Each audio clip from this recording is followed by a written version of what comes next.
thought we'd stay silent. They thought we'd forget. But justice ain't quiet, and truths don't die.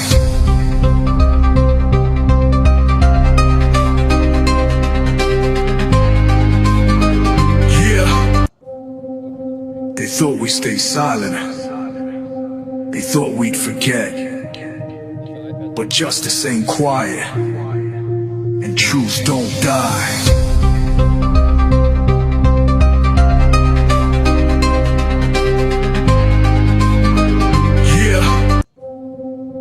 They thought we'd stay silent. They thought we'd forget. But justice ain't quiet, and truths don't die. Not another boring podcast.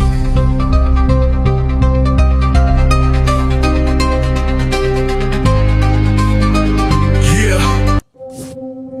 They thought we'd stay silent. They thought we'd forget.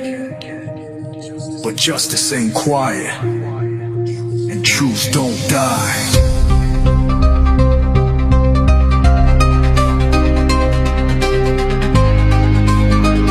Yeah. They thought we'd stay silent. They thought we'd forget. But justice ain't quiet, and truths don't die.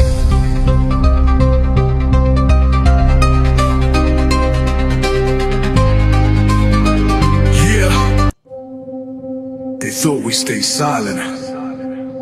They thought we'd forget. But justice ain't quiet, and truths don't die.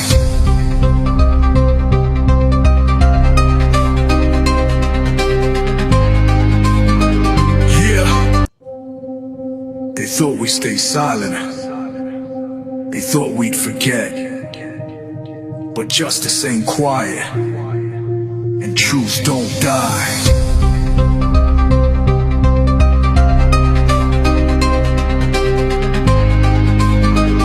Yeah. They thought we'd stay silent. They thought we'd forget. But justice ain't quiet, and truths don't die.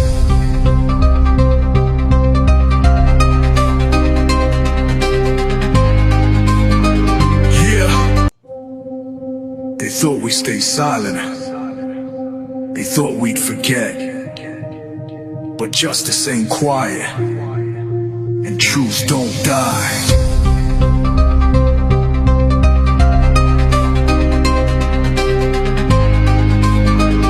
Yeah. They thought we'd stay silent. They thought we'd forget. But justice ain't quiet, and truths don't die.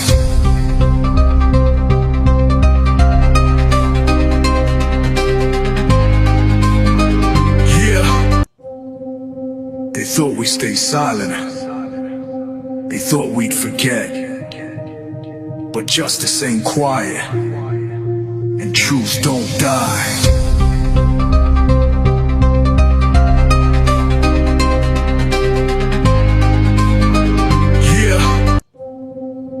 They thought we'd stay silent. They thought we'd forget. But justice ain't quiet, and truths don't die.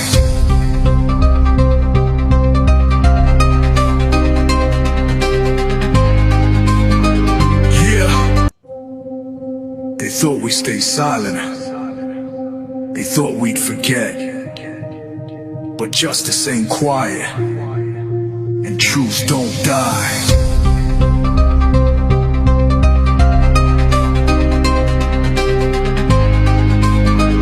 Yeah. They thought we'd stay silent. They thought we'd forget. But justice ain't quiet, and truths don't die.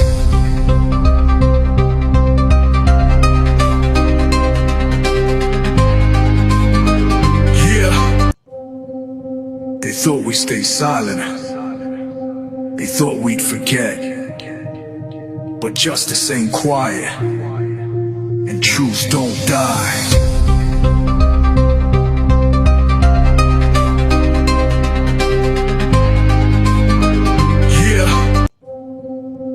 thought we stay silent. They thought we'd forget. But justice ain't quiet, and truths don't die.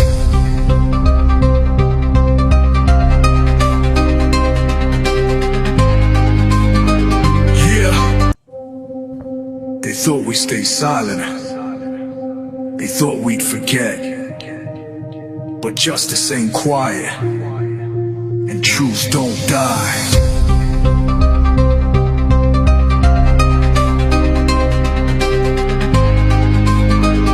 Yeah. They thought we stay silent. They thought we'd forget. But justice ain't quiet, and truths don't die.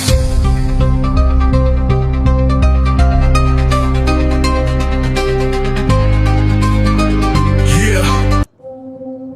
They thought we stay silent. They thought we'd forget.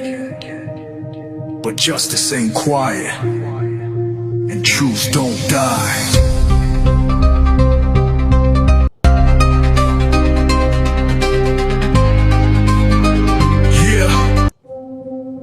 They thought we stay silent.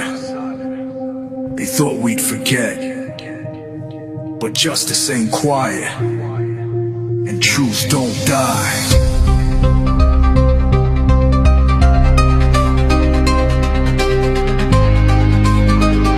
Yeah. They thought we stay silent. They thought we'd forget. But justice ain't quiet, and truths don't die.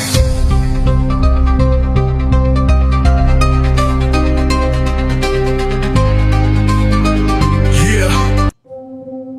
They thought we stay silent. They thought we'd forget. But justice ain't quiet, and truths don't die.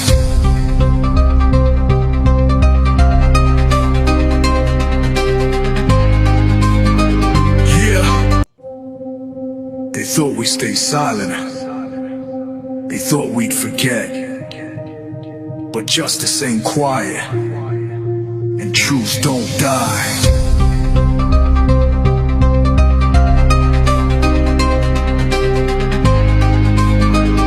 Yeah. They thought we stay silent. They thought we'd forget. But justice ain't quiet, and truths don't die.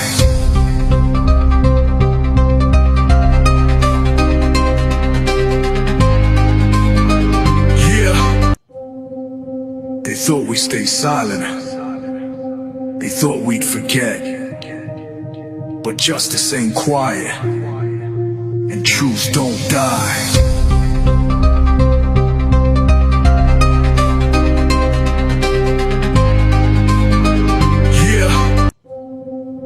They thought we stay silent. They thought we'd forget. But justice ain't quiet, and truths don't die.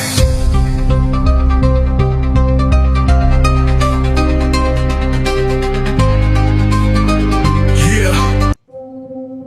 They thought we stay silent. They thought we'd forget. But justice ain't quiet, and truths don't die.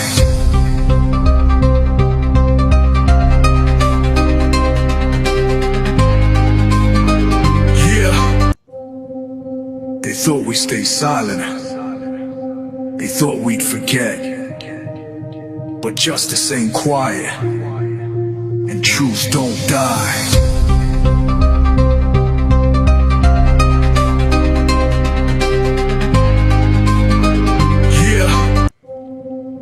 They thought we stay silent. They thought we'd forget. But justice ain't quiet, and truths don't die.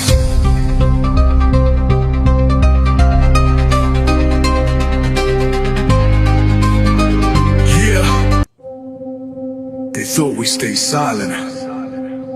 They thought we'd forget. But justice ain't quiet, truths don't die.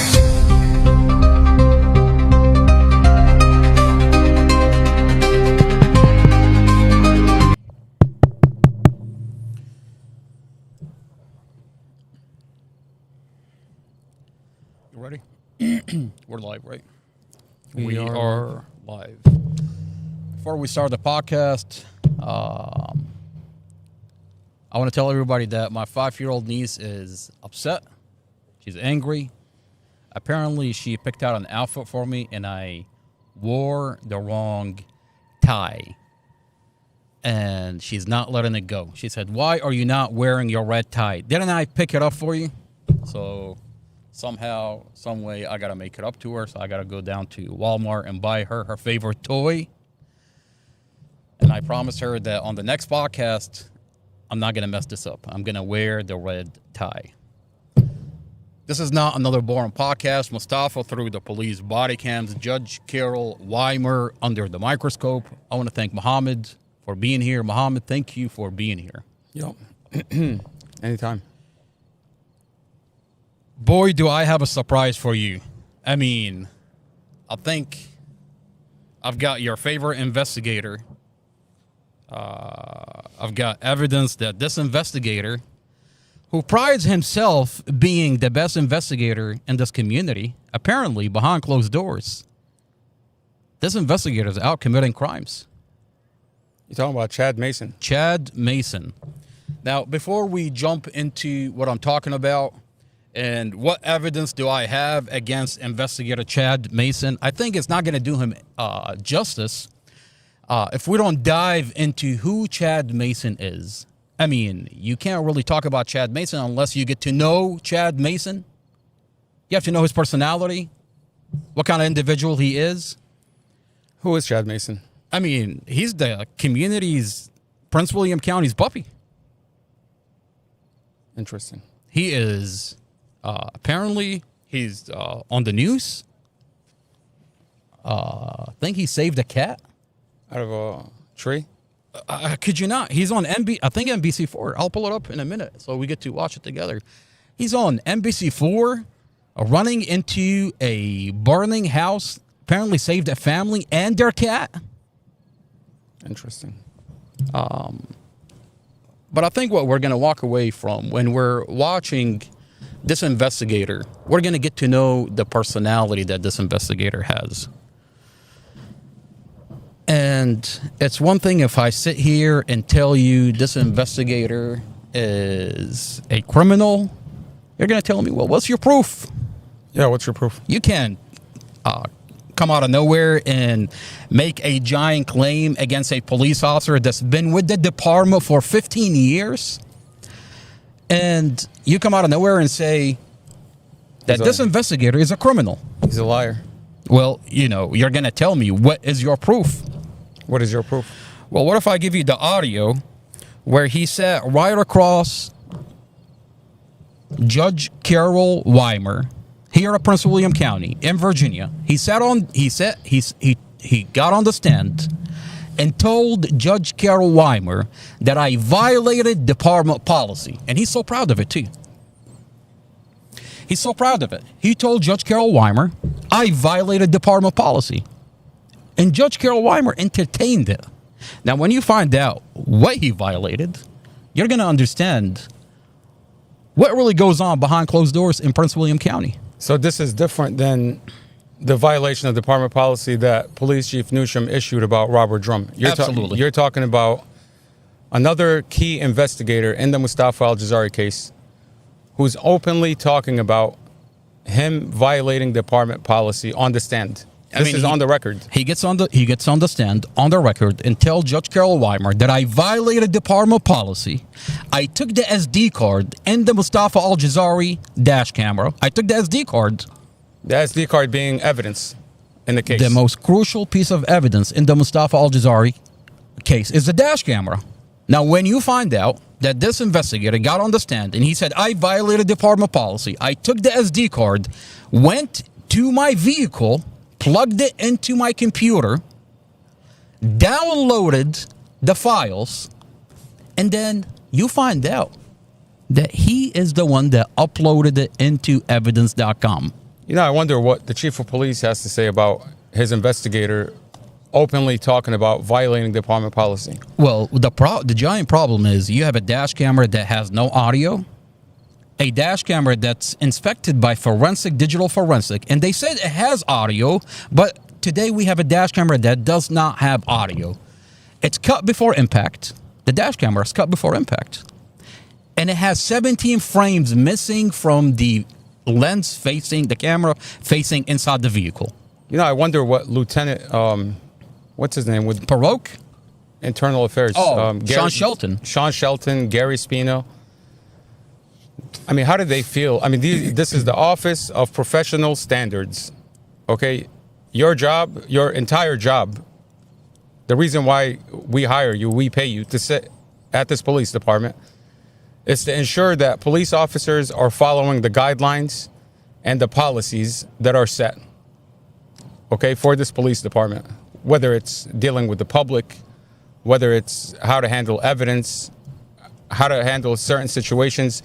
There are policies and procedures that are to be followed, okay? And when you're talking about how to handle sensitive evidence in a case that you're bringing against this person, against Mustafa Al-Jazari, we're talking about how these officers handled this crucial piece of evidence. You know, it's one thing to say, okay, I violated department policy, but here's the evidence. It's all here. You know, it hasn't been tampered with. It hasn't been messed around with. The problem here is the police are telling the prosecutors, here's a dash cam, but it has no audio. Here's a dash cam, but it's cut before impact. Okay? And I think another major problem in this case is I'm looking at a warrant that was signed by a judge that says this warrant is to obtain a dash cam in this individual's vehicle, Mustafa's vehicle. Okay, they describe the dash cam, what it is. I mean, that's how search warrants are. By the way, that warrant, Chad Mason didn't get that warrant until 2 days after he's in possession of the files that he uploaded to evidence.com. I mean, again, you know, this is a problem.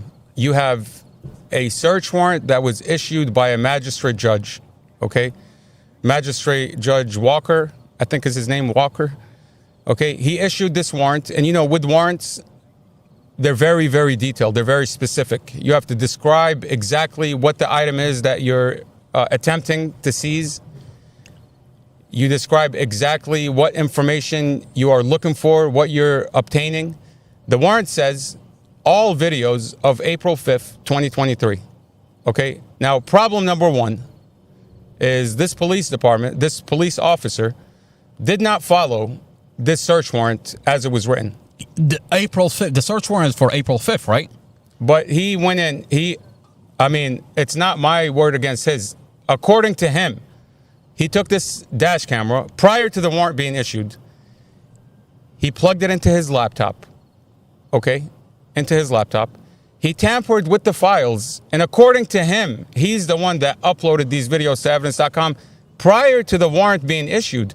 And now, once you have the warrant issued, the real question is, this is a 64 gigabyte SD card, yet we are missing 21 gigabytes out of the footage. This camera is on repeat, continuous recording, so you should always have 64 gigabytes on that SD card. And in this case, we're missing 21 gigabytes. So the question is, why did Chad Mason not upload all of the files according to the warrant from April 5th? Why did he not follow chain of custody with regards to this evidence? It's obvious what they're doing here. The prosecutor is telling you that Mustafa planned to murder his family before he got into the vehicle.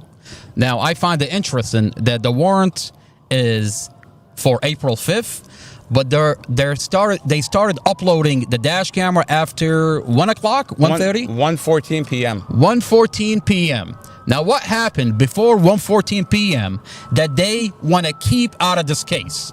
Now, I'll tell you what you'll see on this dash camera is that you'll see that Dorothy is getting into her van with the kids, and on the last minute, she changed her mind, went back to the apartment. So hold on a second, hold on. That what I'm trying to tell you is there is pieces of information, exculpatory evidence. You're saying there's video of Dorothy going to her van on April 5th prior to what Chad Mason wants to tell us? Those videos is going to contradict the theory of the government, the theory of the prosecutor. The prosecutor can no longer say what she's saying in court if you were to upload the whole entire dash camera on April 5th. Okay, here's a question that somebody might be asking. How do you know there's more footage than what the police department have uploaded to evidence.com? Didn't you contact Rexon? I'll answer that. So I contacted Rexing because I have the files from evidence.com. I have all the videos that the police department, that Chad Mason wants to claim, this is all the videos from the dash cam. Yeah. I took those files, I contacted Rexing, and I said, hey, this is your dash camera. Why is there no audio? Why is this video cut prior to impact? Okay? What they told me is, send me a few videos from this dash cam and we'll see if we can repair the file. Okay? They sent me to a website that they use. I don't remember the website exactly, but there's a website that they use to repair video files. Okay? In the process of uploading and downloading these files to this server, apparently there's footage from Mustafa's dash cam that goes prior to what the police department wants to tell us. The police department wants to say that the dash cam was recording from 1:14 p.m. April 5th, and that there's nothing prior to that. So why is it that when I contact Rexing, they send me a file with footage from Mustafa's dash cam that says 12:11? Now, this is exculpatory evidence. I mean, so if Rexing has Mustafa's footage prior to 1:14 p.m., that means the police department must have it. What do you mean? I have an audio of a proceeding in court with Judge Carol Weimer where Chad Mason took the stand, where digital forensic officer Kathy Zymes, got on the stand, and she said that the videos does have audio. And she specifically said, for some reason, the one from April 5th don't have audio, but the days prior on this dash camera have audio. And then she goes on and she said, there is no way in my entire career, there is no way, my testimony is this, there is no way that a file could be corrupted halfway. It either has audio or it does not have audio. Now, this dash camera does have audio. Now, this is digital forensics. This is digital forensic on the stand in court, and I have the audio. We're going to go into the audio because this is a giant claim, by the way. I mean, this is scary, to be honest with you. For anyone living in Prince William County, very terrifying. It's terrifying to know that police tampered with video from this dash camera, and they want to pretend like this is what we got. By the way, Chad Mason is not only proud of it. He's proud of tampering with evidence? He's proud of tampering with I mean, he tells Judge Weimer, flat out tell him, I violated department policy. And when the defense attorney is asking him for the second time, are you admitting that you violated department policy? He says, is that even a question? And he looks at Judge Carol Weimer. Judge Carol Weimer is entertaining it. And that's very terrifying. I mean, it's terrifying for this community to think that when you dial 911, you're going to get Chad Mason, who's going to look at you and think, have you ever complained about the police? Do you have any beef with the police? If so, I'm going to fuck up your case. I'm going to set you up. I mean, this is a terrifying piece of information for this community. It's terrifying that not only that he's doing it, it's terrifying that the chief of police is trying to cover it up. It's terrifying that a prosecutor who prides herself into defending this community, you know, who says she stands up for women's rights, she stands up for the weak, and she's a truth seeker. It's terrifying that she would cover up for a corrupt rogue officer who's openly talking about tampering with evidence. Well, I mean, let me just... you've held this man for 2.5 years behind bars in solitary confinement. And now we're getting pieces of information from the primary investigator that he tampered with evidence. He did not follow the chain of custody with the most, I want to say, the most crucial and sensitive piece of information. And then you ask yourself the real question here is that 2.5 years, Mustafa's been sitting behind bars, and he's been wanting to do one thing, and that's to examine this dash camera and the SD card's content. And the prosecutors have been blocking it left and right. And it's no longer... Wouldn't you think the prosecutor... I mean, once you find out that Officer Zymas is telling you this dash camera has audio, wouldn't you think the prosecutor is going to hire, or the Commonwealth Attorney, Amy Ashworth, where the fuck are you, ma'am? As a Commonwealth Attorney, your digital forensic is telling you it has audio. Why are you not investing money to get to the bottom and find out where is the audio? Instead, you do a 360 and you hire a lip reader. And now that's crazy. Now her prosecutor is attempting to conditionally enter the dash camera into the record. Conditionally enter the dash camera into the record means that the jury is not going to see the full dash camera. They're going to see a couple of seconds, pretty much take this dash camera out of context, bring a bullshit lip reader that's going to tell you, Dorothy says, I want to get out of the car. Well, hold on now. You're telling me that Mustafa was arguing inside the vehicle. Why is your lip reader not lip reading an argument? By the way, and now you're terrified to get to the bottom of the audio? She's blocking the defense attorney from hiring an independent expert to inspect the SD card. You have Chad Mason. That's what I was going to say, is that I've heard you multiple times on your platform say that the prosecutors are terrified that someone's going to come in and inspect this SD card. It's no longer a theory that the prosecutors are terrified, because how long has it been? It's been like 3 weeks? 3 weeks. About 3 weeks. 3 weeks. And Mustafa's attorney is attempting to put a motion on the docket simply to go before a judge and say, Your Honor, my client, my defendant, okay, has the right to inspect evidence that is used against him, and the prosecutor is flat out ignoring this motion. He's spent 3 weeks trying to get a motion on the docket, and what did Judge Weimer tell him? Judge Weimer is telling him, can we do it in October? Why are you pushing it all the way to October? Specifically, when you have an officer that got on the stand and told Judge Carol Weimer that I violated department policy, I took the SD card in this dash camera, went back to my vehicle, downloaded the SD card, and apparently he's the one that uploaded it to evidence.com. The real question is, why is a judge in this case, a single judge, Judge Carol Weimer, why is he the deciding factor of whether a motion gets put on the docket or not? A lawyer should be able to just go into court and say, I have a motion that I want to file. And the judge comes out and says, no, we're not going to hear your motion. We're going to wait about 2-3 months closer to trial so that you don't have the proper time to hire an expert when you need it. This is time-sensitive process that needs to take place now so that the appropriate people can be hired, can come in to do their job, to prepare for this case. And a judge, in this case, a single person is sitting there telling the attorney, no, you can't have your motion. Let's just wait till October. What do you mean? By the way, it didn't start off like this.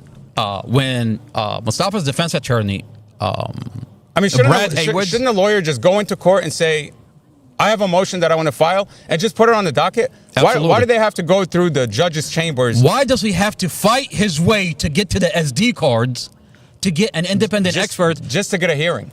That's crazy. He has to fight to get a hearing. That's crazy. And I think we all know why there's so much pushback from this county, from the prosecutors, from the judge. There's so much pushback on specifically this issue with the SD card. It's because you're going to play an audio for us today. We're going to get to the bottom of it. That is going to show us why this prosecutor is terrified. She's terrified. They're scrambling now. They're scrambling. The county is scrambling. Terrified because somebody's going to come in. They know what Chad Mason did. We're going to listen to what Chad Mason said he did. Okay. This is his own testimony. He got on the stand. And then Officer Zymas, digital forensic, got on the stand.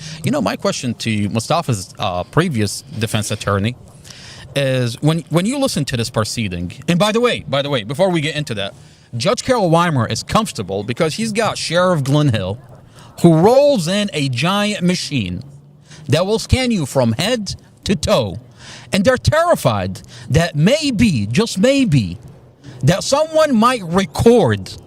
May I remind everybody, this is a public hearing. A public hearing. What are they so terrified in the Mustafa Al-Jazari proceeding that is going to be said that this community might hear, and they're going to get to find out what they're doing behind closed doors? I mean, you have a sheriff that blocks anybody from recording. I mean, only in Mustafa Al-Jazari case, you have a machine that gets rolled into the door. Interesting. You have a case that's sealed off from the community. I mean, they're getting away with everything because the case is sealed. I mean, this community doesn't know what's going on. The case is sealed. Amy Ashworth, after a year and a half, only released 4 seconds of an edited, deformed dash camera on NBC4. That dash camera that's being played out on NBC4 is an edited version from the dash camera, by the way. They edited the dash camera and then released it. They would rewind it, fast forward, rewind, fast forward. They took this dash camera out of context. Now, the only piece of information that this community knows is that, and that's it. Is what the prosecutor It's what the prosecutor puts out. And what she puts out is an edited version of a dash camera. You know what I find really interesting is how come Julie Carey covered Mustafa's bond hearing, but she didn't cover what Chad Mason said on the stand when he said, yes, I violated department policy, so what? That's a very good question. Where is Julie Carey on this? She tells the community that this dash cam, according to the police, has no audio.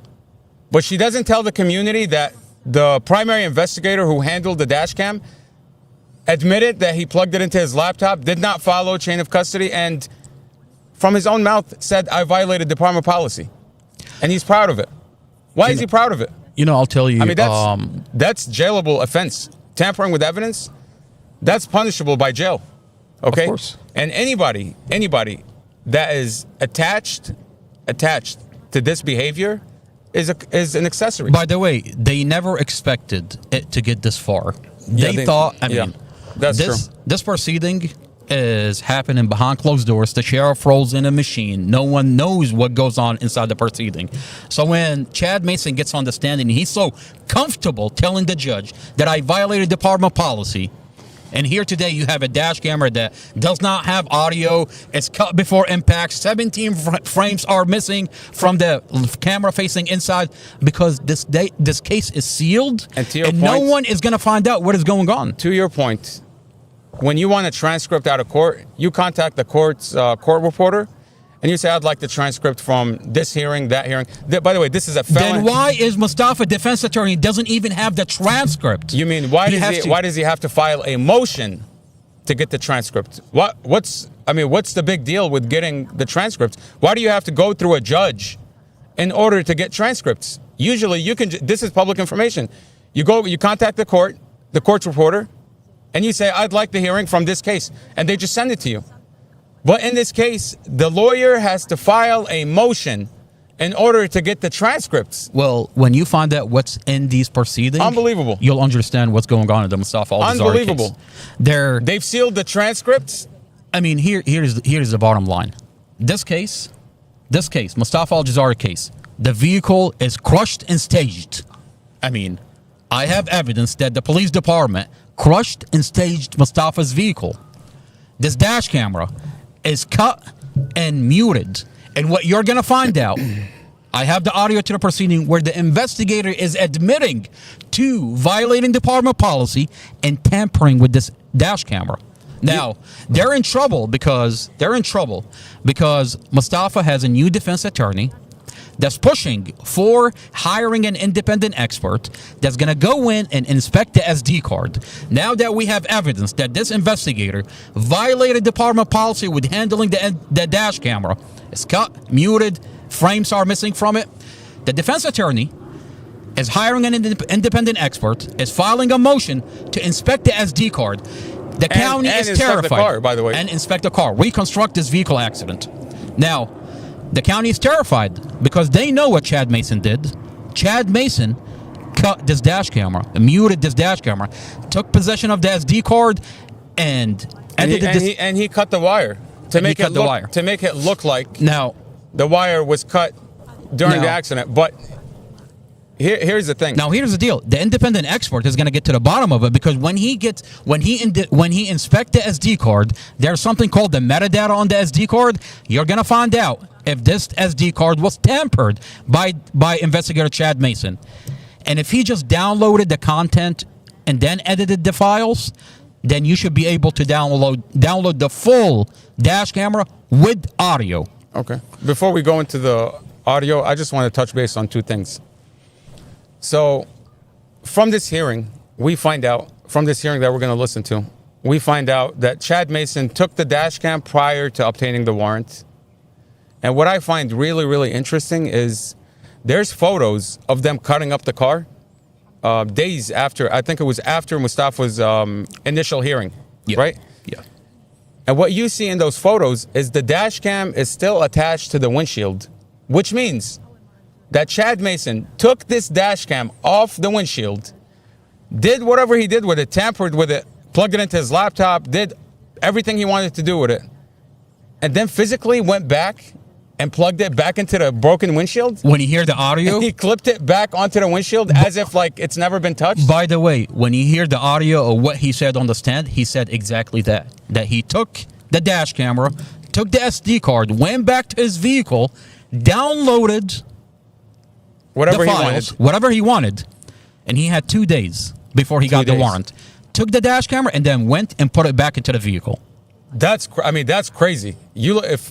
If you pull up the picture of the dash cam attached to the windshield, it's crazy to think that he went, pulled this thing off the broken windshield, did whatever he did with it, and then went back into the police impound and reattached it as if like it's never been touched.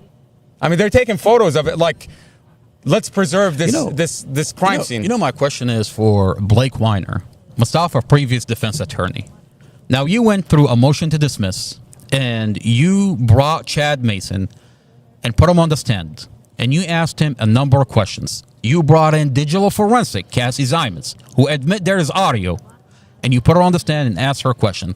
Once you found out... And Drum, and you put him on the stand, and you didn't ask him...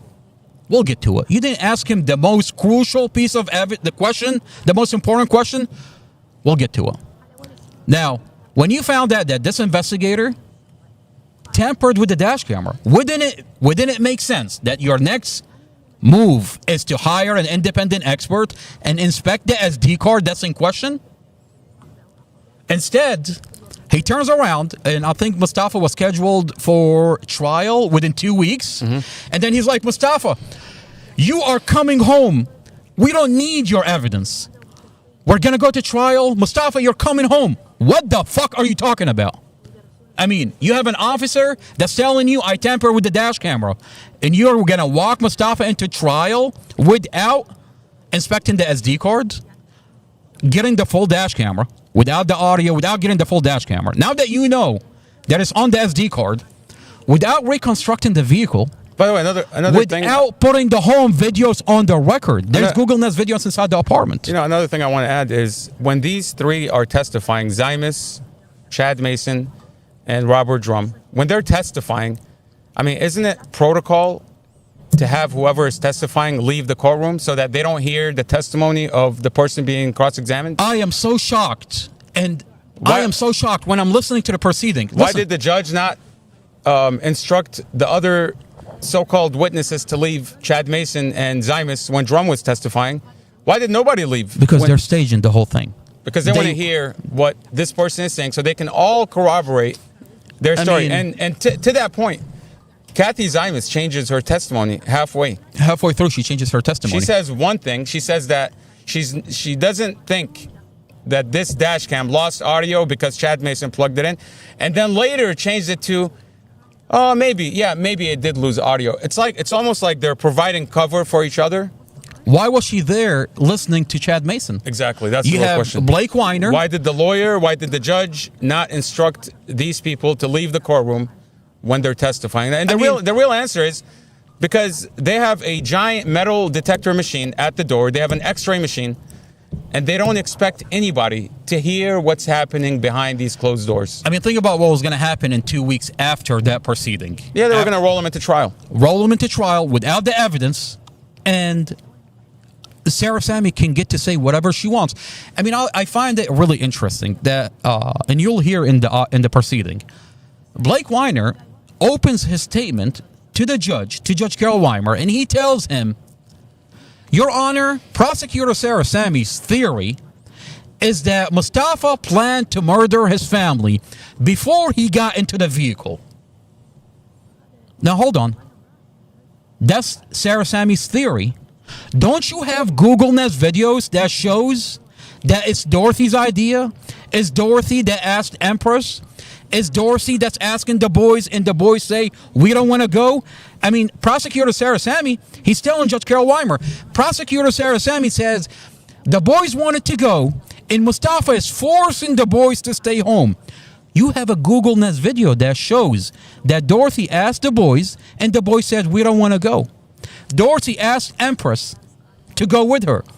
And then you have a forensic interview of 10-year-old Pharaoh, who in a forensic interview says it's Mama's idea.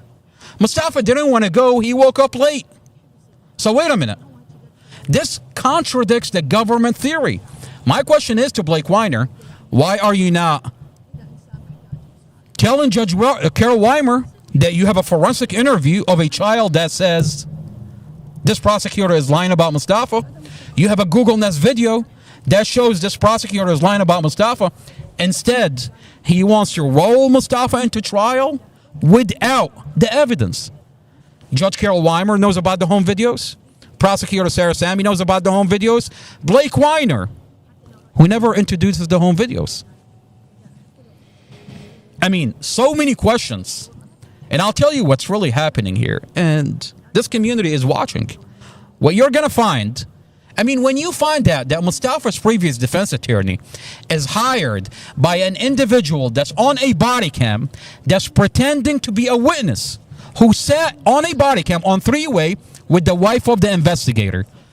I have a recording that this individual who's pretending to be a witness, who on a sealed body cam says, I wasn't there, after she just got creating a story for Mustafa, is on a phone call hiring Blake Weiner, pumping money into that lawyer. I mean, I have those recordings. You know, we'll get to that. At some point, you know, when everything slows down a little bit, we're going to get into why certain people did certain things. You know, the question is, a lot of people will ask, who is Blake Weiner and what is Blake Weiner involvement and how is he allowing? But I'll say this to happen about Blake Weiner. I'll say this. We asked Blake Weiner, can you do, I think it was 3 or 4 things.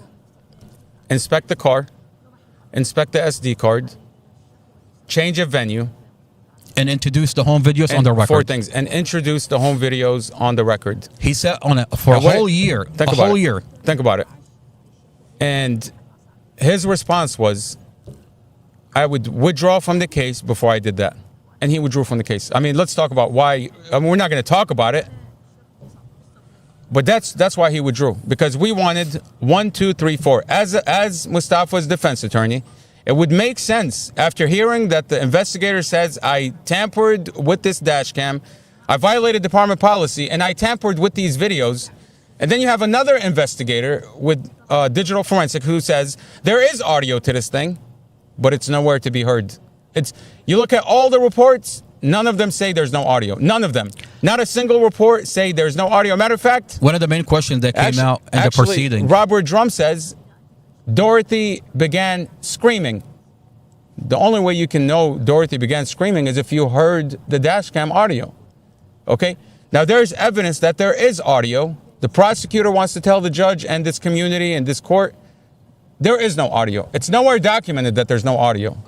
Okay? I mean, who's not going to scream before you have an accident? Okay, so as a defense attorney, your next step logically would be, I'm going to hire an independent expert to examine this piece of evidence. In America, you have the right to due process. You have the right to examine any pieces of evidence that are put in your case before your trial. You have a right to examine that evidence, just like the county brought in Kathy Zymas.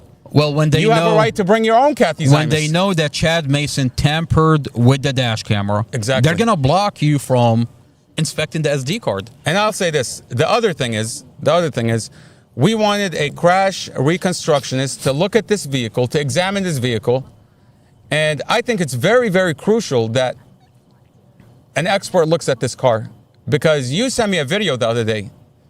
I mean, you ask this county, you ask the prosecutor, why did they chop up Mustafa's vehicle the way they did? Why did they cut this vehicle in a really weird way? Okay, they want to tell you that the reason why we cut up this vehicle is because we were looking for the airbag control module, or the ACM, okay, which is located where exactly?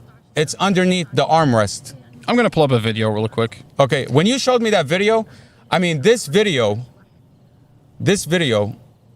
any lawyer that is on this case will 100% want an independent expert to examine this car, to tell us exactly why they cut this car, where they cut it. Mustafa's in the hospital. Why would you cut? Hold on. Why would you cut the roof off? Why would you cut at the driver fender? Okay. Why would you chop up like critical pieces of this car if you're going for the armrest? Okay. It's a piece of plastic. You just pop it open and you clip it out. So the ACM module for 2007 Chrysler, for anybody that knows about vehicle, it's a piece of plastic that you just pop out and then unclip the ACM module. Let's do this. Okay, let's do this. Do you have a picture of Mustafa's car at the impound? I do. Okay, why don't you pull that up for us? Okay. Let's look at Mustafa's vehicle and what it looked like at the impound. This is Mustafa's vehicle. All right, let me go to this. Okay. This is the car. So up here we're looking at the scene of the accident on top. Yeah. Okay. And at the bottom we're looking at the vehicle at the impound. So we can clearly see in both pictures that, number one, there's nobody in the car. Everyone's already been extracted. Okay. And you can see the armrest in this car. You have the other pictures from the impound where like they take a side. Okay. So this is them cutting up the car at the impound. Anybody that wants to say, oh, they cut it up because they were trying to extract people. No, this is way beyond. I mean, this is days after. I think it was a week after that they started cutting up this car. Now, what I find interesting is, what I find disturbing is Mustafa's at the hospital. Mustafa's at the hospital. Mustafa gets helicoptered to the hospital. And in the hospital, Mustafa tells the investigator, I don't know what happened. There was something wrong with my car. And immediately, you go and start chopping up the vehicle? How does that make any sense? I mean... Okay, here we go. This is crushing and staging the vehicle. You're staging the vehicle. Is your airdrop on? Yeah. You got it? I got it. Okay. Okay, pull this picture up real quick. Okay, zoom in on that shifter. You see that shifter? This is Mustafa's vehicle after the accident. We can clearly see that the dash is not smashed in.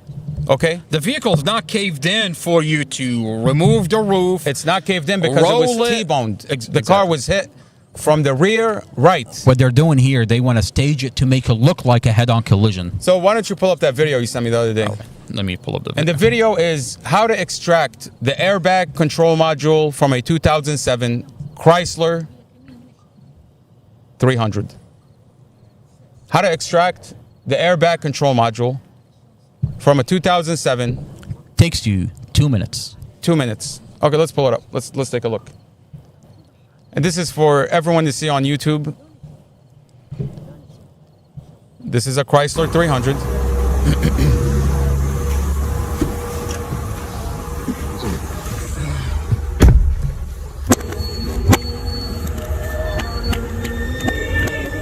Wow, would you look at that?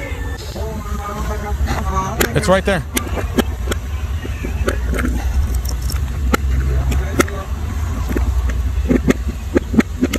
So why did they crush Mustafa's vehicle? It's right there. I mean, why are they doing this to Mustafa's vehicle? I mean, why are they chopping up his vehicle? Does it have anything to do with what happened inside the hospital where Mustafa is telling investigator Chad Mason, Chad Mason that got on the stand and says, I violated department policy, and today Mustafa's dash camera is cut, muted, 17 frames are missing? Let's listen to what Mustafa told Chad Mason inside the hospital. We're kind of confused how the crash happened because according to witnesses, you were going straight and all of a sudden you just made like a hard left turn. You turned in front of another car. I don't know what happened exactly. Okay. You know, my car was really messed up at the shop. But How long ago was that? they just got my tie rods installed. Okay. When was that? Just not too long ago. I just got the car from a transmission shop because the transmission was out. And then they replaced my tie rods and what else did they replace? Okay. Upper, lower. I mean, no, it was like other stuff in the components of the car. How long ago did you get it back? Like a week ago, a month ago? I just got it back. Okay, pause it right there. So, logically speaking, you want to say this man did it intentionally. He says, my car broke down. There was some kind of failure with it. I hit the brake. The car doesn't stop. I mean, you don't have to be an investigator. You don't have to be like some true crime expert. Wouldn't you think that this vehicle that is in question, you don't think it should be preserved? You have to preserve the evidence. You don't think it should be preserved? What do? Absolutely. You bring in the fire department to chop it up. I mean, you have clearer pictures than that, don't you? I think so, yeah. Let me switch here. Let me see. I think, no, I have him. I mean, the person is telling you, he's telling you. Yep, I got him. My brakes did not work. I got this one. Okay, my brakes did not work. Okay, this is the car after the accident, after everyone has been extracted. Okay, I mean, you can clearly see the car is not caved in. It's not like the car is caved in. You can actually see exactly where it was hit. This is what they're doing to him. I mean, just look, zoom in on that driver fender. Why do you have to cut the driver fender to get something underneath the shifter? By the way, the jury is going to see the pictures afterward. After they dent it, they crushed it, and they want to tell this jury this was a head-on collision, this was a violent accident, a crash, that this is what the car looked like after the accident. That's what they want to tell the jury. Okay? That's what they want to tell. By the way, these photos are all sealed. You're not supposed to have these photos. I'm not supposed to look at these photos. And whatever Amy Ashworth wants to tell this community, you just have to go along with it because you have no way of verifying what this police department did to that vehicle. I mean, zoom in, go back to that picture. Zoom in on the driver fender right there. Okay? Zoom in on that driver fender. Okay? Now go back to the other photo. I mean, go back real quick. Go one more, right there. Look at the front end of this car. Okay? You see the bumper. It's the bumper, what is it called? The crash bar is still intact. This is not a head-on collision. The headlight is still intact. The hood is still intact. Okay, which tells you this is not a head-on collision. There's nothing that caved this car in. And then you zoom in on the driver fender. Why would you cut that? I'm just trying to figure out, why would you cut the driver fender if you're getting something from underneath the shifter? They're crushing and staging the vehicle, so they can get to say whatever they want. They want to muddy up the water. Muddy up the water. I mean, what does the prosecutor say in court every time? So the police department finally inspected the vehicle, and they found a brake failure. There's about a body cam that's about over an hour long body cam, and in that body cam they found 2 calipers that is not working in Mustafa's vehicle. The motor mount is completely broken. Which means if Mustafa's driving 55 miles an hour, that's the speed limit. When he hit the brake, that engine shifted forward. But hold on. With a broken motor mount, the ABS module is right in front of the engine. It would crush the ABS module.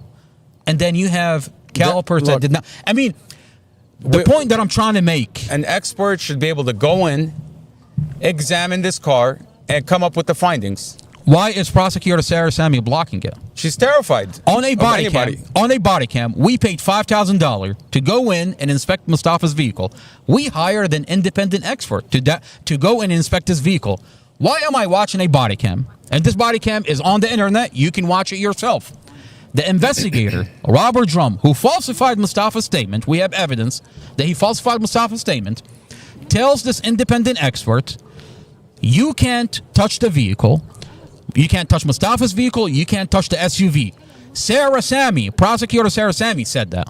What do you mean? Okay, so Wait a minute. why is he not allowed to touch the car? You have a judge order to touch the vehicle and reconstruct this vehicle, but you've got this investigator telling Sarah Sammy says you can't touch this vehicle? Why?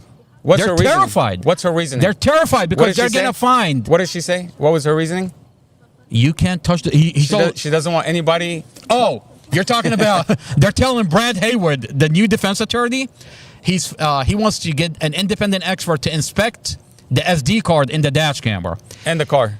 and the car, and she tells him, I want to protect the integrity of the evidence. What the fuck are you talking about? I'm looking at a vehicle. You're talking about the crushed and same car staged. that was cut by the police. The same car that's cut by the police, the Chopped same up. dash camera that your investigator is on the stand telling the judge, I violated department policy. I took the SD So card. what is she protecting again?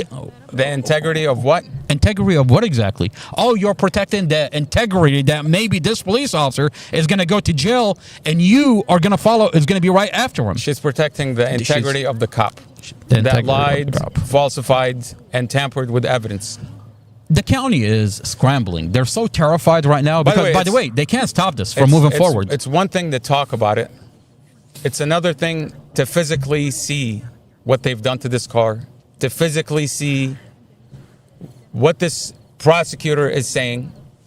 And we're going to hear what Chad Mason had to say. You're going to hear Chad Mason admit to violating department. You're going to hear what he did to this dash camera. And then you're going to ask yourself the question, should Mustafa have an independent expert to inspect this SD card? And what are we going to find on this SD card? We're going to get to the bottom of it. By the way, this county cannot stop what's coming. What's coming is the independent expert is going to inspect the SD card whether they like it or not. By law, Mustafa has the right. He has the right to hire an expert to examine. You think you can fuck around with Brad Haywood? By the way, Brad Haywood has a nonprofit organization in this community. Brad Haywood used to be in charge of all the public defender's office in Arlington. And now he has his own practice. And he's coming into this case and he's watching. Everything is on the internet. This prosecutor has made a deal with every defense attorney that Mustafa had. Yeah. You think Brad Haywood is gonna ruin his reputation? I don't think so. I don't Absolutely think so. not. I mean, he is so fucking upset. He tells me that Judge Weimer wants to wait all the way until October. He said, absolutely not. I have other motion that I'm basing my motions on that has to move forward. Why are we waiting until October? Absolutely not. By the way, within the next 2 weeks, we're going to get the SD card. He's getting an independent expert, and he's getting the SD card. We're going to get to the bottom of it, whether Prosecutor Sarah Samuel likes it or not. And you don't have to take my word in anything that I'm saying here. I have her body cams. They're my body cams now. I have the audio of the investigator Chad Mason, who got on the stand, who told Judge Carol Weimer, who's supposed to be a respected judge in our community. Bullshit. Look, the community is going to hear that Judge Carol Weimer is entertaining that someone tampered with Mustafa's dash camera. Let me say this. Now he's blocking the SD cards? For anyone that doesn't know about cars, that doesn't know about airbag control modules, that doesn't know anything about anything with cars, okay? You want to tell me that if someone today was to crash into your driver door, right? Somebody would crash into your driver door. You have to get a new door. You have to fix the fender. You have to fix the body around it. And in the process, your airbag deploys, which means you have to get a new airbag control module. You have to reprogram it. You have to reprogram the airbags that are replaced. You want to tell me that if someone slams into your door, the body shop has to chop up your roof in order to change your airbag control module? You want to tell me that anytime a airbag deploys and they have to change a module, they have to chop up your roof? What do you mean? We're looking at a vehicle. We're looking at a vehicle where the vehicle is not caved in, and you have access to the control, the ACM. I mean, that's crazy. That's crazy to think. And you're going to do this to the vehicle? If someone bumped your fender and your airbag deployed, okay, a small bump, okay, but nonetheless, the airbag deployed, you want to tell the customer, we have to get you a new roof. You know why they did this? We have to get you a new roof. We have to get you a new fender because we couldn't get to the airbag control module, which is located underneath the shifter that has nothing to do with where the car was hit. By the way, they did this. Bullshit. They chopped up the vehicle for two reasons. One, they're staging the vehicle to make it look like a head-on collision. But two, to make it look like a violent crash. This was a T-bone accident. It was and a T-bone Mustafa accident. did everything he can to avoid a vehicle accident. According to the body cam on scene, Robert Drum says Mustafa cleared all the vehicle, made it to the fourth lane. I just and can't the get over SUV the turned fact. I mean, into I'm him. looking at this photo. I can't get over the fact that they hacksawed his driver fender like that. I mean, just look at that. What the hell are you doing? Why would you cut up the driver fender? I'm just curious. Okay, we understand you had to cut off the roof. Okay, you had to cut off the. But why do that to the fender? I'm really curious. Like, what the hell is that? What the hell is that? I mean, think about it. What did you even use to do that? We hired an independent expert. It almost looked like they crashed it somewhere to make it look like this damage was from the accident. What does that have anything to do with the shifter? I'm just curious. They're staging the vehicle. It just doesn't make any sense. Now, what I want to do, I want to jump into the audio of the proceeding. But before we jump into the audio, I think we should introduce Chad Mason. This community has to know who we're talking about. You can't understand who Chad Mason is without really taking a hard look at who this person is. I mean, we have to get to know. Well, why don't you play that video with him saving the cat out of the tree? That video is priceless. I mean, they want to tell this community that Chad Mason is a real Chad. Okay, he saved. Apparently, did you know that at one point he when all the officers are running this way, he's running the opposite direction. That's what they want to tell this community. This is a brave man. Okay, you look him up on Facebook. He was in national security. He left the police department to go complete his degree, and then he came back. So let me get this straight. He used to be a police officer, went national security, and then came back to be a police officer. Basically, I mean that if no one is tracking, he's a fuck up. Basically, he's a loser.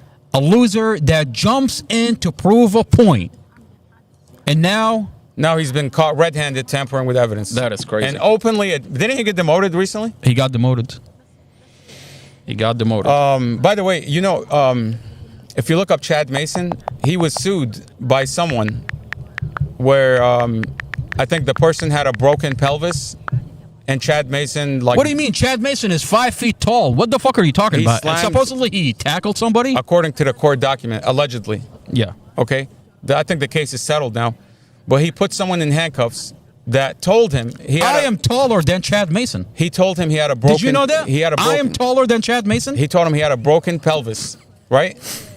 And Chad Mason picked him up and slammed him. I'm serious. Chad. Look up the lawsuit. That's crazy. There's a lawsuit. That is crazy. Let me look it up. Yeah, if you look that up, let me see if I can pull up Chad on Facebook. Apparently he's everywhere.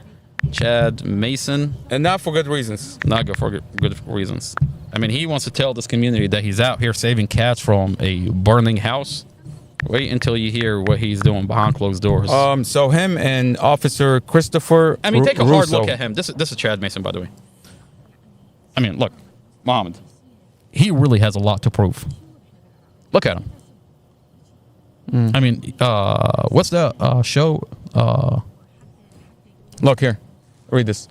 Officer Chad Mason and Christopher Russo of Prince William County Police Department were named in a lawsuit alleging they assaulted and body slammed a man with a broken pelvis.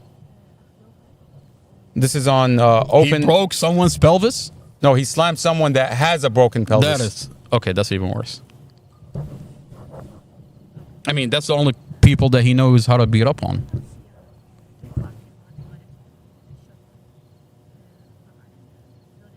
All right. So, did you know that Chad Mason at one point wanted to have his own show? Did you know that? You being serious? I swear to God. I mean, here, let me play this video for you. His own show about what? Investigator Mason. And the reason I wear the badge is to protect the public. That might sound like a cliche, but when I go out here and do a commercial motor vehicle inspection or work a crash, I'm preventing someone from getting hurt. Or if I'm out here working a crash or a fatality, well, a special fatality, I'm out here getting justice, not just for the victim, but for their families. And that's why I wear the badge. Oh, he's there to get justice. Investigator Mason. And the reason I wear the badge. He's there to get justice. By the way, this is 15 years ago. How do you get justice, Chad Mason? By cutting the fucking dash camera. By tampering and manipulating evidence to make it look a certain way? That's how you get justice? I mean, I think it really went to his head. Oh, absolutely. He has a big head for someone with a short body. Chad has a white wife. He used to work for Homeland Security, and he believes that he's a Chad, that he is above the law, that he walks around this community. One minute he's jumping into a burning house saving a cat. One minute he's attempting to have his own show. You might think you're above the law because you have Sarah Sammy covering up for you. I mean, he's doing the bidding of the county. I mean, when you know who Mustafa Al-Jazari is, when you find out what was going on before the vehicle accident, who is Mustafa? And then you understand why Chad is taking a hit for the county. I mean, this is the county's puppy. And he's proving to this county, I can do this. I can get on the stand and tell a judge, I violated department policy. And watch me get away with it. And watch me get away with it. This is Mustafa before the vehicle accident. I mean, that's crazy. Mustafa had $500,000 lawsuit. Mustafa had $500,000 lawsuit against the police before the vehicle accident.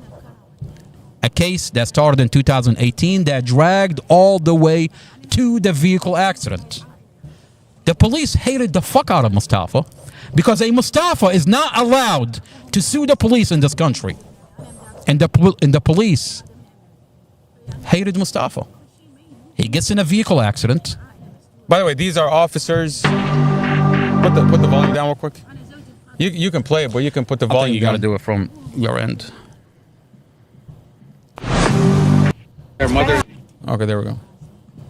So we're looking at police entering the home of Mustafa Al-Jazari without a warrant. Okay, without a warrant. They enter the home unjustifiably. It's not justified. Okay? And they flip this house inside out. They arrest everybody in the house. Okay? And then they want to say, you assaulted someone as a mob on your own property. Simply because a stranger was in our yard and said, I'm going to take your cars. I'm going to do whatever he was going to do. He was going to assault somebody. And we said, get the fuck off our property. He gets in his truck. He backs away. And the police show up with guns drawn. Over 20 officers, guns drawn. Okay? And when Mustafa questions, what the hell are you guys doing? The officer tells Mustafa to shut the fuck up.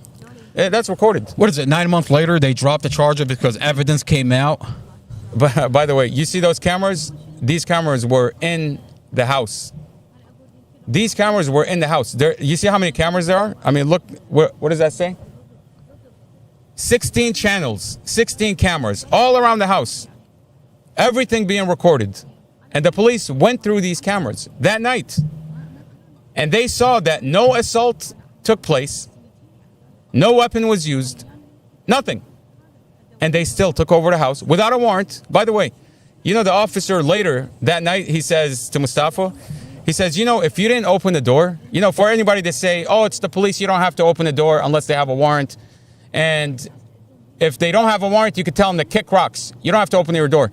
The officer actually says, if you didn't open the door, we were going to break your door and come in with guns.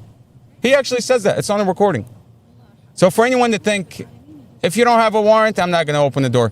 No, they will fucking kick your door in with guns pointed at you. So they turn around, drop all the charges. What is it? How many months afterwards? 8 months. 8 months. They drop the charges. 8 months, 5 hearings. And they expect everything, that Mustafa just to go away. Mustafa ends up suing the police, and all hell break loose. How dare a fucking Mustafa sue the police? And I guess if your name is Mustafa in this fucking country, you cannot sue the police. Because apparently the police is God themselves. Mustafa sues the police. He gets in a vehicle accident, and all of a sudden, the police are taking advantage of the vehicle accident. They're tampering with evidence. By the way, you don't have to take my word for it. Amy Ashworth sealed a file, hid a file from this community. I managed to get that file, and I've leaked it to the internet. Now you get to see the body cams. Now you get to see the files. Now you get to see that this police department was targeting Mustafa. I mean, the minute police show up on scene, they say, we've been watching Mustafa. This is the guy that we've been briefed about. What the hell have you been briefed about my brother for? That's he sued. This Mustafa sued the police. Officer Surdam? Well, Sermon. we don't have to. Sermon, Davis, Investigator Davis. We don't have to. I can just go to the body cam. We don't have to speculate. We don't have. You don't have to take my words for it. Let's listen to what the officer inspecting Mustafa's car tells another officer while they're inspecting this car. What does he say exactly? Oh, I got to put the volume back up. I don't know what's it. Sure. That's the measure camera.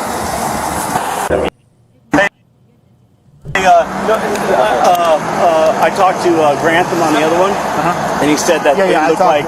So we're good. We're good. Sorry. Everything's We'll call you next time. Hey, can I be honest with you? I don't even know that. I do now. I remember it now that it was brought up.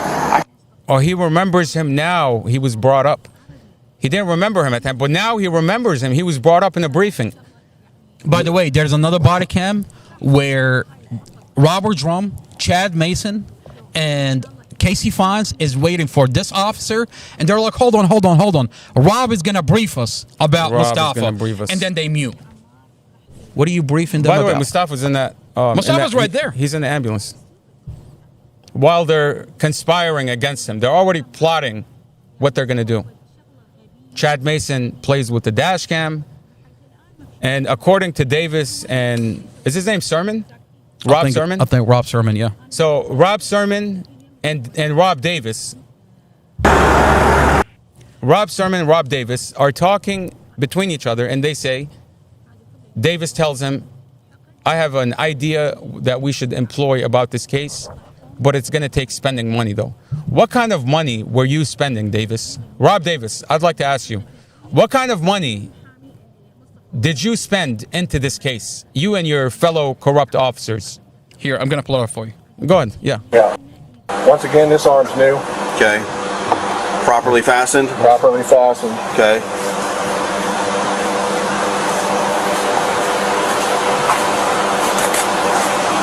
Did you do anything inappropriate to it? Hear that? Yeah. He says, yeah. Did you do anything inappropriate to it? Did you do anything inappropriate to it?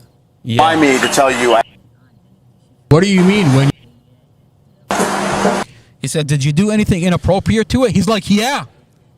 I wonder what Sean Shelton, by the way, Sean Shelton seems to be like an honorable man. Like when we talk to him. I actually like Sean Shelton. Because he seemed... But I don't fucking respect I don't respect the fact that he tells you one thing, and he tells you we're going to get to the bottom of it, and we are here to build trust within the community.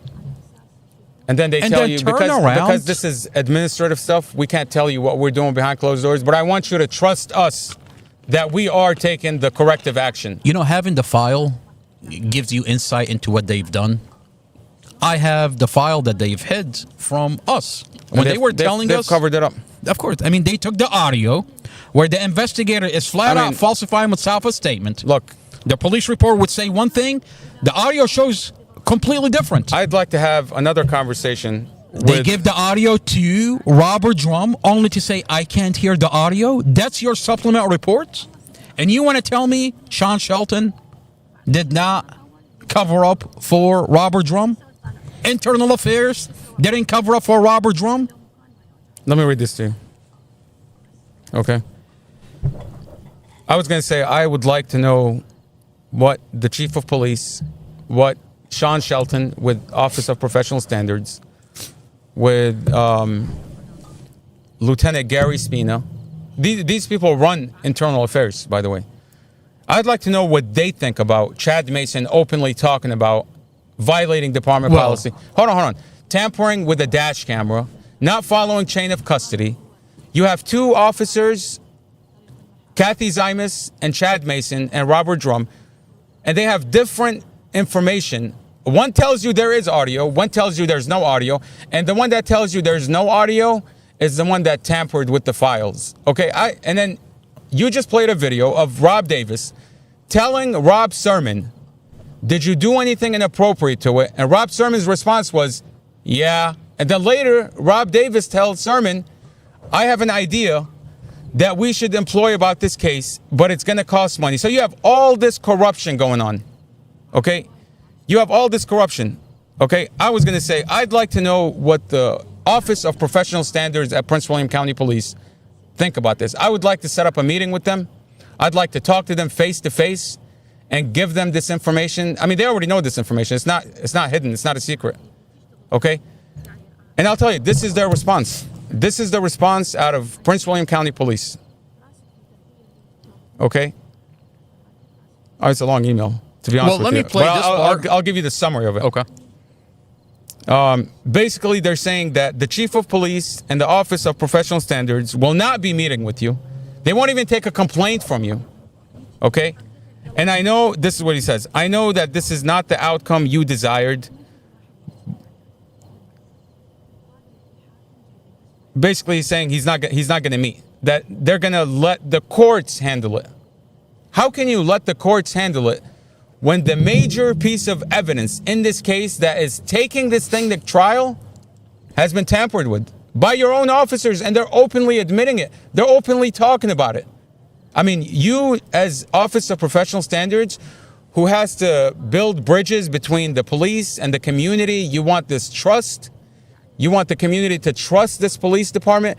You want people that when they have a problem, they don't have a fear of dialing 911 or reaching out anonymously to the police department about crimes. I mean, isn't that what you want? Well, but you have officers openly talking about violating department policy, tampering with evidence, and plotting for someone who's been sitting in jail for 2.5 years because the officer plotted for him. Let me play this audio. Go ahead. Because it's, it's one thing for you to say that. It's another thing when you have a body cam that they're admitting it on a body cam. I mean, that's crazy. In what world? I mean, when you have this level of police misconduct, this level of officers tampering with evidence, and then on a body cam, they're openly talking about, I'm going to pump money into this case.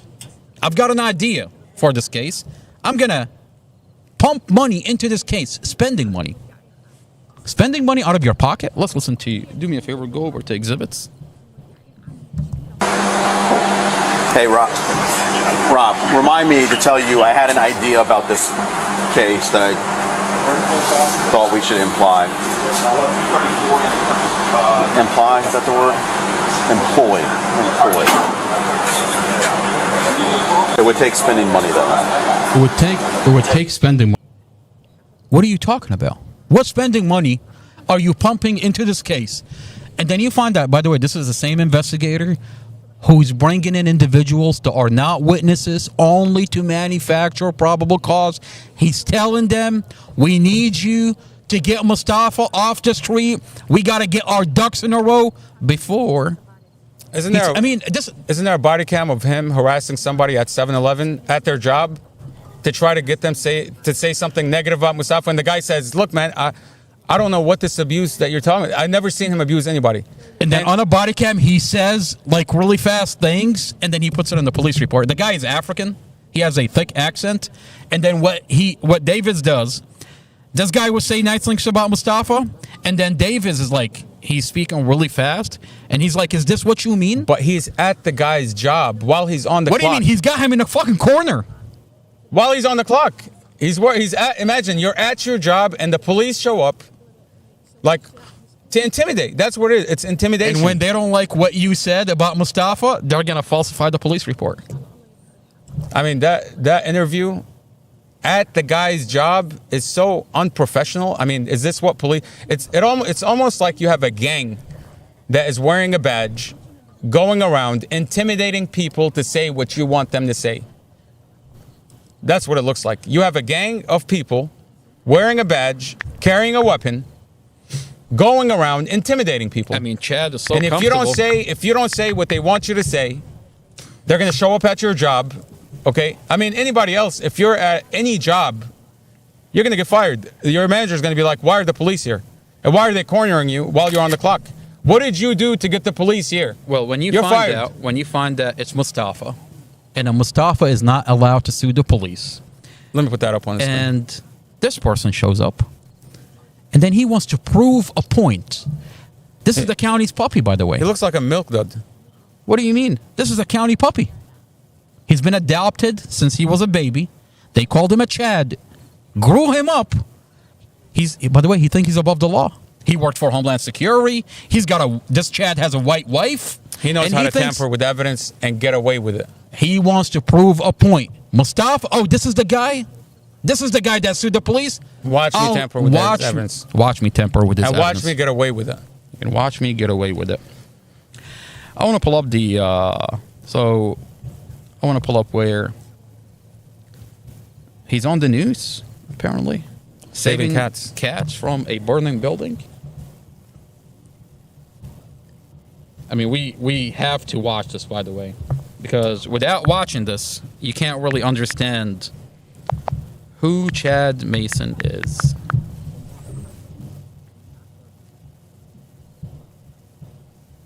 Okay, I think after this, I'd like to get into that. Absolutely. The testimony. Absolutely.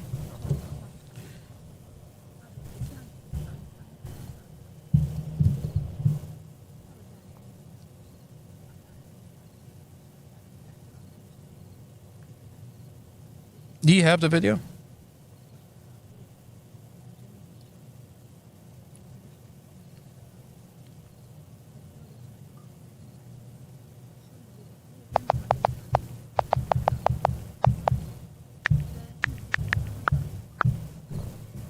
This is. I'm going to read this a little bit. Okay. I'm going to read into this. All right. This is from Matthew Bromland, who is the chief of staff for Chief of Police Newsham. Yeah.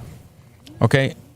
And he says, Mr. Al-Jazari, thank you for your patience and for allowing me to review the information you provided. I understand your desire to meet with the Chief of Police regarding your concern related to the case involving your brother, Mustafa Al-Jazari. I take your concerns to heart and have discussed the matter with the team. The Chief does not often meet with members of the community and welcomes the opportunity to discuss a broad array of concerns and issues. We agree with you. Both accountability and trust with the community are paramount to our mission of service.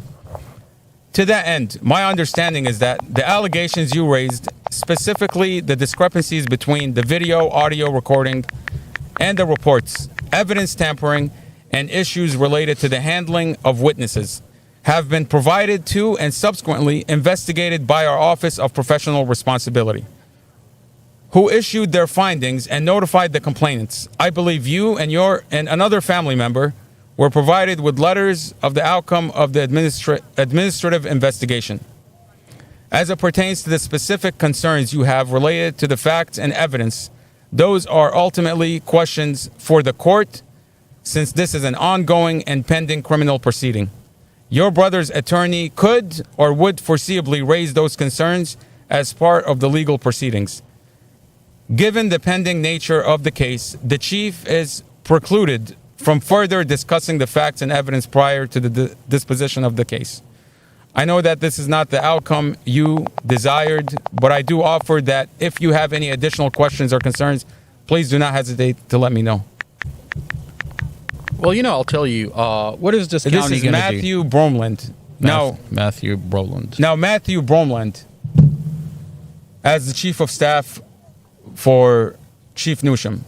Okay, today we're going to play you some audios from Chad Mason himself, from Kathy Zymas herself, from Robert Drum himself on the stand. You can verify this information as chief of staff. I'm sure you know how to go to the court and obtain transcripts from that hearing. And you're going to hear your officer openly talking about tampering with Mustafa's dash camera. Openly talking about it. Okay, that should be a major concern to the chief of staff. When you have two parts of your agency telling you the complete opposite, and you have a man sitting behind bars for 2.5 years because of what these officers are doing and what they're saying. Number one, violation of department policy is a major issue, especially when you have a man behind bars because of it. Okay, we're not talking about somebody running a red light. We're not talking about someone passing a stop line. We're talking about Chad Mason, who openly admits he took the dash camera, plugged it into his laptop, and so brazenly talking about, yeah, I violated department policy. So what? By the way, does this police department think? I mean, this is where we're at. I mean, it's unbelievable. Mohammed, this is where we are at. Like, as chief of police, The lawyer- I would be ashamed to come on camera Well, hold on. knowing that somebody Hold like on. Chad Mason is in my force. They sent you an email, dismissed the conversation because they were hoping that Mustafa is going to go to trial without the evidence. That they got a lawyer in their pocket, bottom purchased by the county, and Mustafa is not going to get to inspect the SD card.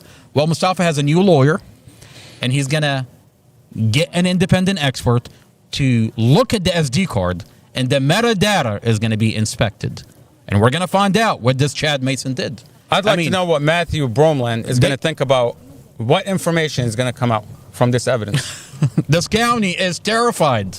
I mean, you got the Judge Carol Weimer, you got the prosecutor, and they're all blocking inspecting that. Now, hold on now.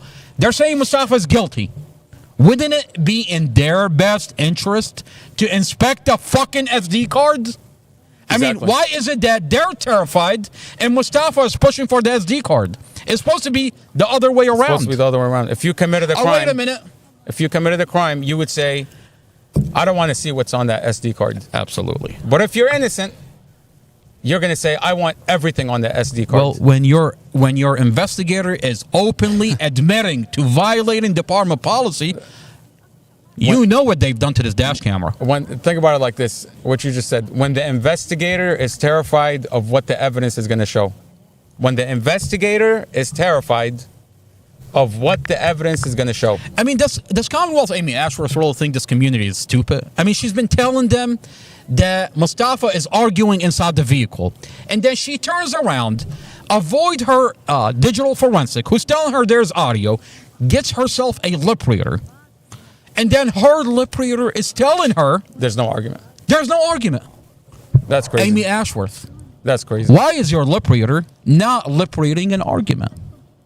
And now your prosecutor is terrified that we're going to get the audio. That's crazy. Unbelievable. I can't find the video. You send it. Send it to me. Chad Mason. I got to watch this video before I dive into the proceeding. I mean, while you do that, I've got a video that I have to pull up.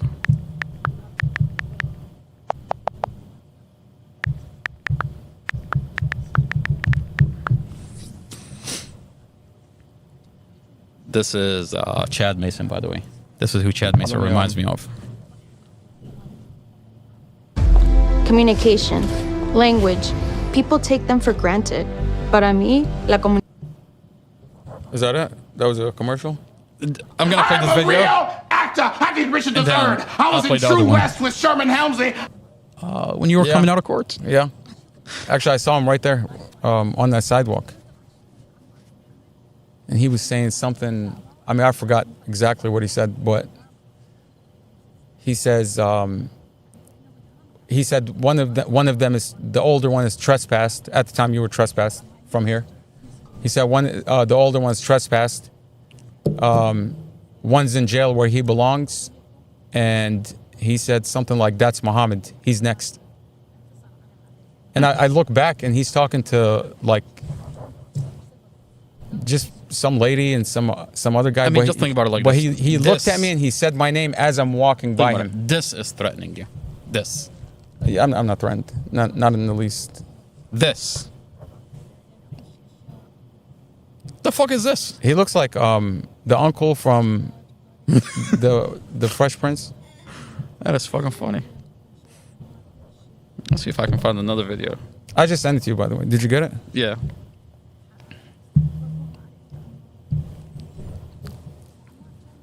I'm gonna switch over to this. All right, sounds good. What is this? The future of aerospace manufacturing is taking off. Are you ready?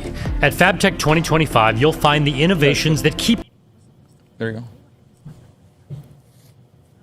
Hi, Laura! These are for you! Wow, are you wearing a bra?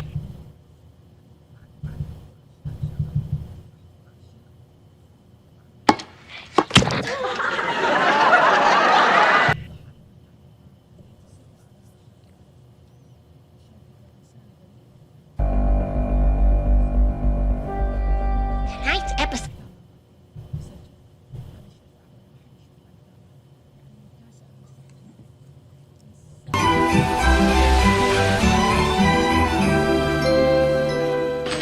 Here, Steve. Merry Christmas. Thank you, Laura. Oh, and this is for you.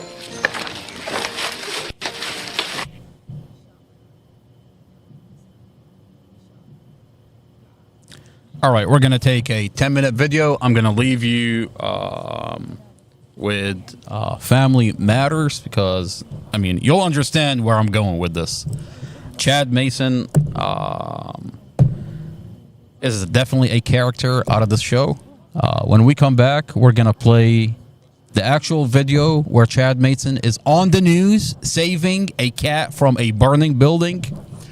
And then we'll jump into the audio in court where he takes the stand and tells Judge Carol Weimer that I tampered with Mustafa's dash camera. He admits on the record. And Judge Carol Weimer is entertaining it. So we're going to listen to that audio. A good 10-minute break, and we will be back. Wow, a wallet! Oh, and genuine canvas! Oh, thank you, sweetums. I'll put your picture in it and tape it to my heart. That's not necessary, Steve. Oh, yes, it is. That's where I always keep my wallet. You learn a few tricks when you've been shaking down for milk money as often as I have. What's this? Oh, no. Oh, yes. Your very own Steve Urkel doll. I made it myself. Now you'll always have me with you. Well, go ahead, pull the string. Did I do that? Steve, you shouldn't have, and I can't emphasize that enough.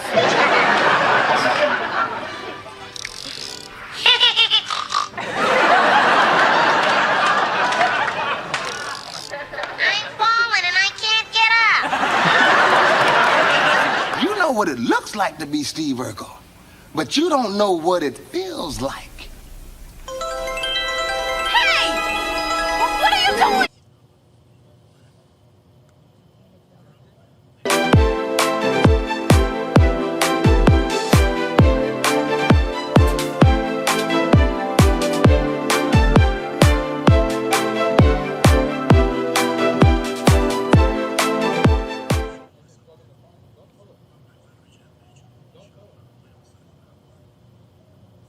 Great teams run on home base, but don't just take our word for it. The scheduling UI is fantastic. Makes creating weekly schedules really quick and easy. This is a must-have for anyone having to schedule.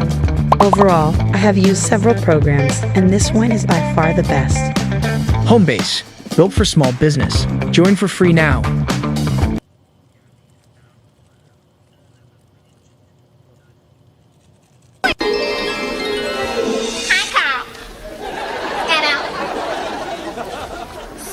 My little stud muffin.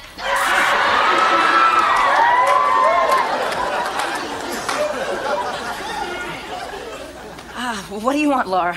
Your hand in marriage, but I'll settle for a Christmas kiss. Forget it. Oh, come on. Lay one on me, macho man.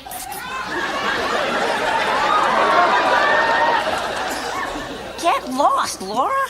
All right. Yeah, why are you so happy? He just told you to get lost. I know, but he said, get lost, Laura.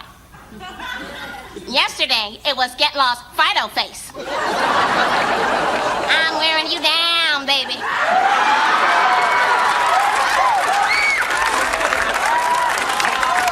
I'm wearing you down.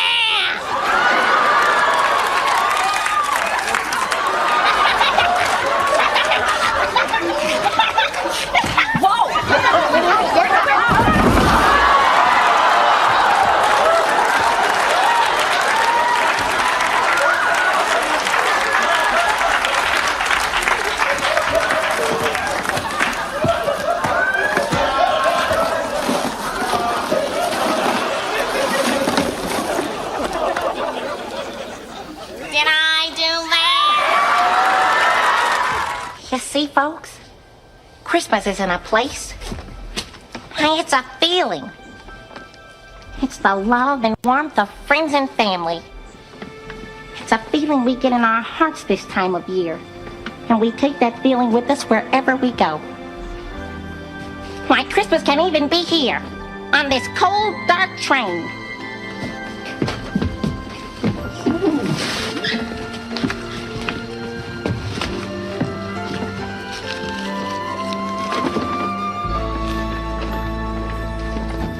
I'll give it a try.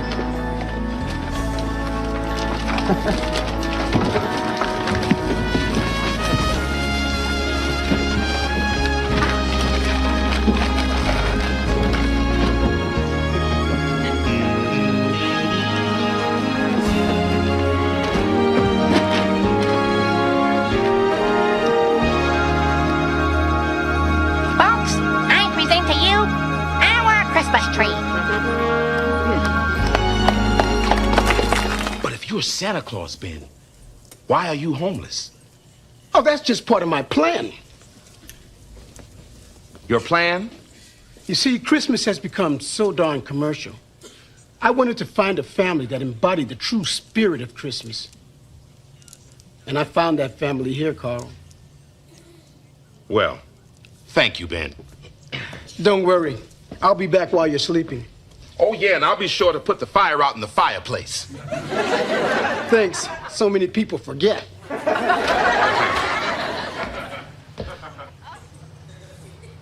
You think I'm nuts, don't you? Oh, no. You're right, Ben. Christmas has become very commercial. I was just discussing that the other day with the Easter Bunny. I understand. You're still ticked off about Christmas morning, 1958, aren't you?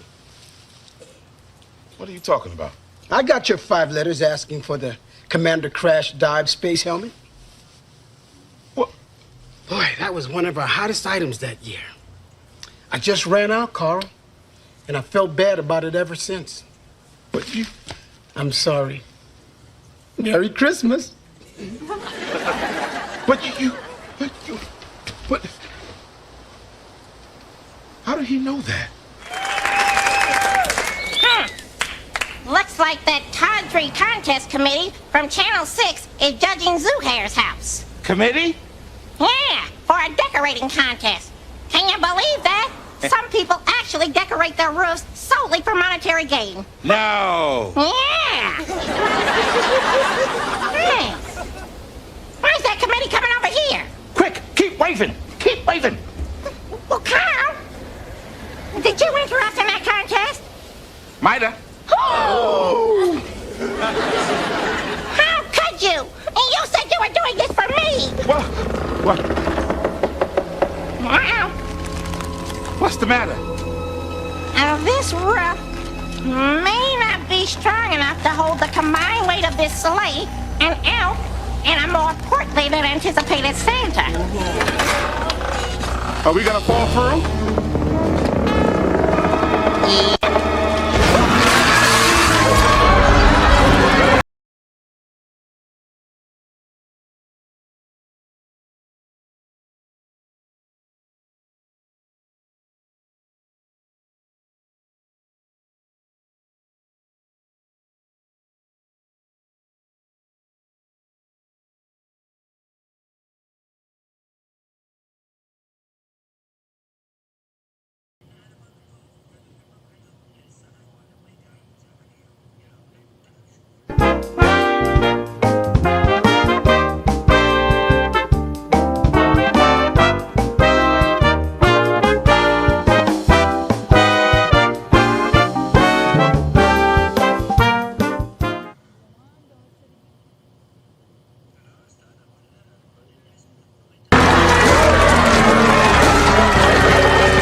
Okay, is everybody ready?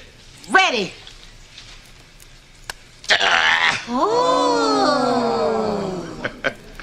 Carl, this tree is beautiful.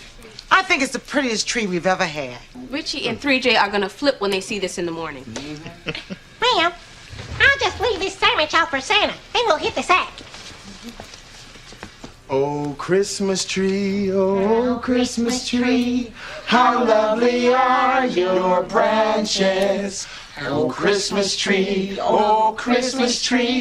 how lovely are your branches. Your branches are green in summer's glow, and they're not fading in winter's snow.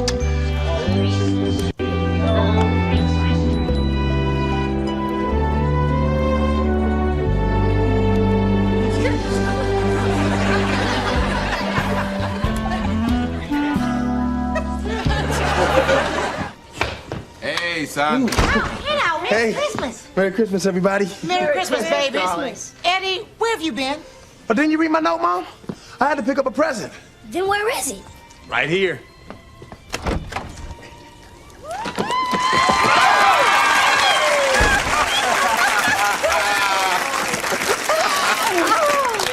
Eddie drove all night to get me so I could be here with you today. This is great. I thought you weren't gonna make it.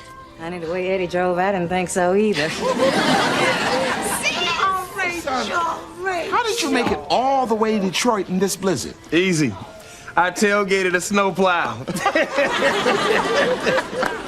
Thank you, Eddie. Hey, man. It wouldn't be Christmas if the whole family wasn't here now, would it? Hey, Eddie.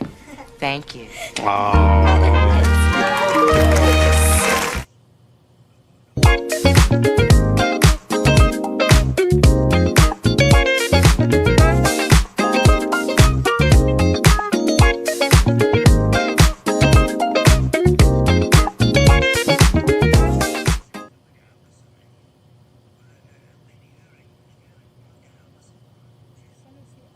My lashes have gone from this to this. I put Show Lash to the test. I've been using this eyelash growth serum for the past 12 weeks, and the results have been incredible. Just look at my lashes. This is no mascara.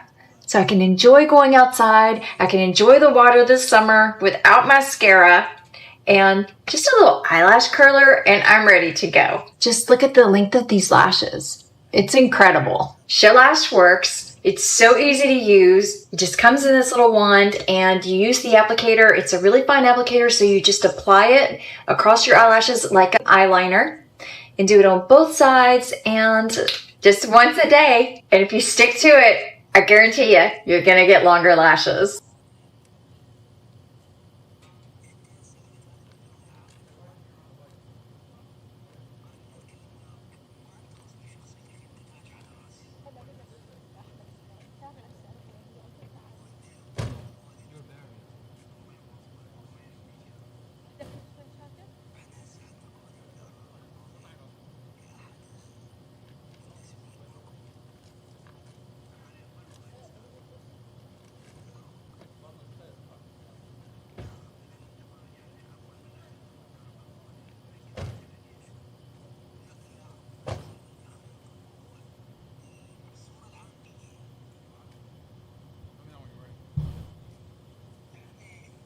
Now will make me cool. Oh, well, you go on and drink that, and then I'll show you my toothpaste that turns me into Janet Jackson. Mock if you must, my little minx. But I found my cool jean.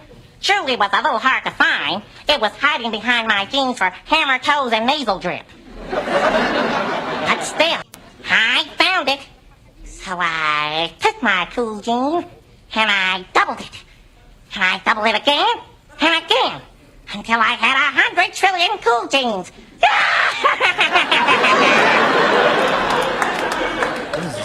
Steve, you're scaring me. I'm sorry. Laura, this elixir will improve my coordination, my posture, Is this really what my you're playing? vocal intonation. This is exactly what I'm playing because And I it might gives even sprout a chest hair insight or two. into who Chad Mason is. I mean, when this is who you're dealing with. I mean, come on, man. This is who you're dealing with. You grew up watching this show. I grew up watching this show.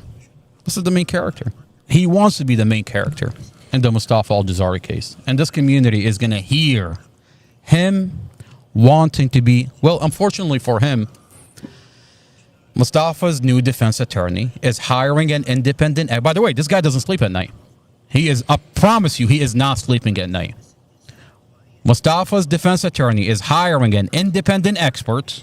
What a disgrace. That's going to look at the SD card and inspect the metadata on the SD card. I mean this guy. Why would you want somebody like that on your force? Why would you want somebody like that on your team? The first thing you do is take an oath to tell the truth and nothing but the truth. But here you have someone who's openly violating department policy, openly making his department look like crap, okay, and openly violating the law. He's violating the law. I'll tell you, I want to remind this community. He's violating the law. I want to remind this community. What this officer does is not a reflection of every police officer of Prince William County. Absolutely not. I mean, police officer in this community swear an oath to serve this community. They put their life on the line every single day.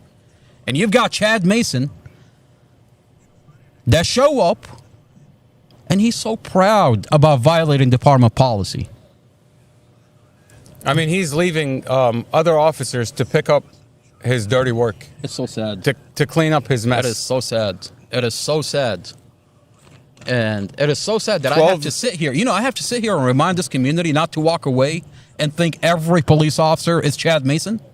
I mean, he's been with the force for, what, 15 years? And you're telling me he does not know the rules of following a search warrant? Oh, he knows. Robert Drum doesn't know that you're supposed to tell the truth? I mean, Muhammad, in Mustafa al-Jazari case, three things. Kathy Zymas calls Rob Davis, the officer that said he has an idea about this case that they should employ. It's going to cost spending money.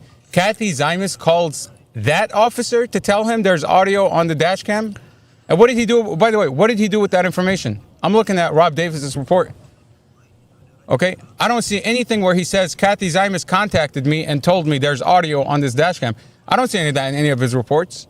What kind of money did he employ into this case? Okay, him, Sermon, Surdam, like, what are these people doing? What are they doing? You have a couple of things in the Mustafa al-Jazari case. You have children that have been weaponized by the police. I mean, I have hard evidence that the police department weaponized the children.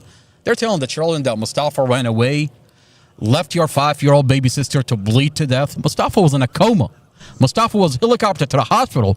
Why are you lying to children that are 9, 10, and 14, telling them that Mustafa left your baby sister to bleed to death? I mean, you're weaponizing the children. And then they're telling the ex-boyfriend, we need you to get our ducks in a row. We need you to get Mustafa in the street. Now you find the police let the ex-boyfriend in the hospital only to take a picture of 5-year-old Empress. Is that what they were employing, by the way? I'm curious. Like, does Glenn Ford have anything to do with Rob Davis paying him money? Oh, that's a good question. Did Rob Davis pay ex-boyfriend Glenn Ford any money? Because, by the way, I'll tell you, Dorothy, her kids, and Glenn Ford, and by the way, Divine, they were known to the police community. They're not like, it's not like they've never interacted with them. There was ongoing issues with Dorothy, Divine, Glenn. I mean, Glenn Ford called the police on Dorothy just a few months ago. Do you think that few months prior to the Mustafa? accident. Do you think that Mustafa's defense attorney is not pushing and is not going to obtain the body cam of Investigator Romero? He's going to get it. When he handled the children before the children were walked into a forensic interview? He's going to get it the same way he got Andrew Margiotta's body cam. He's going to push. The prosecutor's going to push back. But I can tell you, it looks like this defense attorney is not backing down. He's going to get what's rightfully his by law. Okay? And if you don't give it to me, I'm going to file a motion. The problem here that we're having is you have an attorney today. What's today? August 31st? You have an attorney that has been waiting for 3 weeks to put a motion on the docket. And the courts is not giving it to him. So Amy Ashworth, Judge Carol Weimer, they're not giving him his motion. He wants a motion to be heard. I mean, how can we expect a judge to be impartial? How can we expect a judge to be fair and honest when the judge won't even give him a hearing? The judge's not even granting him a hearing. A hearing, like the most basic thing you can ever ask for. By the way, Judge Carol Weimer wanted to push it all the way to October, and the lawyer told him absolutely not. Of course, there's a process. You got to hire the expert. They got to come in to examine this information. You got people that have to analyze this information, and then you take. There's different courses of action that has to be taken. There's different courses of action that has to be taken based on what happens after this hearing. Okay? And I can tell you right now, by law, this lawyer is going to get Mustafa's dash cam, his SD card, the vehicle inspected, the body cams that are missing, Romero, Chad Mason's body cam, Drum's audio recording of Mustafa, other body cams that are apparently in a secret compartment at the prosecutor's office. They are apparently at a secret compartment with the police department. They're hiding and covering up exculpatory evidence. That's a Brady violation. Oh, by the way, once we're about to dive into an audio of what Chad Mason told Carol Weimer on the stand. Mustafa's defense attorney, to a certain extent, is left in the dark. He doesn't have the transcripts. He doesn't have the audios from the proceedings. We're going to go through the audio of when Chad Mason says, I violated department policy. This audio is going to be supplied to Mustafa's defense attorney, Brad Haywood. This audio is going to be supplied and tagged to the police department.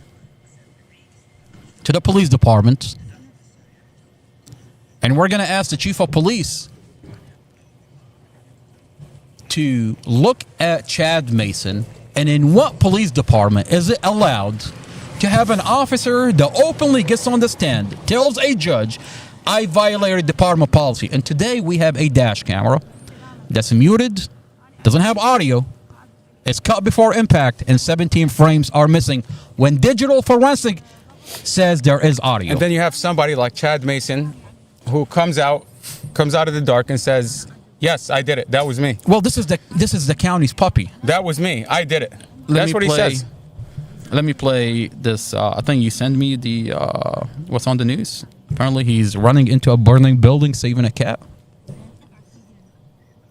This is like what? Julie Carey's territory. Julie Carey with NBC4. Is that it? You got to hit skip. Fire forced a Northern Virginia family out of their home overnight, and tonight they are staying in a hotel. No one was hurt in this fire on Merrily Way in Woodbridge. Prince William County fire officials tell us that's thanks to a fast-acting neighbor and a police officer who saved the day. News 4's Walter Morris spoke with that police sergeant. Chad Mason himself. Interesting. And I was probably about 10 seconds for actually just kicking the door in and trying to get people out. Race to the rescue as a Woodbridge home goes up in flames. And according to Prince William County fire officials, the family of 3 and their 2 dogs making it out unharmed. And their thanks 2 to dogs. the heroic efforts of a neighbor and police sergeant Chad Oh Mason. my goodness. So I went to the door. Chad Mason himself. Beating on it pretty vigorously. While I mean, my flashlight 1 minute, hand, trying to make 1 minute you're on Family Matters, 1 minute you're on NBC4. I wonder if his body cam was rolling. That's a good question. To corroborate what? Sergeant Mason reliving the dramatic Him saving a moments. cat. All quiet at this home on Merrily Way near Ice Court Monday afternoon. But it was a much different scene hours earlier. Prince William County fire officials say something ignited in the garage around 4 a.m. with the family fast asleep inside. I wonder if he started the fire. Get people out. Thankfully, Sergeant Mason was on patrol close by when the first radio call went out. He says by the time he pulled up, he could see flames. I mean, he would do anything just to get on the news. Good Samaritan already at work. She was in the front yard. Her car was actually parked in the street. I think she was trying to blow her horn to try to wake him up. A few seconds later, the homeowner coming to the door, and within minutes, the couple, their son, and their dogs out of harm's way, warming up in their neighbor's car while firefighters got the flames under control. The father or husband was really appreciative. Came up probably 20 minutes later, shook my hand, and really thanked me for police helping, department would not exist if it wasn't for him. Mason, who's been a volunteer Homeland Security one day years, says this is also an important reminder. Leave Homeland Security only to join the police every department. 6 months. And he has an important message for everyone watching. And just reminding people that this is a great illustration of the community effort and how important it is just to help your neighbor. In Woodbridge, Walter. Well, this community today is asking questions, and we would like answers from Chad Mason. Wait until we pull up the audio. I'd like to know if his body cam was rolling when he jumped into that house on fire. I want to, really quick, I want to go over some comments here from the community. Please be careful out there. Someone, Gabe says, please be careful out there. I mean, okay. That's my boy. Good job. Thanks for all you do. Joanne telling Chad Mason. Barbara says, thank you for all you do. Please be safe out there. Chai Griffin says, do other police departments do this? I mean, outside of our county. This is awesome. Who knows, Investigator Mason could have just inspired a kid watching this video. Thumbs up. Oh, Chad Mason, who in the Mustafa Al-Jazari case, they're weaponizing the children, a 9, a 10, a 14. Mm-hmm. But here, Griffin says, you never know, maybe this will inspire a kid. But who cares about those children as long as you're getting Mustafa Al-Jazari, who sued the police? They don't care about those They're kids. okay. Those kids are not okay. Sue Berner says, and thank you for the job you do. Paige says, thank you, Chad Mason. You have a difficult job. We appreciate you. Thank you. Stay safe. Be blessed. Judy says, all I can say is thank you to both Investigator Mason, but also his family for the sacrifice for our safety, and a huge thank you to the entire Prince William County Police Department. Donna says, yes, thank you for all you do, and please be safe while you do it. This was what, 10 years ago? It's 10 years ago. Was it? This is 10 years ago. These are the comments from when he wanted to have his own show for the police department. Oh, you're talking about the show? Yeah. Oh, I thought you were talking about the house. Well, I'm going to be tagging these people once we played the audio when he got on the stand and he said, I violated department policy and I edited Mustafa's dash camera. That's crazy. Mason, Nakaya Mason says, so proud. She's so proud of Chad Mason. Lisa says, always proud of you as long as I have known you. Oh, she's known Chad. I'm proud of you, man, and thank you for what you do. Reed says, thank you for your service. Johnny says, where you go, Chad? At the end of the day, this is Chad. Remember who you're dealing with. A Chad. A Chad. Who wants to be a Chad. Let's go into the audio. Let's go into the audio. I think that's a good idea. I mean, this is a damning audio where you have an officer. Well, let the video. Let the audio speak for itself. Let the video speak for itself. It's unbelievable that you have a police department that is entertaining this, and they think that, this happened in a courtroom where the sheriff made sure nobody came in with anything. I mean, Sheriff Glenn Hill would roll in a giant machine just to make sure that no one is recording this audio. No one. No one's listening to this. If you didn't hear it, it didn't happen. Okay? They had the trio. Kathy Zymas, Robert Drum, and Chad Mason. and they're going to sit there and corroborate each other's story to cover up each other's backs. I mean, you can't cover up what he says in this audio. I violated department policy. I tampered with the dash cam that today is missing 21 gigabytes. Today is missing audio. Today is missing the most crucial piece of video, which is the accident itself. And you have a investigator who says, yeah, but the wire is cut. Let me ask you a question. The wire is cut. Let me ask you a question. The wire is cut. I mean, it's not severed. It didn't get unplugged. Broken, they say. The wire is broken. Zyma says broken. What? By the way, where is the wire? Shouldn't the wire be in evidence? That's exculpatory evidence. Where's the wire? If the wire is not there, it's going to be a giant problem for this county. Where is the wire? That is a real exculpatory evidence question. Missing from Mustafa al-Jazari case. When Zyma says it's broken, Chad Mason says it's cut, and then you have a picture of it that it's sliced. It's sliced. Wait a minute. Did Chad Mason take out his knife and slice that wire? Well, if you look at the camera, you can still see the little metal still stuck into the charging port. So you can only assume that the piece of the wire that should be there should be the base that holds the metal.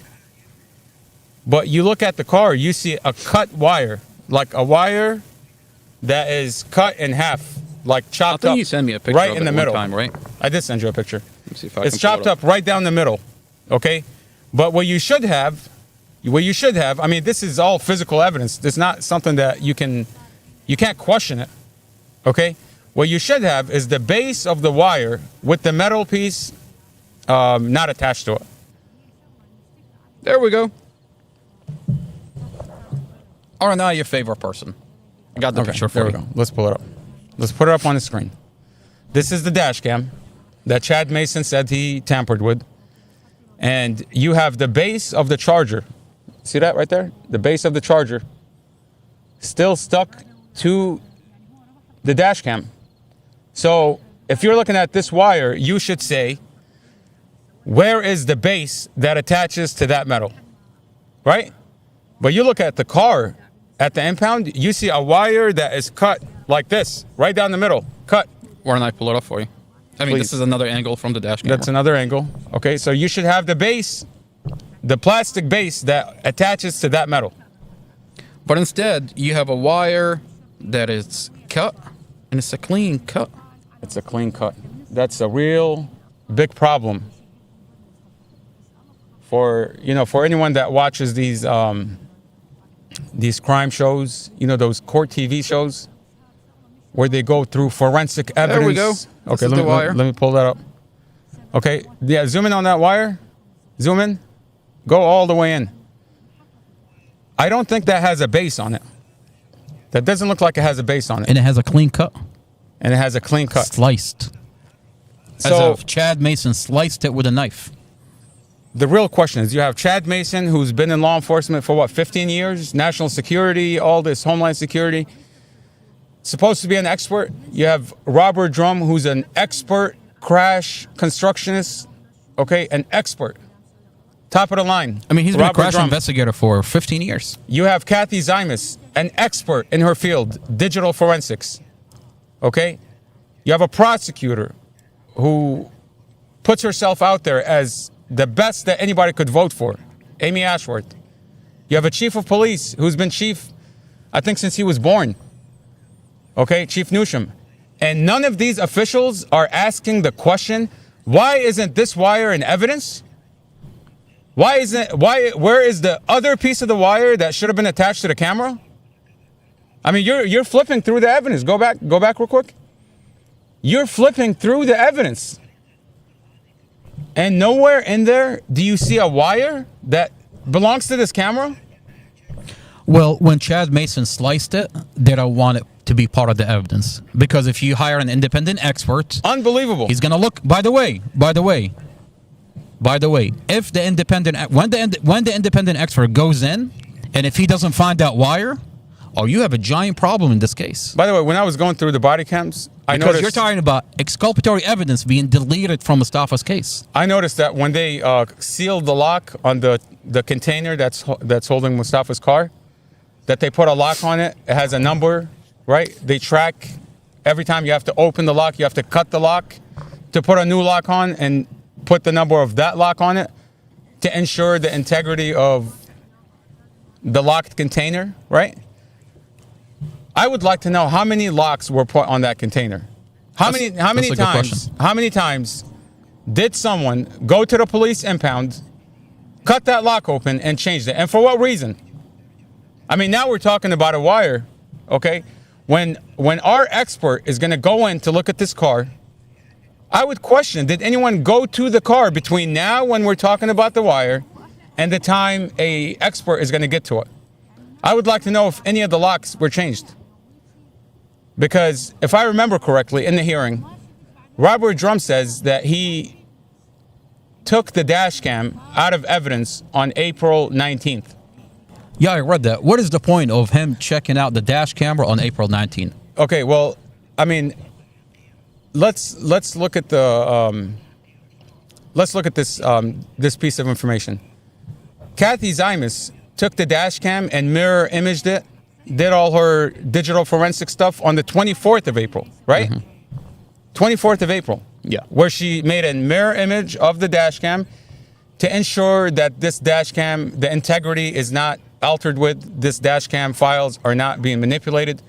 But then you have Robert Drum on the stand saying he checked out the dash cam on April 19th. Why is your officer taking the dash cam that is supposed to be mirror imaged by digital forensics on the 24th? On the 19th, he checks out the dash camera. He took out the dash cam. Before digital forensic mirrors, before they got to him.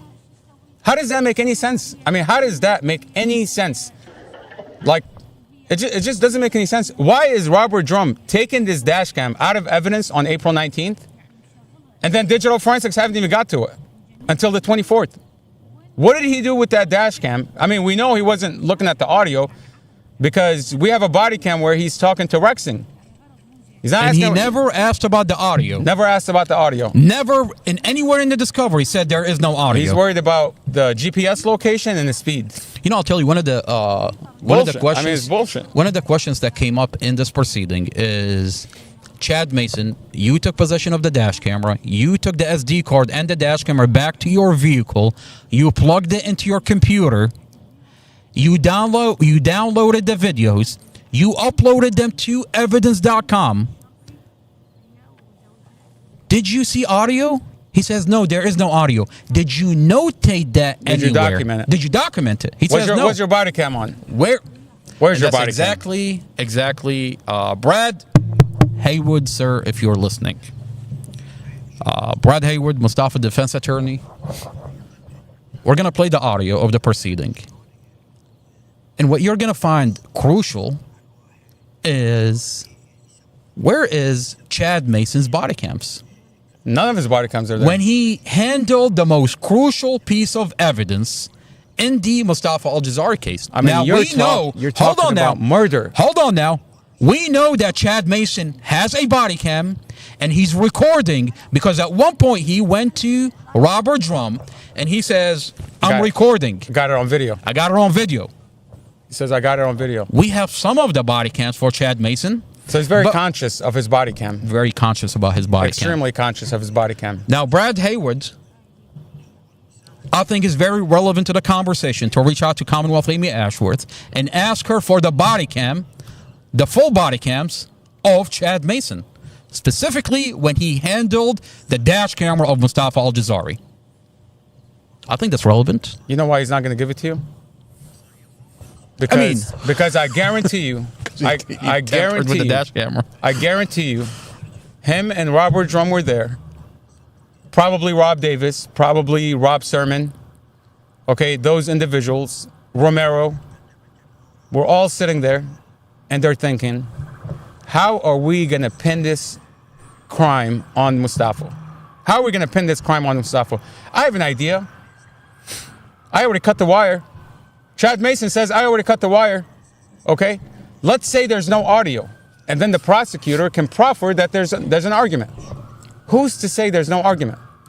And let's not upload all the videos.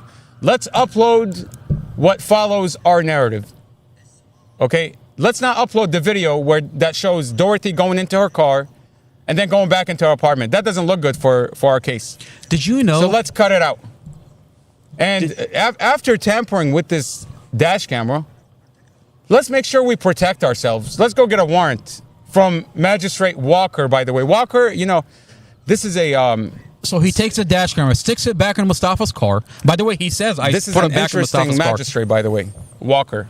Walker is very interesting because this seems to be the same magistrate that every time Sarah Sammy wants to fuck with Mustafa, they go to Magistrate Walker. Interesting. You know, previously when Mustafa was harassed, and you look at who signed the warrant against Mustafa, it's Walker. Who signed the warrant in this case? It's Walker. Who signed the DUI warrant? It's Walker. A DUI warrant, even though Mustafa's toxicology show no drugs, no alcohol. Exactly. Find that interesting. Exactly. Every time they want a warrant, they go to Walker because, hey Walker, are you working right now? Okay, why don't you sign this warrant for us? Do us a favor. This guy, we got to get him off the street. Doesn't matter what the facts show. Doesn't matter what the truth is. Okay, they get what they want because they have certain individuals that are tainting these agencies. Okay, you want a magistrate? They're going to wait for the right one. Okay, you want to cut this dash camera? Let's get the right officer involved. Let's get Chad Mason. He says he's really good at testifying and lying about shit. Okay? I mean, think about it. He thinks he's above the law. He cut the wire. He tampered with the videos. I mean, you're going to hear it. He tampered with the videos. Okay? And now you're leaving digital forensics to come in and clean up your dirty mess. Well, what is Chad Mason going to do when... I mean, look at what Brad Zymus Haywood, said. listen. Look at what Zymus said. Zymus said, there is audio. I contacted Rob Davis and informed him of my findings. And she shut her book. I did my job. What's the point of digital forensic to protect the integrity of this dash camera and the SD card? She said she mirrored the files on this SD card and then uploaded them. No. Chad Mason is the one that uploaded them. But what's the point of doing a mirror for the files to protect the integrity if you have Chad Mason who already downloaded it without doing any of that and uploaded it to evidence.com? What's the point? What's the point? I mean, what shouldn't digital forensics be the one to download these files and upload them? I mean, think about upload the original files to evidence.com. Think about what Zymus says on the stand. She says, and you'll hear this. She says, in my whole entire experience as digital forensic, there is no way that a file could be corrupted halfway. It either has audio or it doesn't have audio. That makes sense. And her testimony is that on the 5th, it doesn't have audio, but the previous days, it does have audio. How does that make sense? So, and her testimony is there is no way that's possible unless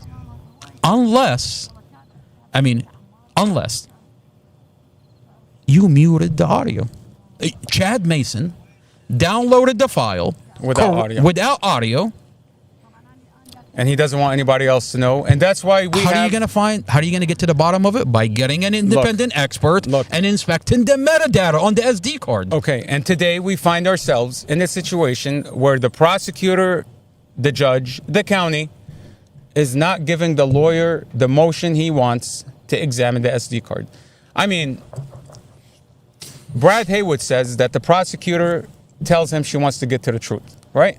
Isn't that what she says? Five times. He said 5 times in good faith. I mean, he says, I give someone the benefit of the doubt until I can't give them the benefit of the doubt anymore. He said, I scheduled an appointment with the prosecutor. He said, I have a very good conversation with the prosecutor. He says, she tells me, and if you need anything, you can schedule an appointment with me. That she wants to get to the truth. She wants to get to the bottom of it. She wants to get to the truth. And he says, she told me I can schedule an appointment. Anything I need, evidence, she's gonna give it to me. And then I scheduled an appointment. and she cancels the first appointment. So I last minute she cancels it. I schedule a second appointment, and on the last minute she cancels it. I schedule a third appointment, and everything is good. And she tells me, I want to get to the bottom of this case. I want to find out what's going on in the Mustafa al-Jazari case. Let's work together to find out what is going on. The third meeting, she cancels it. I schedule a fourth appointment. On the last minute, she cancels it. I schedule a fifth meeting. On the last second, she canceled it. He says she's fucking with me. Yeah. They're fucking with me. It's clear.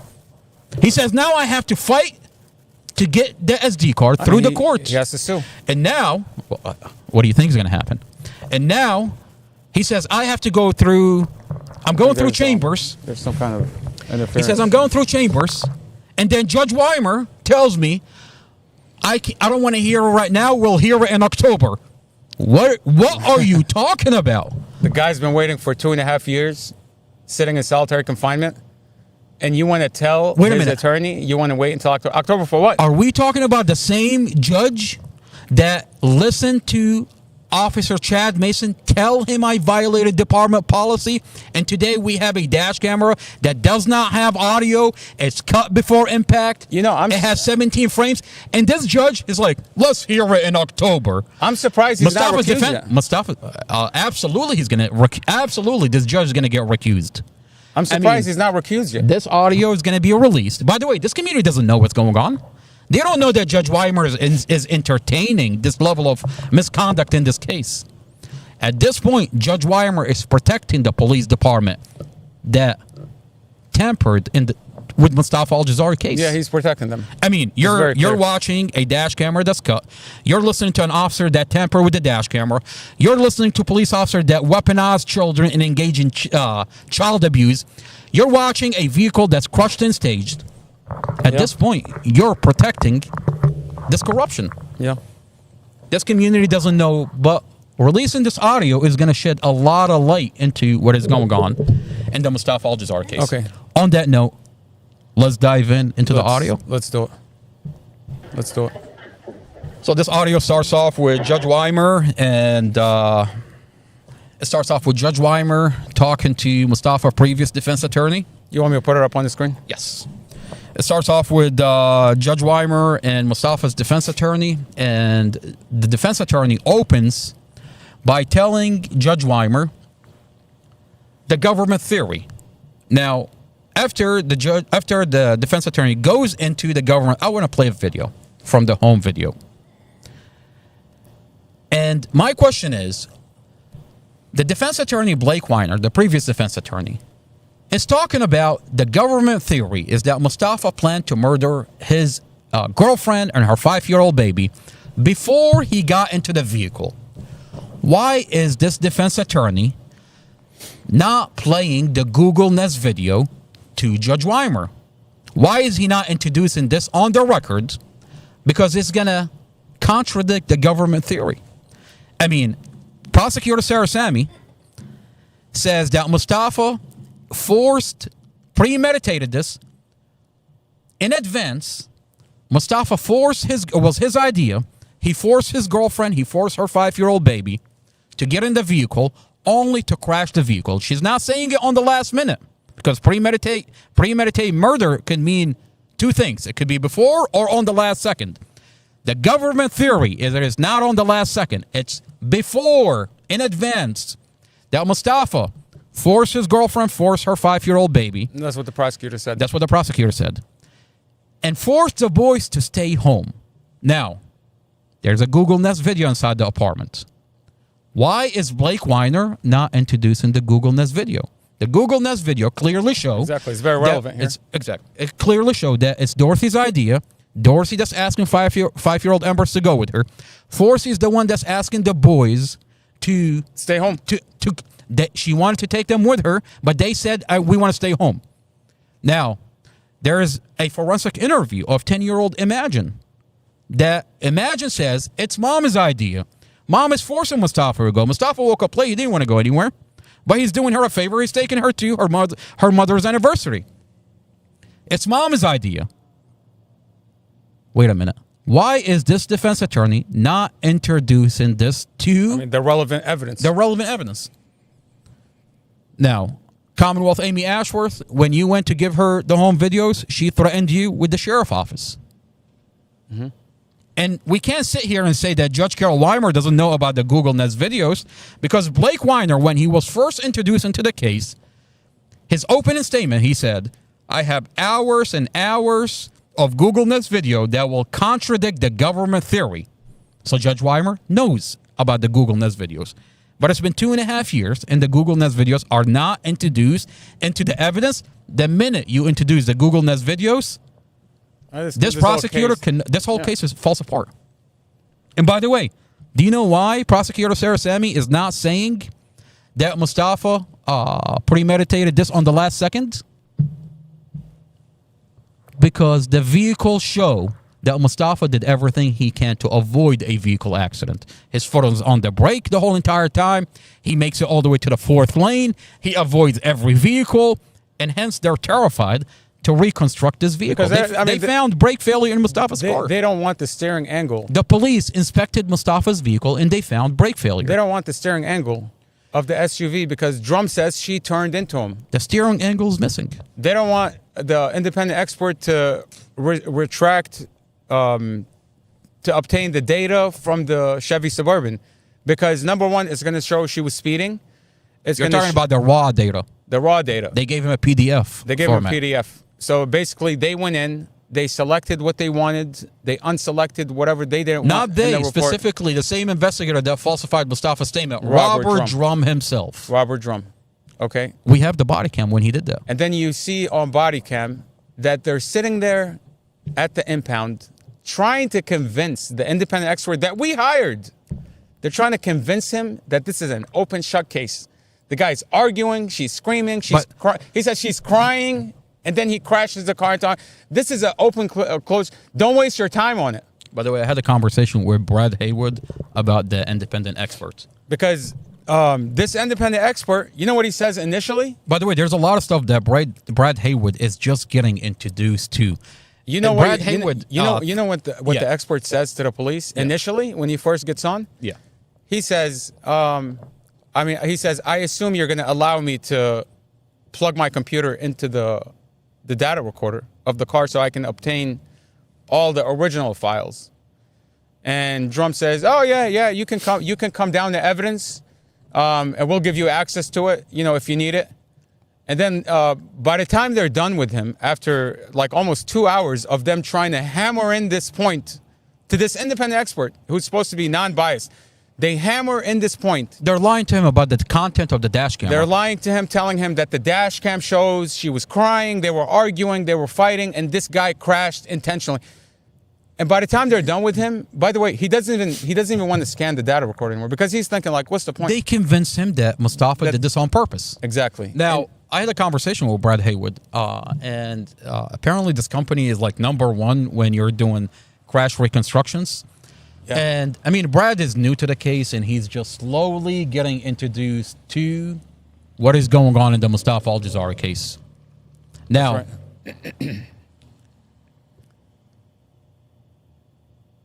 we're pointing these things out. And if Brad Haywood is waking up to a reality in this case, that, hey, this company is already tampered with. They've already tainted this. So it doesn't make sense that we're going to go with the same company to reconstruct this vehicle? Absolutely not. Hell no. I mean, on a body cam. I mean, you're talking about an officer, Rob Davis, who says they have to employ an idea about this case where that's going to cost them money. Okay? It's going to cost them money. Let your imagination go wild here. Okay? You bring in an attorney, we're going to pay your attorney to flip him on the other side. Because you don't have the files. Nobody has the files except for the attorney. We're going to pay this attorney to cover up for Robert Drum. Isn't that what they did with Casey Stevens? Okay, we hired another lawyer out of Arlington. Farhina Siddiqui, is that her name? Oh my God, that lady. Okay, let me tell you how you know that these officers, this county is manipulating lawyers. Okay? I think her name was Farhina Siddiqui. Yeah. Okay? Yeah. She's from like a big firm in Arlington. So I remember because I initially went and did the initial consultation with her. And this is what she tells me. This is like we had fired Casey Stevens. We had fired Casey Stevens, and we're looking for a new attorney. And I'm telling her that the previous attorney is telling me to destroy all the evidence. She says, I hope you didn't destroy any of the evidence. I hope you didn't listen to him. I said, no, I've got everything. I've got recordings of the court proceedings. I've got notes. I've got documentation. I have everything in this case. And she says, this is unacceptable. What you're telling me is unacceptable. Okay? And we retain her that day. We retain her. I give her a big file of Mustafa's information. And this lawyer she says, okay, let me get with the Commonwealth attorney. Let me see what information I can get out of the prosecutor's office now that we've signed a retainer agreement. And all of a sudden, this lawyer goes missing for 5 days. Amar, for 5 days, I can't get a hold of the lawyer we just paid. This lawyer. Retainer from Mustafa. think about it like this. As a new lawyer that comes into this case. Let me finish up. Yeah. So 5 days, she doesn't answer her phone. Every time I call the office, they tell me, oh, she's not here. They come up with a random excuse that she can't answer the phone. 5 days later, she comes out and says, you need to come to my office so I can give you your retainer back because I can't take this case. 5 days ago, you were just telling me how this is the Do you biggest, know what's happening here? This is the biggest injustice. Do you know what they're doing? She's saying, give me the contact information for the FBI. Give me the DOJ complaint. I'm going to follow through with it. Give me all this information. 5 days later, this lawyer says, I want nothing to do with this case. After talking to the prosecutor's office. Why do you think that is? And then you know what she does? After she cancels the contract, after she's no longer Mustafa's lawyer, she goes to Mustafa in the jail, okay?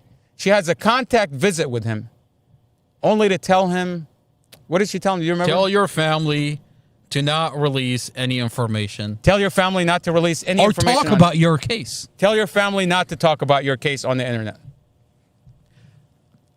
I mean, when you look at what they've done, children are weaponized. I mean, you come into the Mustafa al-Jazari case, all I have to do is show you a forensic interview from the Mustafa al-Jazari case. Look. I mean, you've got children that have been weaponized against Mustafa. Testimonies of children that are not matching up with the Google Nest videos. You told these children that Mustafa killed your mother, a 9, a 10, a 14. You told them that Mustafa killed your mother, left your baby sister to bleed to death. You've got the ex-boyfriend who the police in the background are pushing to go into the hospital, take picture of 5-year-old Empress in the condition that she's in, go back to the apartment, show the kids these pictures. How do you know that? From the forensic interview. The children are admitting to it, are saying it. This is what they told us. This is what we saw. This is what they're doing to us. You know, we might be Wait a minute. We might be sitting here talking about, I mean, look, we might be sitting here talking about children were abused, violations of department policy, evidence being tampered with, a warrant not being followed through like it should have been, an officer falsifying Mustafa statements, tampering with the vehicle. I mean, these are all very extremely serious accusations, okay? And when I say serious, you might see us here talking about it. We might giggle, laugh.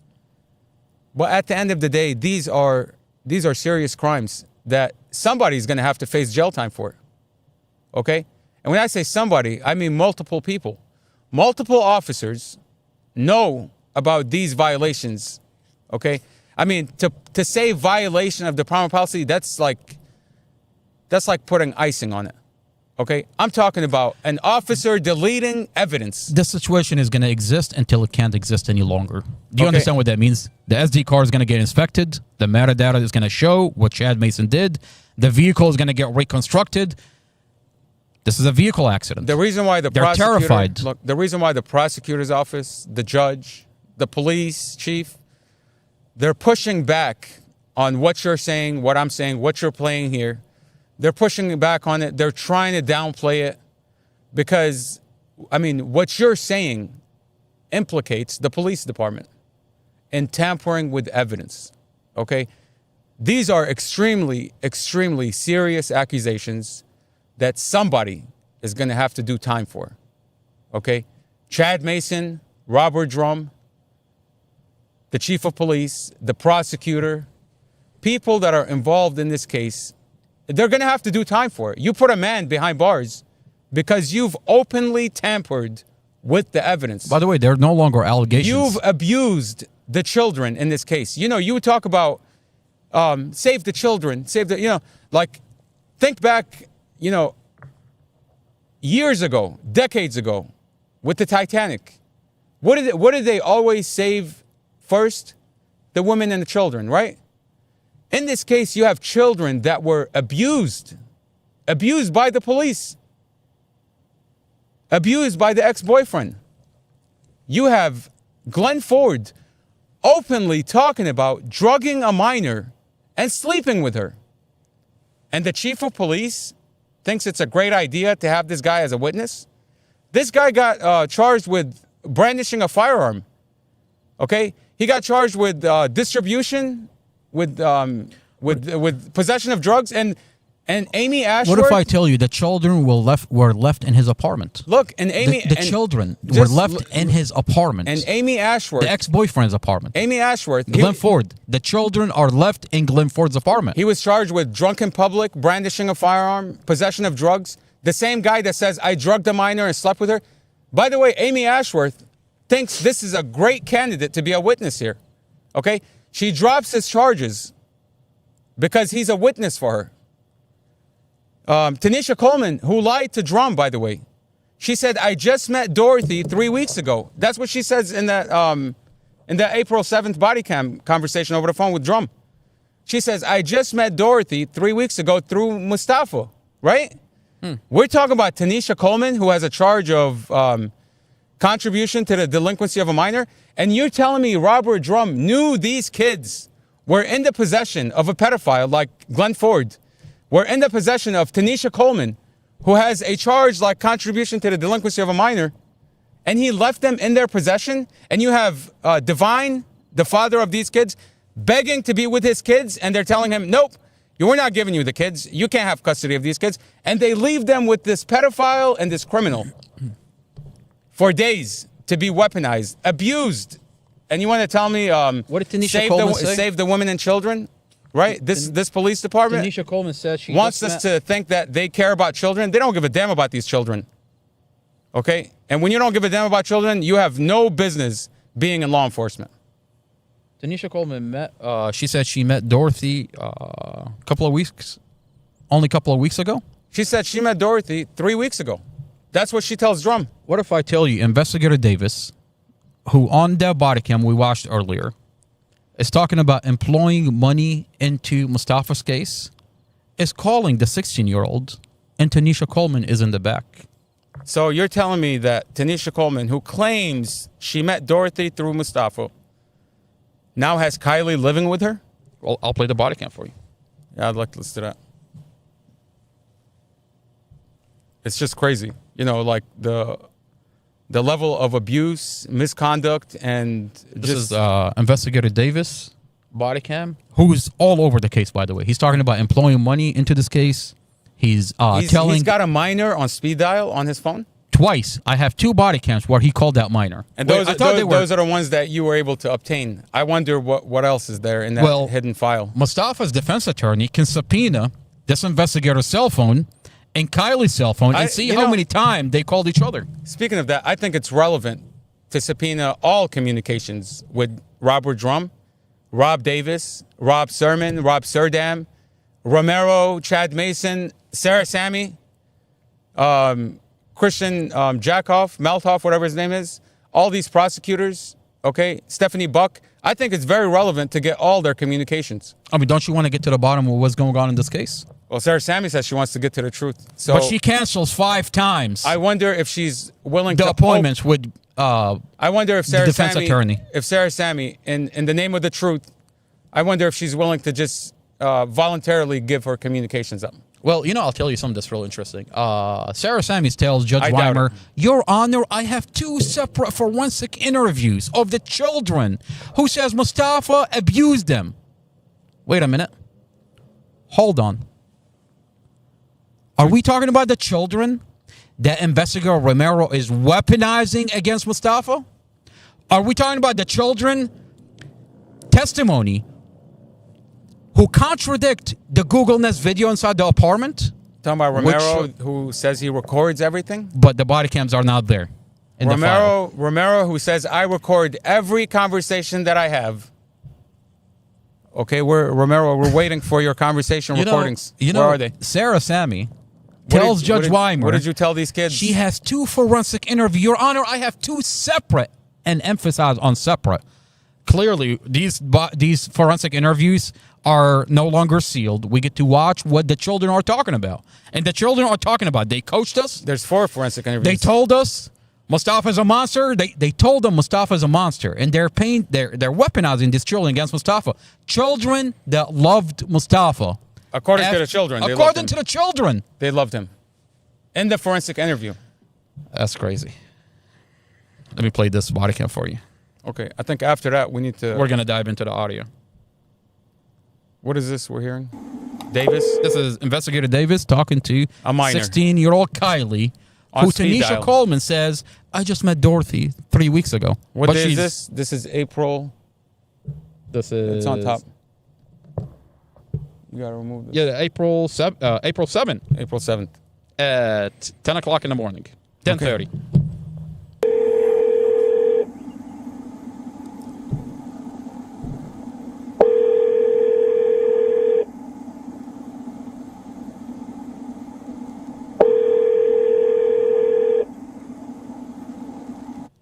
Let's see what kind of money Davis wants to employ. Can you get your son most? Let's see, 35. I think it's 37.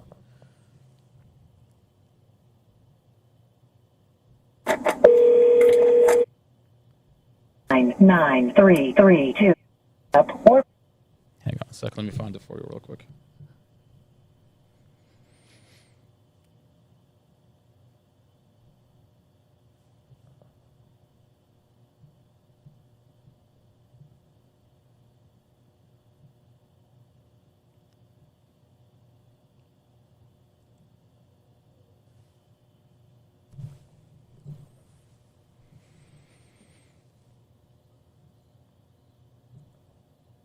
I think he's on mute. He's going to unmute. Oh.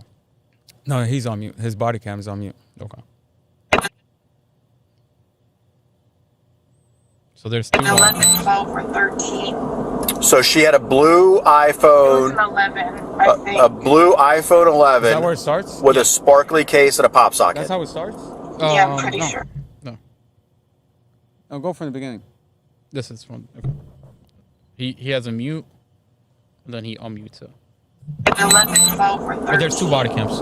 So she had a blue iPhone. It was an 11, I think. A blue iPhone 11 with a sparkly case and a pop socket. Yeah, I'm pretty sure. All right. If there was a... Hold on, Kyle. I might have to call you back, okay? Okay. All right. Hold on, Kylie. Thanks. I might have to call you back. He's got her on speed dial. This is Robert Davis. Mm-hmm. And then he calls her back. This is another body cam. By the way, that was April 11th. April 11, okay. Right now? Listen. All right. At 100%? Okay. Okay.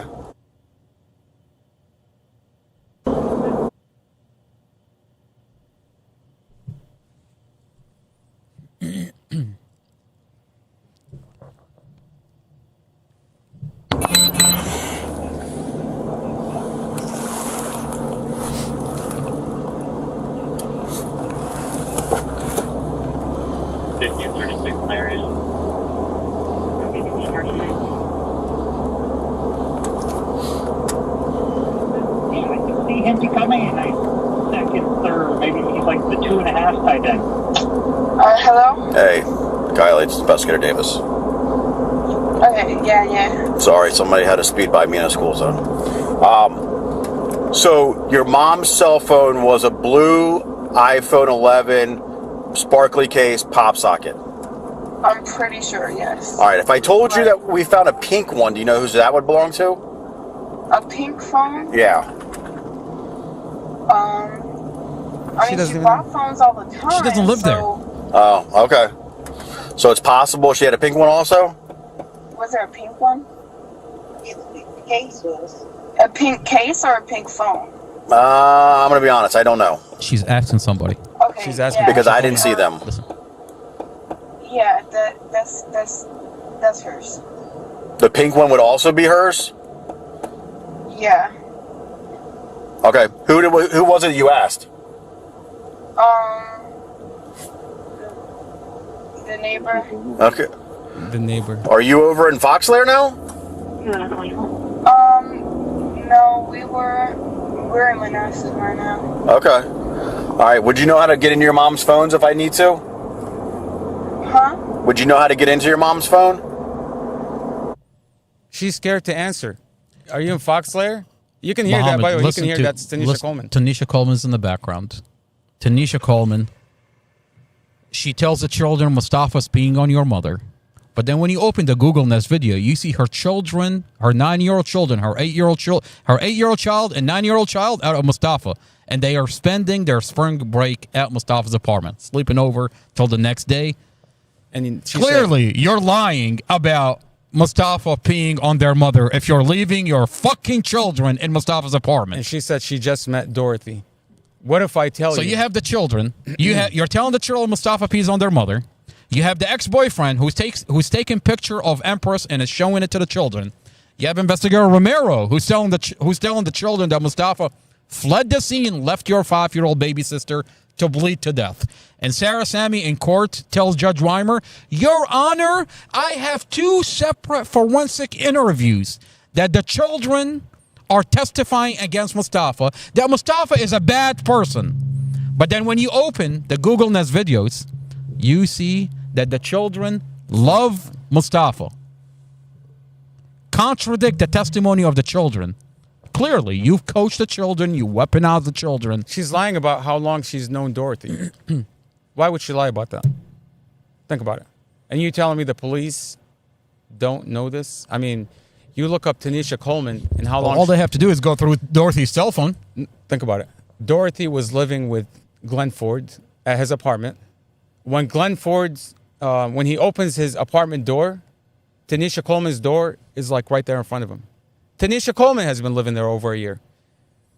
The kids, Dorothy's kids, play with Tanisha Coleman's kids. Okay? You want to tell me that Glenn Ford, who lived there for over a year, Tanisha Coleman, who lived there for over a year, doors are right next to each other, and you're telling me that Tanisha never met Glenn Ford? And for anybody to say, how is this relevant? Like, what does this have anything to do with anything? If you look at the video that I recorded at the apartment complex, the way Glenn Ford enters Tanisha Coleman's house... He just enters. He knows exactly where to go. He barges in, and he goes down the hallway to the bedroom. Like, that's not somebody that you don't know. Let's just be real.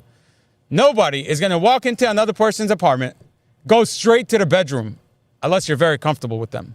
So, for Tanisha Coleman to lie to Robert Drum, to say that she just met Dorothy, she just met Mustafa, she doesn't even know Glenn Ford. I mean, they're attempting the to FBI, be. They're attempting. FBI says, are these two together? Are they married? Oh yeah, Lindsay Coulter. The FBI says that. She comes into our house and she says, I think they're together, boyfriend, girlfriend. She said, are these two together? Because it looks like they're I mean, you know, FBI, they can read body language. I mean, and she saw the way he entered that apartment.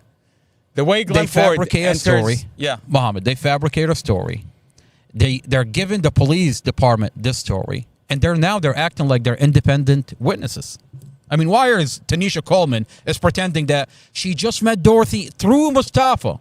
You know what would be really interesting? I'll tell you what. What would be really interesting is, since this is part of the evidence, the phone data dump, and Glenn Ford tells Rob Davis, Investigator Davis, that he deleted all the communication he had with Dorothy. Anytime Dorothy would send him something, he would delete it. First of all, why would you delete it if you're living alone? Who's going to go through your phone? Why would you delete it? You have no Why reason. would Davis not put in a subpoena for the communication? You know, fuck all that. I'll tell you this. Dorothy's phone is in evidence. She has 3 phones with all sorts of communications. And Brad Haywood is entitled to that information. I would look into how many times Tanisha Coleman texted Dorothy and how far that relationship goes back. Okay? And I wouldn't be surprised if Dorothy and Tanisha Coleman were friends for over 5 to 10 years. Because Dorothy had a camera. She had like one of those, those nice cameras. And you can see in one of the body cams, Robert Drum says, oh, this is a nice lens. Well, there's a camera to that lens. And that camera belongs to Dorothy. And guess whose picture is in it? With Tanisha Coleman holding her 8-year-old, and at the time was a little tiny baby. Oh, well. Guess whose photo is on that camera? Okay?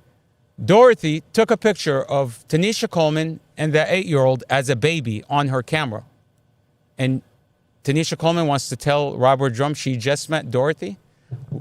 Why are you lying about how long you've known Dorothy? I mean, she tells Why are you lying when the photo in Dorothy's camera is of Tanisha Coleman with that child, that 8-year-old, as a baby?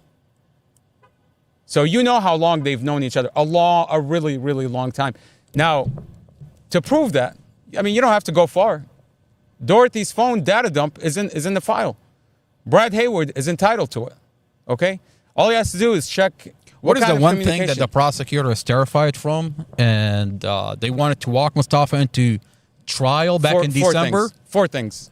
The prosecutor is, over the moon terrified. The home videos, the cell phone data dump, okay? Inspecting the car and inspecting the SD card. These 4 things, I'm telling you. I've never seen a case like this. These 4 things are going to put government officials in jail. 100%. These Absolutely. 4 things. And The by moment the way, Brad Haywood gets this information, I guarantee you, there's going to be a mass arresting of certain police officers, prosecutors, and county officials. They're going to be going straight to jail. No questions about it. You tamper with evidence. This is 2 hours. This is 2 hours and 48 minutes of a podcast. And who knows? By the way, who knows why? You want to go for another 2 hours? Who knows why Weimer is trying to delay this thing till October? I'd like to know if Robert Drum or Chad Mason are coming up on some kind of retirement. I know Robert Drum says he wants to retire. Interesting. Is he trying to retire prior to us obtaining this SD card? Interesting. So even if you retire, we're going to pull you out of retirement. I promise you, you're going to jail. I promise you, you're going to jail. Robert Drum and Chad Mason. By the way, they can't run away from what's happening here. You can retire all you want. You can't run away from the independent expert. Retire in prison. You can't. The SD card is going to get inspected. You've got an officer that's admitting to violating department policy. Mohammed, if I worked at a register, and at the end of the day, I have to take that money. If I work at a store, I'm in charge of a register. At the end of the day, I got to take that money and deposit it at the bank. I get to the fucking bank, and the money is not there. I'm the only one that handled this register. I'm the only one that carried this bag money to the bank, and now the money is missing. This investigator, you're not gonna look at the camera. You're not gonna count You're not gonna investigate me. I am the suspect. Chad Mason gets on the stand and he tells the Judge Carol Weimer, I had the register and I took the money. I've never seen. It's a miracle that we have this fucking audio. By the way, this is a fucking miracle. Yeah. This audio is getting released out to the community. Mustafa's defense attorney is in the dark right now. He doesn't have this audio. He doesn't have the transcripts. He doesn't have the transcripts. He doesn't have the transcripts. Why not? This audio is going to be sent to Mustafa's defense attorney. This audio is going to be posted on the internet. This audio is going to be sent to the police department for Chief of Police Peter Newsham. And if they think they're going to redact some of the testimony from these transcripts that the lawyer is trying to get, this is on a fucking audio. We have the audio. We have the recording. And by the way, for anybody to question the authenticity of this audio, I tell you, you are in America. You have the right to a open public records request. You can email the Commonwealth. There's a fucking transcript. You can email the Commonwealth attorney. You have the case number. Say, I would like to get the transcript. If you question it, go get the transcript and match it up to the audio. There's a transcript. Exactly. There's a transcript. I promise you that Chad Mason is not sleeping at night. I wouldn't be either. By the way, if the defense attorney hired an independent expert. In 2 weeks, he's getting the SD card, and the metadata on the SD card is going to get inspected, and we're going to get to the bottom of what Chad Mason did to Mustafa's dash camera. Cut the wire, tampered with the videos.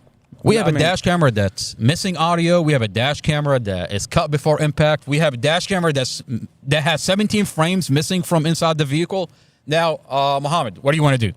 We're on a podcast. Let's go into this audio. Do you want to go into it right now, or do you want to do it on the next podcast? No. You want to do it right now? I want to go into this audio. You're fucking dying to hear the audio. Okay. I told you you're going to be looking forward to this audio. Let's take a quick 5-minute break. 5-minute break. And then when we come back, we're not going to talk. We're focused. We're going to go directly into this audio. Let's see. I have to play a video. What do you want to play for everybody? Why don't you play that? Which one? That Free Mustafa song. That's a beautiful idea. I don't know. Do you have it on? I don't have it on. Do you have it? Let's see. I don't think I have it either, to be honest with you. I mean, I have it somewhere. I have it somewhere too.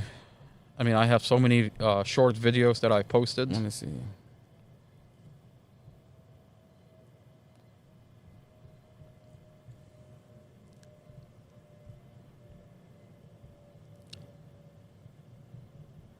Yeah, I'm not going to find it. I have so many short videos that I've posted.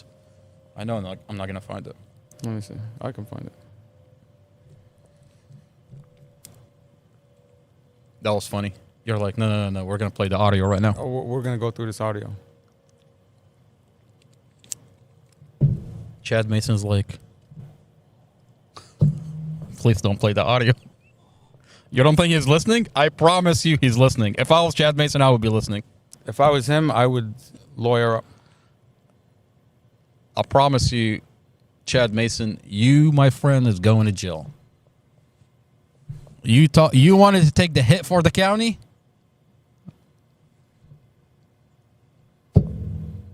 We're going to see you in federal prison. And hey, maybe I'll put money on your commissary. When Mustafa comes home, he's going to put money on your phone so you can call your mother and tell her what kind of Chad you are. That's right. I mean, question is his white wife going to stay with him while he served time in federal prison? Actually, I don't think so. Chad? Can you have a video on repeat? Yeah, I can do that.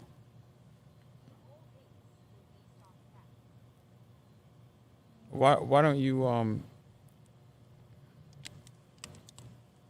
What do you want to do? Actually, I have a better idea than that song.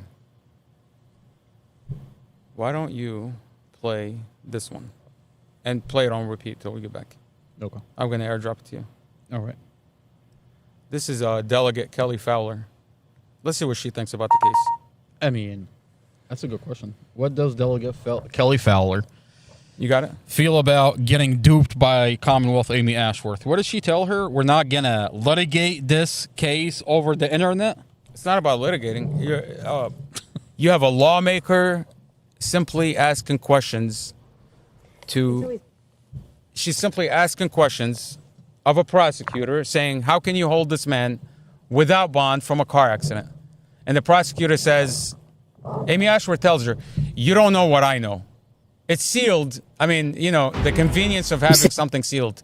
It's sealed, so I can't tell you what it is. But just know that I have much more information than you do. Take my words for it. And then the file hits the internet that she's lying about the whole entire case. Take my word for it. That's what she has. That's Take crazy. my word for it. Same here amongst all of my... I have Ever wonder how information people... that you don't know. That's crazy. That's crazy. Post and I deep dive. And you know, to be honest with you, to Kelly Fowler's credit, I think she's the only lawmaker that actually stood up and said something initially about this case. She actually stood up, wrote a letter saying, hey, what are you holding this man on? You think Kelly Fowler's not watching all this? Oh, I'm sure she is. I promise you, she is disgusted by this Commonwealth attorney. Of course. But she's one of the only lawmakers. She's I not don't even, think by the way, she's not even in our county. This is not even her region. Okay? In our region, I think it's Mundan, whatever her name is. Delegate King. Oh my God, that lady. Yeah. And in a town hall, she tells us, it's not my jurisdiction. It's not my jurisdiction. Donald Trump wants another election. If this was my jurisdiction, I would be the one to follow up with. You got to find out who's in charge of. I mean, if it's not on video, I mean, if this whole interaction, if it wasn't on video, and then you find out it is her jurisdiction. Okay, so you think for a second? Did you know? She's silent. But she's all over Twitter, by the way. By the way, she's all over Twitter. Thank you, Mr. President. It's a massive cover-up, okay? And the prosecutor is at a point right now where they're trying to mitigate the damage. The damage is done. The damage is being exposed. And now they're thinking, how can we hide this? And there's nowhere to hide. How are they going to hide? I mean, think about it. Do you have one of the? They've used every trick in the book. Every magic trick they had in their bag, they've already used it. Sealed the file, they've sealed it. Okay, cover up for the cop, they covered up. Issue out a letter and say, oh, this is administrative stuff. We can't talk about what kind of reprimand. Minor administrative error. I didn't know weaponizing and engaging in child abuse is minor. You're talking about falsifying a person's statements, falsifying the police report, tampering with evidence, manipulating witnesses, lying about other people's testimony, like, what's his name? The guy from Jason Nance? Lying about his testimony, falsifying all these witness statements. I ran into him the other day, by the way. Okay, by the way, look, you're doing all this, and what's his name? Parok. Who's in charge of Prince William County social media? Yeah. He wants to tell the news that these are minor things. You want to tell me? Don't look here. Don't look here. Look over here. I didn't know that chopping up somebody's car, tampering with evidence, deleting video evidence, manipulating witnesses is minor. I don't think that's a minor thing, Parok. You might have to go back and that's crazy. Check your dictionary for the meaning of minor. Just like Kathy Zimus when she says, although the last several videos didn't appear to have audio, several videos means several, not over 500. I'll tell you something that's really interesting. You have over 500 videos. To read it in a document. It's another thing to actually have the audio of her getting on the stand and tell you this dash camera does have audio. It's her getting on the stand. Is it uploading or what? I'm trying to upload the video into TikTok so that way it stays on a loop. I don't know what's going on. Let me try it again. All right, upload. All right, let's see what happens. I mean, you could just go directly to the file. Huh? But then it's not gonna keep it on the loop.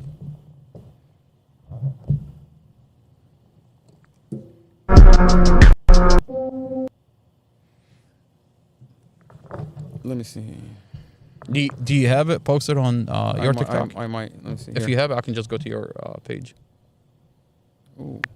What happened? Actually, Delegate Fowler has a whole file on TikTok. Are you being serious? Yeah. Oh, wow. Well, I got to find the video, though. So, like you say, she is watching this case. And look, man, I think there's going to come a time, I think it's soon, there's going to come a time where government officials are going to have to comment about what we found on this SD card and what Chad Mason said he did to it. And what Prosecutor Amy Ashworth has been hiding all along. Amy Ashworth, for the past 2.5 years, has been hiding behind a sealed file. and now the file is on the internet. She can no longer hide. You know, you're going to get to a point where you're going to have to answer to the people that voted you in. Okay? You're going to have to answer, Board of Supervisors, you're going to have to answer to the community that pays their taxes in this town. You have to answer to your constituents. I mean, Julie Carey ran with the story from the police department, and now the community is watching the file on the internet, leaked on the internet completely. They've lied to the community. They can't get away from it. You can't get away from it.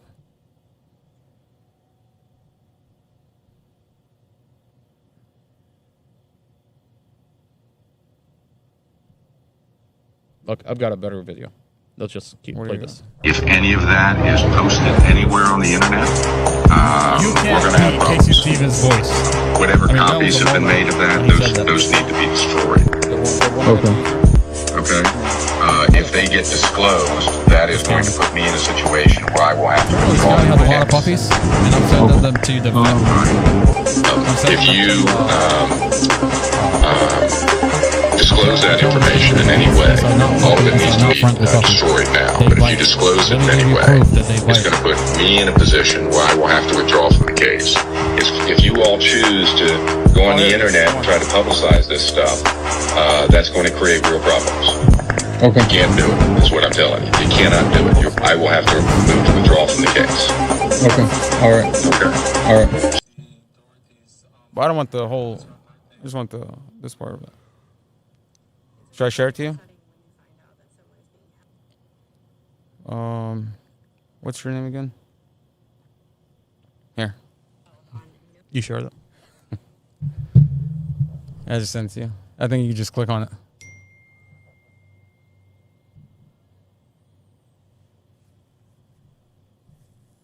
What is that? What is on 3? I don't know. It's not on? Okay. No. You turned it off? No. It's not being used. This one, right? No, this one. Oh, it's off. That's one. Who turned it off? You gotta be fucking kidding me. No, it's on. Okay. Click it. All right. It's always very upsetting when you find out that someone is being held on no bond and is being beaten while they are being held in prison. This is true of a case that I ran across on TikTok. Thank you, TikTok. I am in Virginia. This is in Prince William County Jail. Mustafa Al-Jazeedi has been in jail since April 7th of this year. And he has had no bond, and his charges are several charges of felony murder. So you think murder, oh my goodness, this must be serious. No, it was a car accident.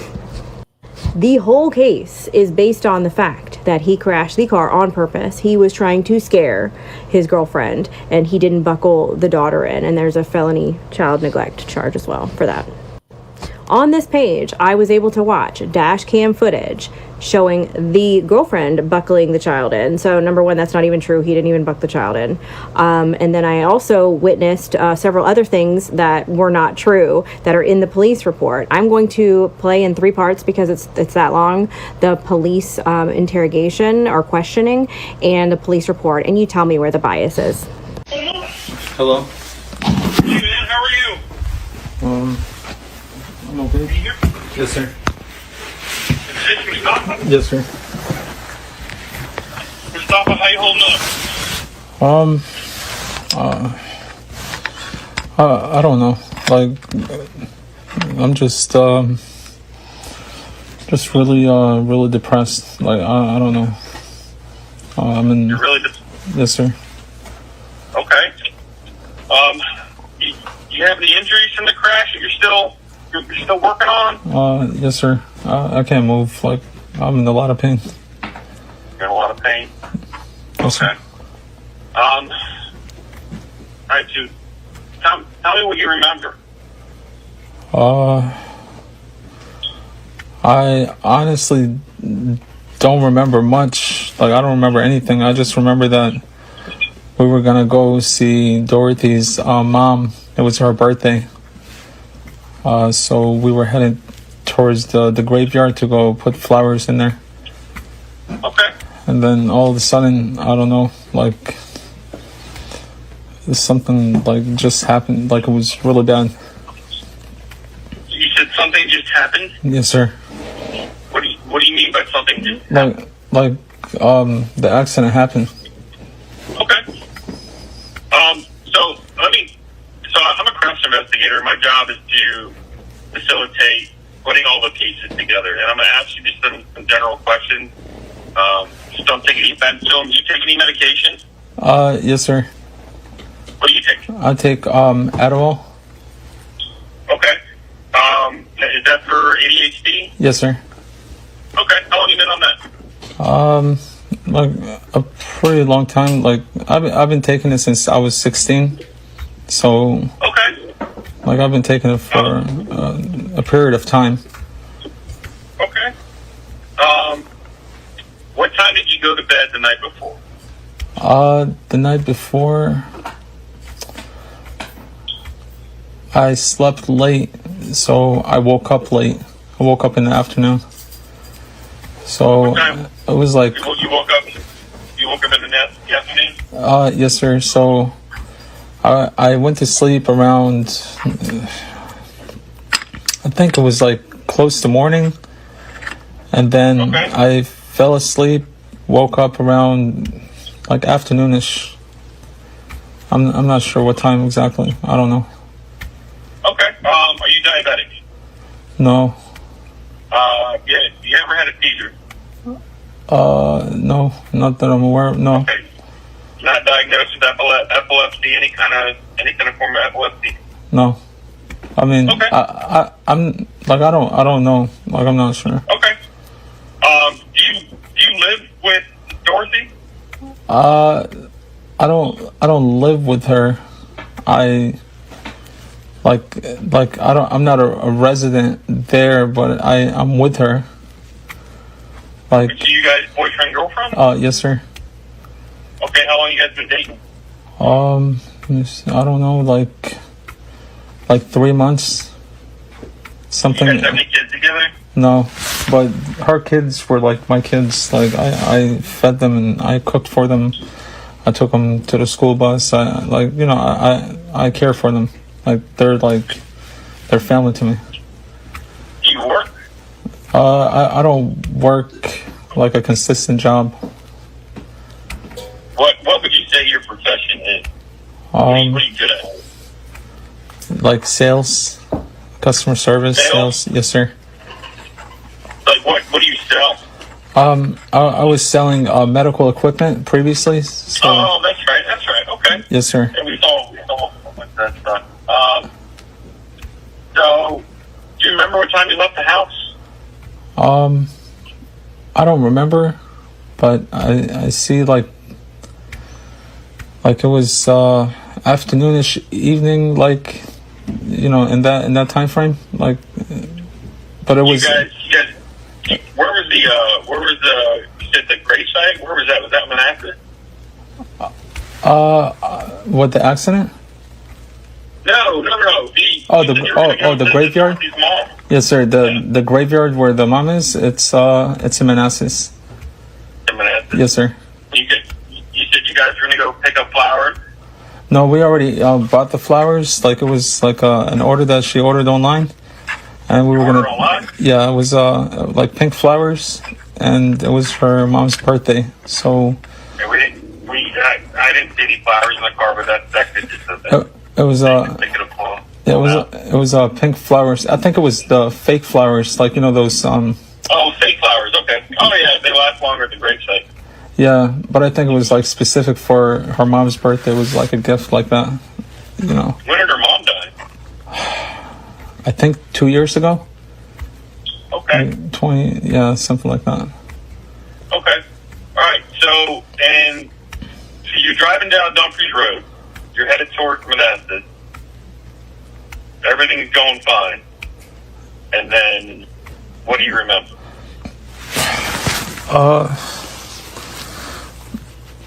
I don't remember. I just remember like it was just a really bad accident. Like I don't know. A really bad accident? Yeah. Like it was really bad. Okay. How do you know it was really bad? You don't remember anything? I mean, when I was in the hospital, like, and right now, like, I'm experiencing a lot of pain every time I move. Like, I can't. Okay. Like, I can't even, like, sit in a position where I'm comfortable. So every time I turn my neck or every time I, like, just move anything, it's just, like, there's a lot of pain. So I'm not sure. Where are you staying now? Because I think you dropped the kids off at the neighbor's house, right? Yes, sir. Okay. Are you say you're taking care of the kids? Are you not staying at Foxglare anymore?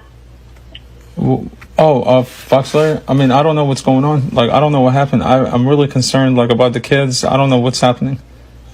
Well, you got into a crash, and then you got out of the hospital, you went to go pick up the kids, and then you brought them over to a neighbor's house. Yeah, I told him over. You said you're taking care of the kids. Who's taking care of the kids now? I took him over to Nini, who's the neighbor next door. Her kids play with Dorothy's kids, so I made sure. Why'd you take the kids over if they're living with you? Like, I couldn't leave them alone. Like, I don't know, like, what to do. Well, you wouldn't have left them alone if you. So you took the kids. So they're Dorothy's kids, right? Yeah. Okay, so I know they were left alone when the crash had occurred, but there's nothing you guys could have done. You guys got no crash. Nobody was expecting that. Yeah, are you not going to take care of the kids now? I would love to. Like, I would love to take care of the kids. Like, I want to know their whereabouts. I want to know their well-beings, but I don't know what's going on. They're where you dropped them off, man. You dropped them off the night before. They're right after the crash. They're at the neighbor's house? Yeah, they should be. Okay. I don't know what's going on with that. Like, I'm really, really, like concerned, depressed. Like, like, I don't.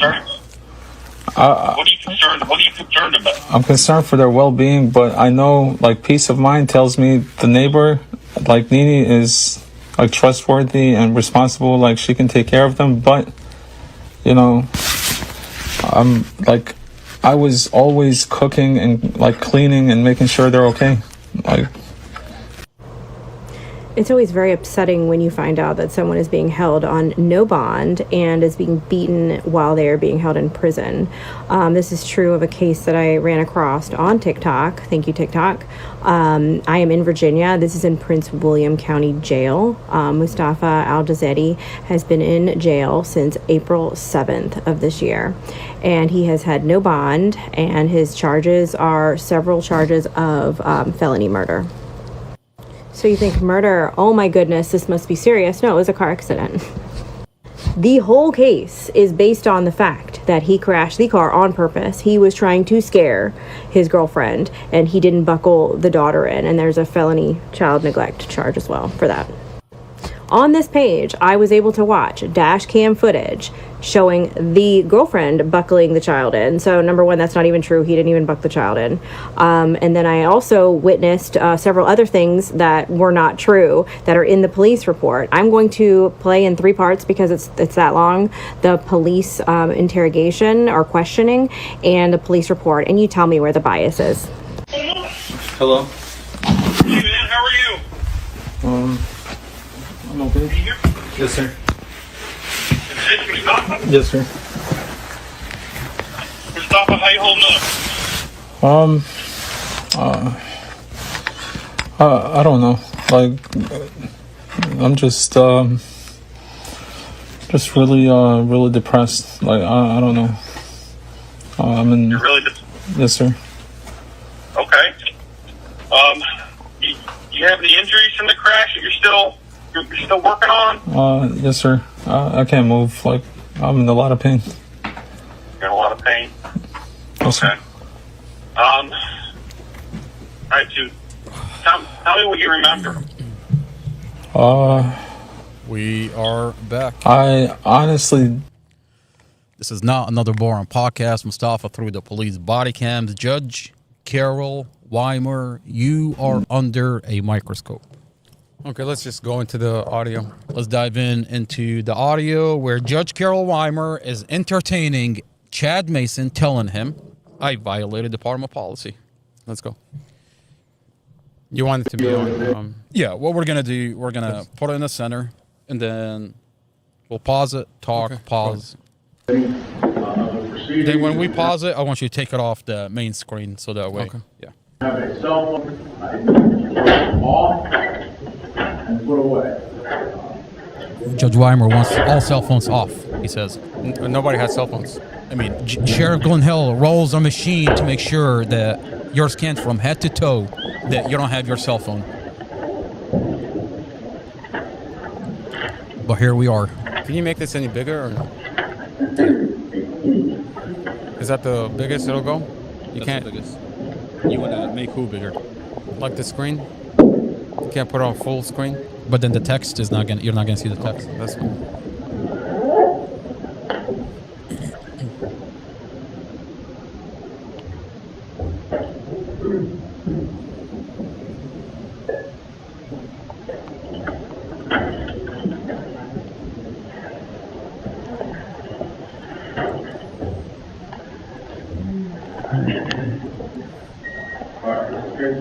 Virginia versus Mustafa Al-Shazari.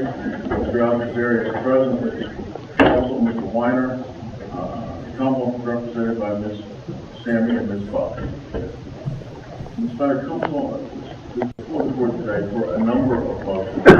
I count 10. I don't know whether or not everybody agrees with that number or not. If you don't, I need to know what it is, what else there is. All right, I have a motion to dismiss the indictments. These are, the ones I'm going to list now are the defendant's motions. Motion to dismiss the indictments with prejudice. Motion to eliminate to exclude dash cam portions. Pause real quick.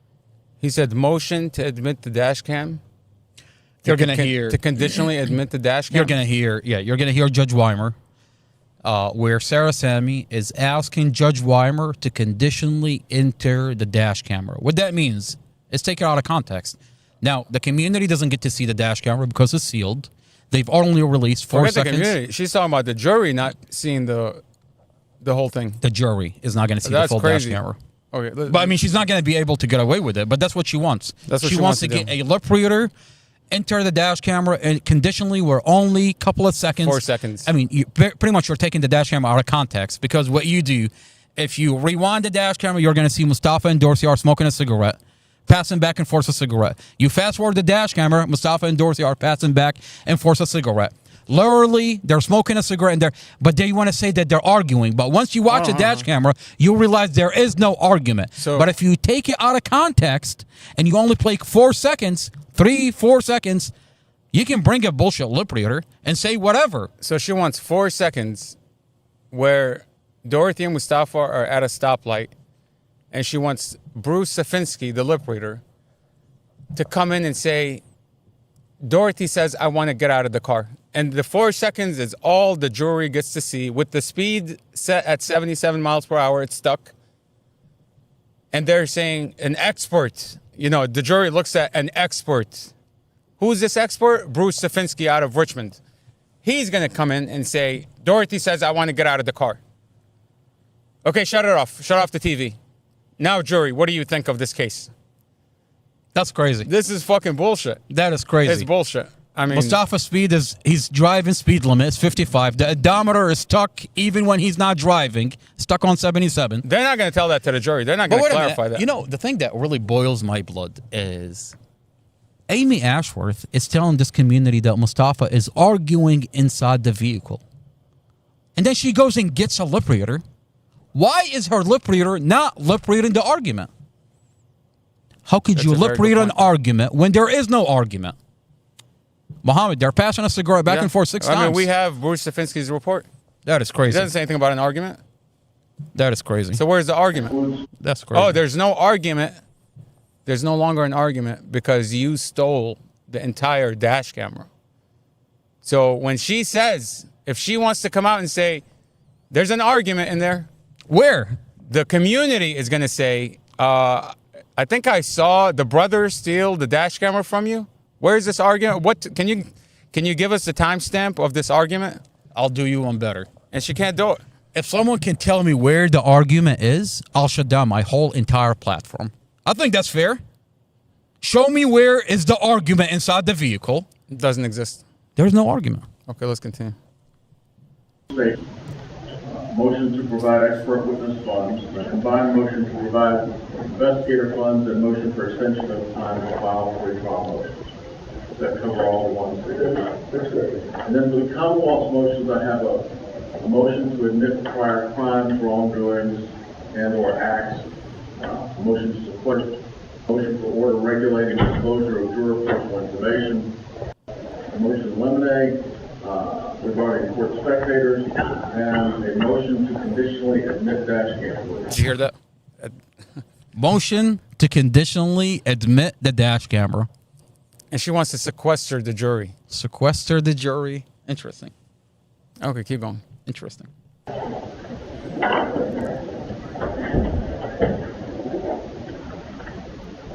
right, I understand with respect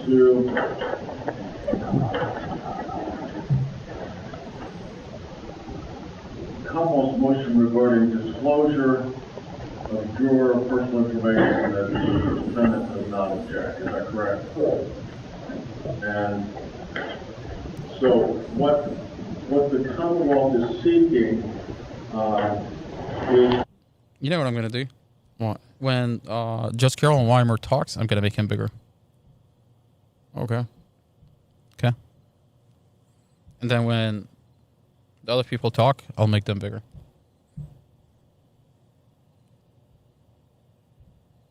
Under 19.2263.3 to prevent the disclosure of the name and home address of the juror. I think you're covering the text.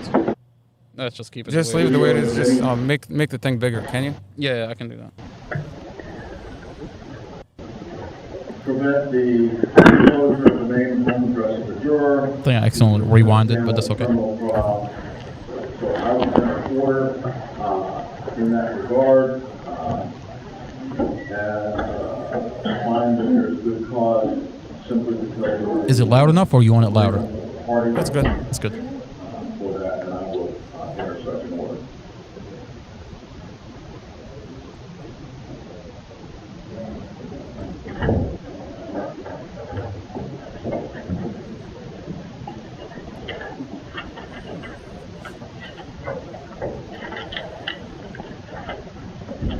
Take up the defendant's motion to dismiss. And I understand, just so that you all know, I have read and reread He read your motions and the responses. And reread. So he's very well versed with this case. Okay. Except he likes to look the other way with children being weaponized, Chad Mason tampering with the dash camera, the police department cutting and staging the vehicle. But he read but he's not asking where's the home videos. Interesting. He's very well versed in this case. Read and reread. My understanding is with regard to this motion, Mr. Weiner, and certainly not trying to limit your argument, but that this regarding the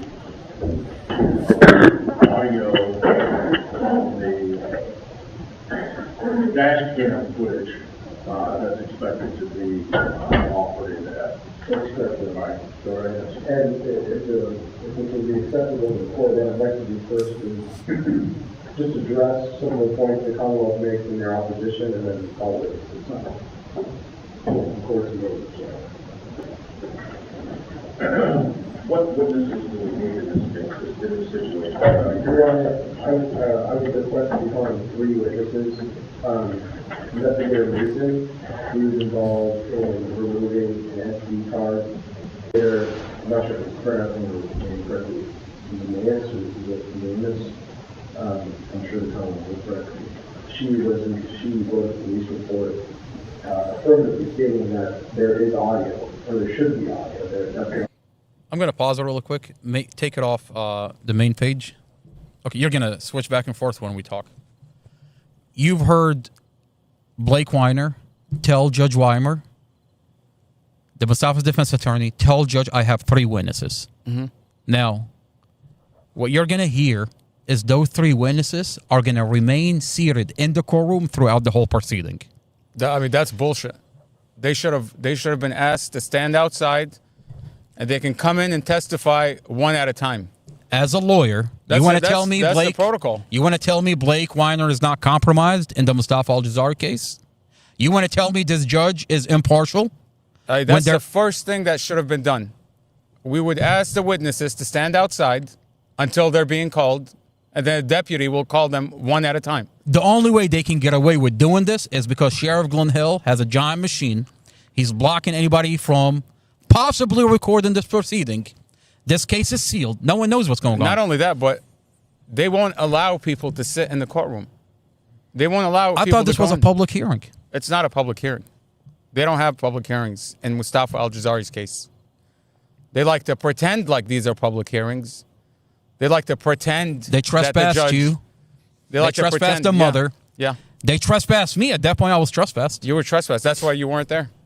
I got trespassed after this court hearing. How do they feel about me having the audio?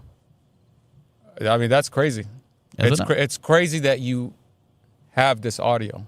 It's crazy. Well, that's all I'm not the only one that has the audio. The community has the audio now. They get to hear what Judge Carol Weimer is entertaining. And all his might. Behind the bench. And all of his might. 2.5 years ago. Can we stop beating around the bench? Judge Weimer, can we stop beating around the bench? Let's continue. Let's continue. Audio capability was on. And then Investigator Davis had written in multiple sections, either in the police report or in his conversation with my client on the phone, continually referenced the dash camera and supposed alleged arguments, and never once mentioned a lack of audio. Did you hear what he just said? Exactly. He just said that.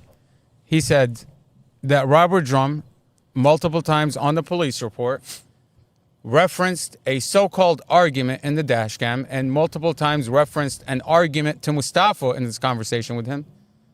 And nowhere in there does he say there's no audio. Nowhere in there does he document that there's no audio. Actually, nowhere in there does anybody document that there's no audio. Chad Mason takes a stand and he's asked at one point through this proceeding, you say there is no audio. Did you document this anywhere? And Chad Mason says no. I mean, it's the most crucial piece of evidence. You don't document that it doesn't exist. It's not a question of whether there is or there isn't audio. The real question is, why have they hidden this audio for so long? And what is this audio going to show? I can tell you the answer. It's going to show there was no argument in the car. Where the lip reader tells you the answer. So, the lip reader is not lip reading an argument. So I can tell you, a lip reader is going to get implicated. Some officers are going to get implicated with tampering with evidence. A lip reader is going to be called out as a bullshitter, Bruce Safinsky. Honestly, I don't know who would hire you as an expert lip reader, but you can kiss your testifying experience goodbye after this dash cam gets examined. After we get the audio and it shows that Dorothy didn't say I want to get out of the fucking car. She never said that. Okay? And then you can... So let me get this straight. Me and my significant other are sitting in a car, passing back and forth a cigarette. Once, twice. Muhammad, there you go. A cigarette. 7 times. Okay, pass it back to me. I want to get out of the car. Here's a cigarette. Here's a cigarette. So 1, 2, 3, 4, 5, 6. What are you talking about? Get the fuck out of here. Come on, man. Like, if you're no wonder this dash camera is sealed. If you're going to lie to us, at least put in the effort to make it somewhat believable. That's crazy. Somewhat believable. Like, make it make sense so that we could be like, oh, by the way, maybe he premeditated this, but he left a giant dash camera right there. What the fuck are you talking about? He premeditated this, but he didn't wear his seatbelt. Oh, by the way, he drove himself into oncoming traffic. And he left the audio to record in that his is dash fucking cam. crazy. Oh, Zyman says the audio capability is on. What are you talking about? By the way, that's exculpatory information. They never told the defense attorney about the audio being turned on. We're going to hear it. We're going to hear it. Do me a favor, go to exhibits. Let's go. We're not going to get into a fishing expedition.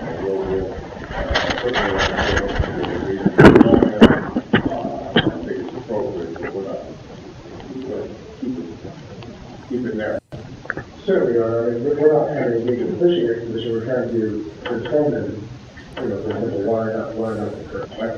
So I first take it to the Commonwealth's points in that brief. First, the Commonwealth says, Your Honor, none of the videos from the day of the crash appear to ever have an audio. Again, as we will present through it to I don't believe the evidence is going to support that.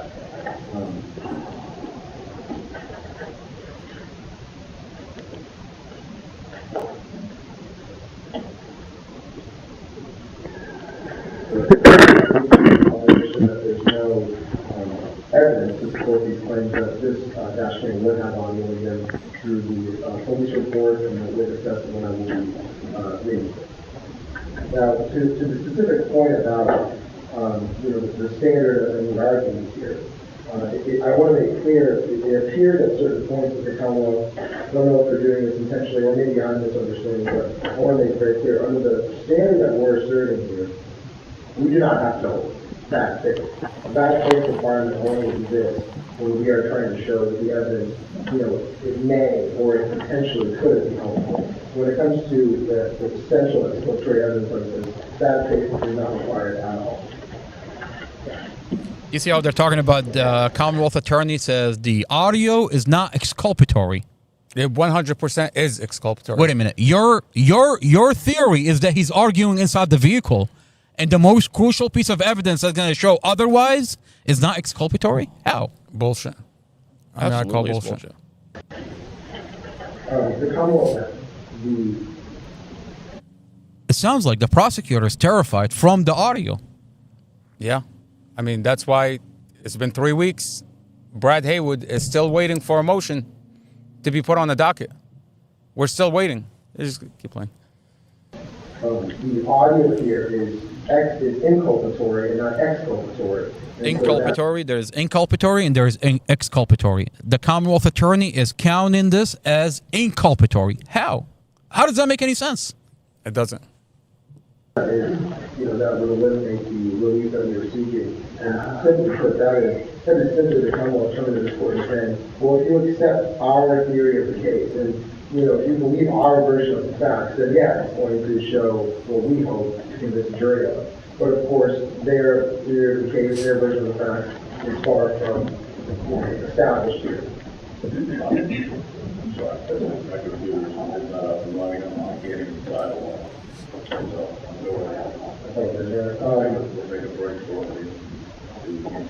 Sure. And so all I want to just point out is that what we assert the audio would establish is that, and again, taking a step back, the Commonwealth theory of the case here is that my client, even before he got into the car, had a plan to murder Ms. Fontaine and her young child. The Commonwealth theory of the case involves the fact that he intentionally told the other children, don't come. I don't want you to come because, according to the Commonwealth, he's thinking he's going to murder his girlfriend and his girlfriend's daughter. He doesn't want to hurt the other kids. So that's their theory of the case. And their theory of the case is that when they're in the car, they're having an argument, presumably about the reason why he, according to them, has been planning this murder, which has something allegedly to do with an ex-boyfriend. That's a lie. So, I mean, the Commonwealth, pause real quick. What do you mean? Well, hold on. Take it off the main So page. the prosecutor is saying that Mustafa specifically instructed the boys to stay home because he was intending on murdering Miss Fontaine. You have a home video that shows Dorothy asking the kids, do you want to come? If not, I'm going without you. The real question is, this is a defense attorney, and this is a question for Blake Weiner. You sat on Mustafa's case for a whole entire year. If that's her theory, I mean, exactly. at this Why point, not introduce the video that shows the home videos? Yeah. You went to the Commonwealth Attorney office, and the Commonwealth Attorney, Amy Ashworth, threatened you with the sheriff office to arrest you. Yeah. Now, Blake Weiner, at this point, he's sitting on Mustafa's case for a whole entire year. When he first entered the case, he told Judge Weimer, Your Honor, I have hours and hours of Google Nest videos that's going to contradict the theory of the government, of the prosecutor. So now, why not put that on a motion? Now, you're sitting there passionately telling the judge, Your Honor, her theory is a lie. Why not introduce the home videos? I mean, for a whole entire year, you haven't introduced the most crucial piece of evidence that's going to destroy this case? that's going to destroy the Commonwealth Attorney's case? How does that make any sense? As a matter of fact, you have a forensic interview where the 10-year-old child is telling you this prosecutor is lying.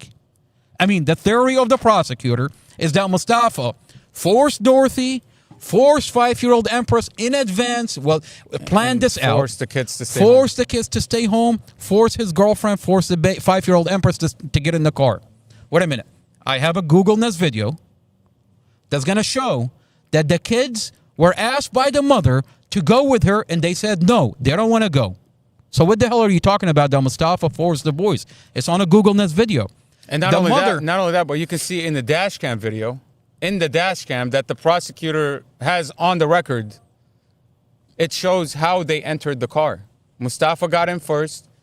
Dorothy and Empress came in like a minute later, or he was cleaning the car, and then they entered, and then they got in the car. So if I'm forcing you to get in the car, right? Let's say I'm going to force you to get into my car. Why would you see me get in my car, close the door, start the car, and I'm waiting? I'm waiting for you to come in, but yet I'm forcing you to come in. That doesn't make any sense. I mean, did he have mind control where he's forcing her, controlling her mind to bring her into? No, he got in the car and then she came in afterwards. The evidence show that this prosecutor is lying. And why is this defense attorney not introducing the evidence on the record? We have evidence that this defense attorney is compromised. I have hard evidence that this defense attorney is involved in this case only to protect the police department. Now, hold on a second.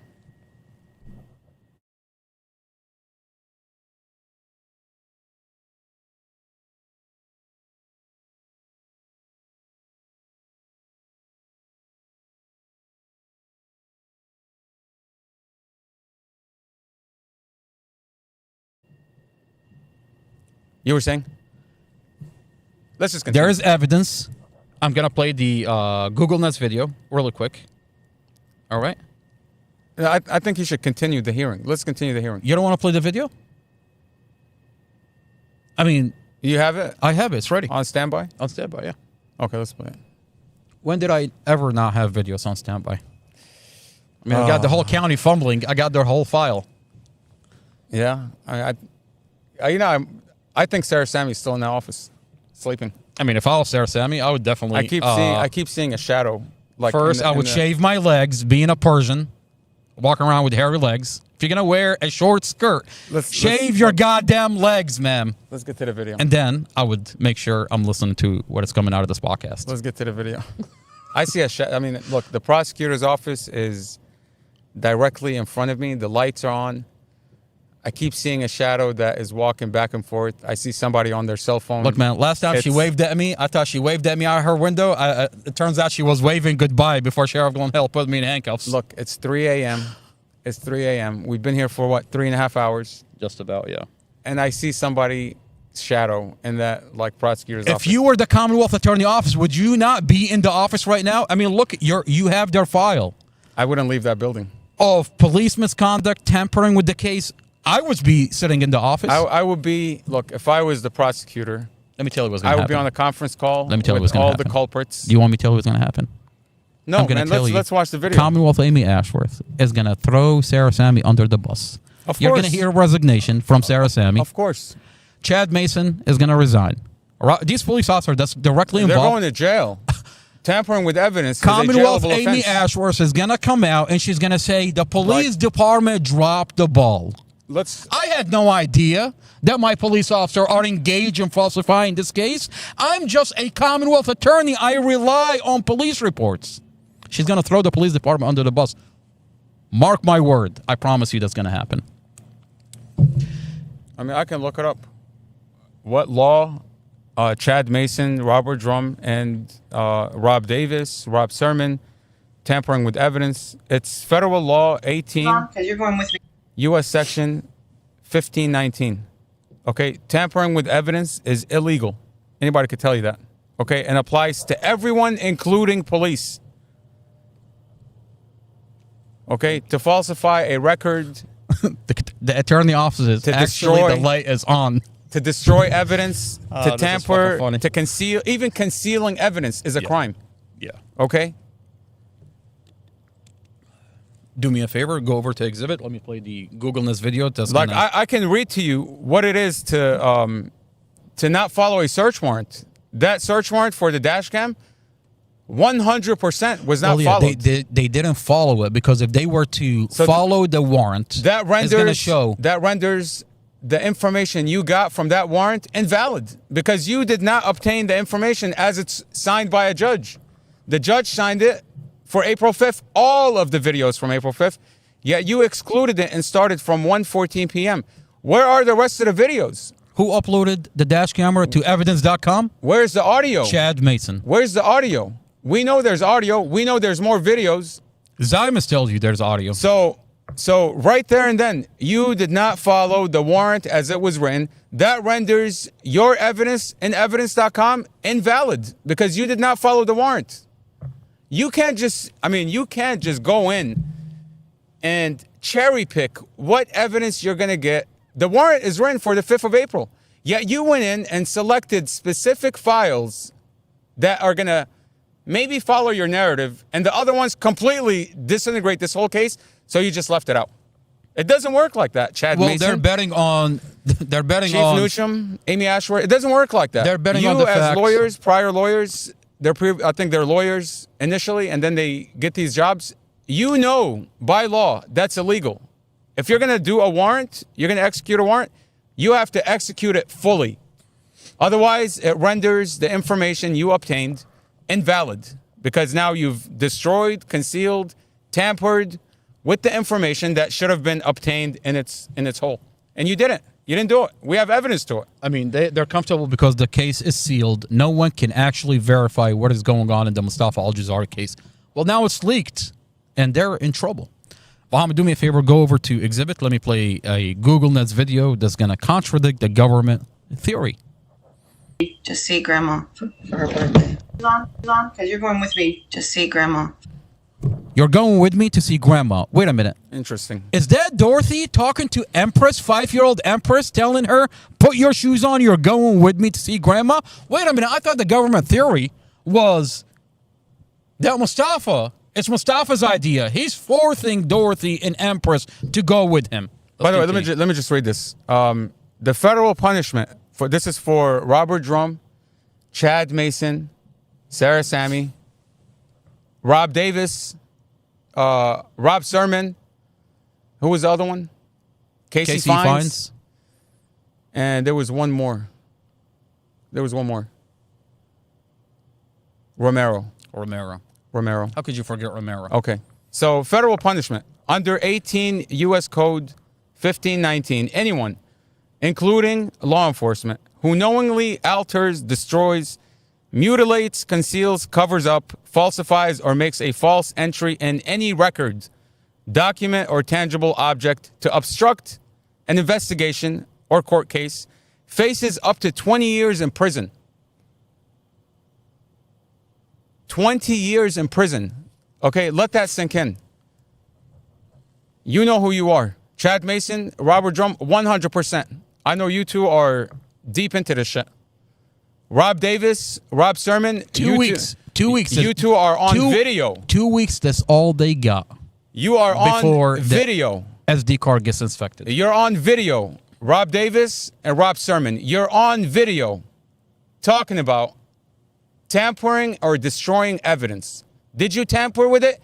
Yeah. You don't have an idea about this case we should employ. Imply or employ? Learn some English first. It's employ, and you said it right. Employ. Now, what was your idea that you employed, and what kind of money did you pump into this case? You know, I'll read it again.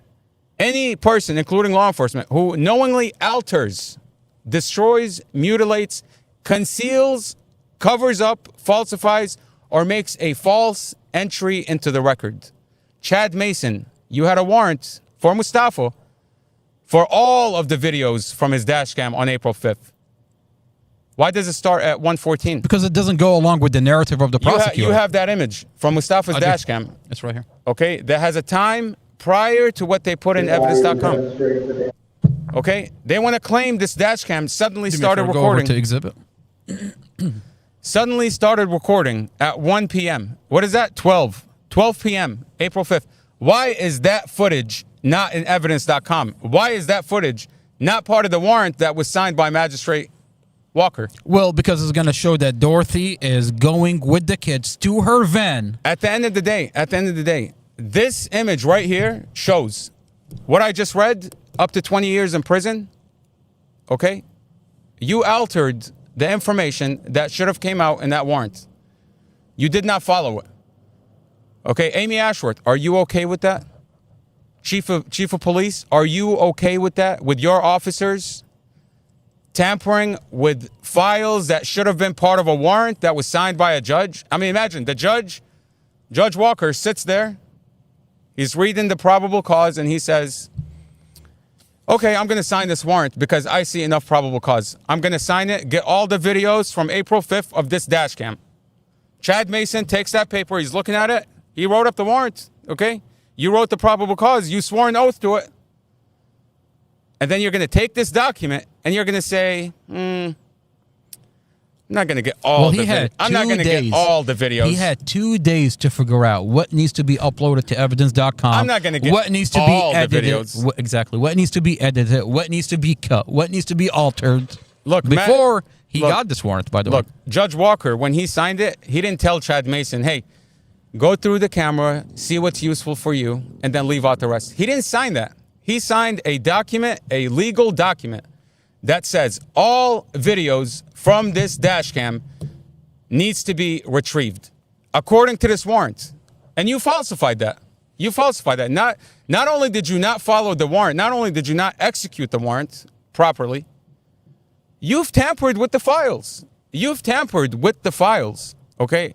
I mean, it's clear as day. It's not like, oh, I think this officer did something.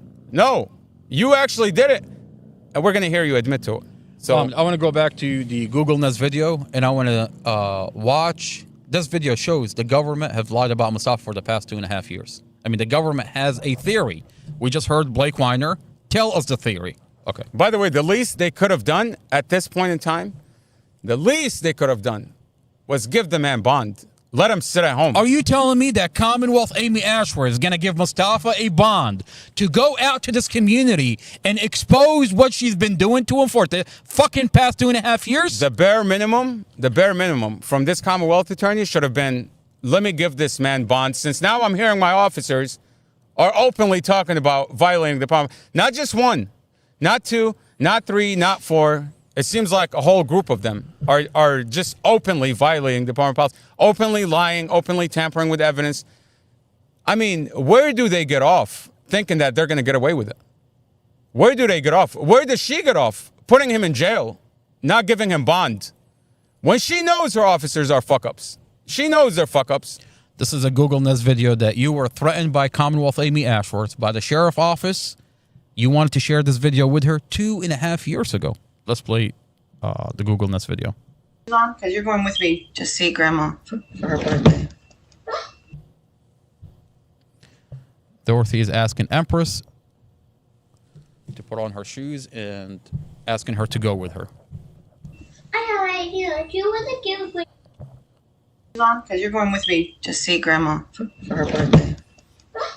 I have an idea. Do you want to give Grandma your flowers? That's what I'm going to give her the pink flowers out there that light up. So you were going to give her that one?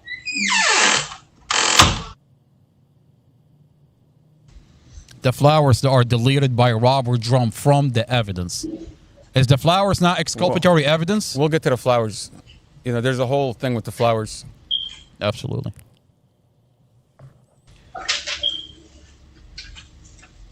I'm going to fast forward to where Dorothy is asking the boys to go with her, and they say no, they don't want to go.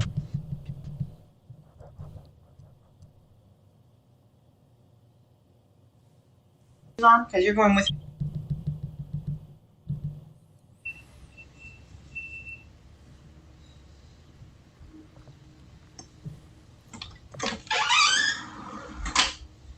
Okay, get your shoes on. Pharaoh, are you coming with me to the cemetery? It's Grandma's birthday today. If you don't want to, you can stay here. I don't care. I just want to go. No, I don't care. Empress, get your shoes on. Did you hear what just happened? I mean, this is like... She asked the boys, do you want to come with me? They say no. If you don't want to go with me, I want to go. Empress, put your shoes on. That's What is crazy. the government theory? That it's Mustafa's idea. He's forcing his girlfriend. He's forcing the 5-year-old. Right there, Empress. she's lying. Prosecutor Sarah Sammy is flat out lying. Now, what if I show you something else? I'm going to show you something else. Now, What are you going to show me? On a body cam, in a forensic interview. The child says... Now, we just watched a Google News video. In a forensic interview, Exhibit 33. You go over to Exhibit 33. Okay. So if you're on the YouTube under Not Another Boring Podcast, you go into a playlist called Police Body Cam Mustafa Al-Jazari. Exhibit 33. I've numbered the body cams that are being leaked on the internet as exhibits. And Exhibit 33 is a forensic interview. Specifically for Imagine. If you fast forward to timestamp 27, you listen to Pharaoh and what he tells you happened on that day. Imagine, you mean? Imagine. Why is Imagine telling me something completely different from what we just watched on this forensic interview? Well, I'll tell you why. Because Imagine is talking about that the ex-boyfriend Glenford, who went into the hospital, allowed by police and the hospital to enter the hospital where 5-year-old Empress is there. And they told him not to show... They didn't want the kids to see Empress with all the equipment on her. It's a bad image for the children. Well, Imagine says that Glenford took a picture of the condition that Empress is in, and he goes back to the kids. And by the way, where are they? They're at Glenford's apartment. And he's showing them pictures of Empress, and he's telling them, this is what Mustafa did to your sister. Mustafa killed your mother. Now, I have another body cam where Investigator Davis, the same investigator that says, I have an idea to employ into this case, but it's going to require spending money, is telling Glenford, we need you. We need to get our ducks in a row. We need you so we can get Mustafa off the street. Hold on now. So now he's being allowed by the police to go in and weaponize these children. Abuse the children. Like, call her out for what it is. He's abusing the kids. And now the testimony of the child is completely different. I mean, they've weaponized the child. They told him what to say, put him in a forensic interview. And I'm not surprised. This is a child. You're telling them that Mustafa killed your mother. This is what he did to your sister. He ran away, fled the scene, left your 5-year-old baby sister to bleed to death. Mustafa was in a fucking coma. Was helicoptered to the hospital while these people are weaponizing these children against him. Children that loved Mustafa. When you watch the Google News videos, you see how much these children loved Mustafa. And then they told me that he was there most of his family. We went to my friend's house because we could trust her. Okay, when you say what's your friend's house, who's your friend? Sean. Okay. He's 8 years old. Okay. And I thought he was 9, but he's 8 years old. And then And what's Sean's... who are the grown-ups at Sean's house? His mom. What's his mom's name? Something, but we call her Nene. You call her Nene, okay, alright. So you went to Nene's house and your friend Sean's house. And then what happened? And then I hear the doctor say my mom didn't make it. They died at the same time. Me and my brother started crying. But my brother didn't know she didn't make it. He thought there's someone. I said, where's Empress? She said she's on a life support machine. Then Glenn tried to tell me how her skull was cracked, how she wasn't going to make it. I didn't believe it. But then Nene said her skull was cracked, so I kind of fell on the sidewalk crying. And then so we went into this house. I couldn't stop crying, but Glenn's house. They're in Glenn's house. He's telling them how her skull is fractured, how her knee is injured, how... And then Imagine says, the 10-year-old child says that he's showing them a picture of it. By the way, the picture, like, I want to, like, for people that don't know, these are extremely, extremely horrifying pictures. Like, really horrifying pictures. Because they're in the file. Like, I don't want to see those pictures. I don't know how you can look at that picture and say, let me show it to a child. I mean, it's disgusting to even think that somebody would take a picture of that child the way she was and show it to another child. That it's like I can't mentally process how you can. Like I wouldn't even let anybody in my family look at those. What if pictures. I give you a body cam of Investigator Davis telling Glenn Ford? I mean, he's pushing him, and he's telling him, "We need you, Glenn Ford, to get Mustafa off the street, get our ducks in a row." Now, all of a sudden, you see Glenn Ford in the hospital. People think you see Glenn Ford taking pictures. Look, what do you? Who do you really think is pushing Glenn Ford to do this? Look, there's a reason. There's a reason why the hospital said that these kids should not see those. I'm telling you that these photos of Empress and Dorothy are. They're so disturbing. It's a tragic vehicle accident. It's a tragic accident. It's a tragic accident. But these pictures should never, ever be looked at by a child. I don't even think an adult should look at them. I mean, these pictures are like, they're very disturbing. I mean, it's a bad accident, but for anybody to take a picture of a child in that manner, it's like, I don't know what the hell you think you're doing, Glenn Ford. They're weaponizing children. When you showed those kids the picture of Empress, I'm telling you, like, I can't explain it. I can't explain how disturbing it is to see that photo and say, let me show it to those kids. I have these pictures. I have them. Let me tell you, I have them in a separate file. I have them in a separate file on my laptop so that nobody accidentally opens them up. Would it and it's bullshit that he allowed those kids to see those photos. Would it surprise you to find out that after he showed the child these pictures, he took Imagine to the local 7-Eleven where Toby is at, who's later interviewed by Investigator Davis, the same one that says, I have an idea to employ this case, the same one that's telling Glenn Ford, the ex-boyfriend, we need you, Glenn Ford. What is he doing with Imagine at 7-Eleven? After he weaponized the child, he takes him around the neighborhood to 7-Eleven to have the child tell Toby behind the register, Mustafa killed my mother. Mustafa did this. He's repeating Glenn Ford's story. So he's taking Imagine, going to different people. By the way, is it not weird that the same people that Glenn Ford takes Imagine to are the same people later interviewed by police? What do you mean? Glenn Ford is telling Investigator Davis, you should go talk to Toby. So he goes to Toby at 7-Eleven, brings Imagine to tell this story that he just taught Imagine. And then he tells the police, you should go interview that guy to see what he You don't have to take my word for it. And what I'm telling you, I have the body cams. Oh, by the way, when you listen to this forensic interview,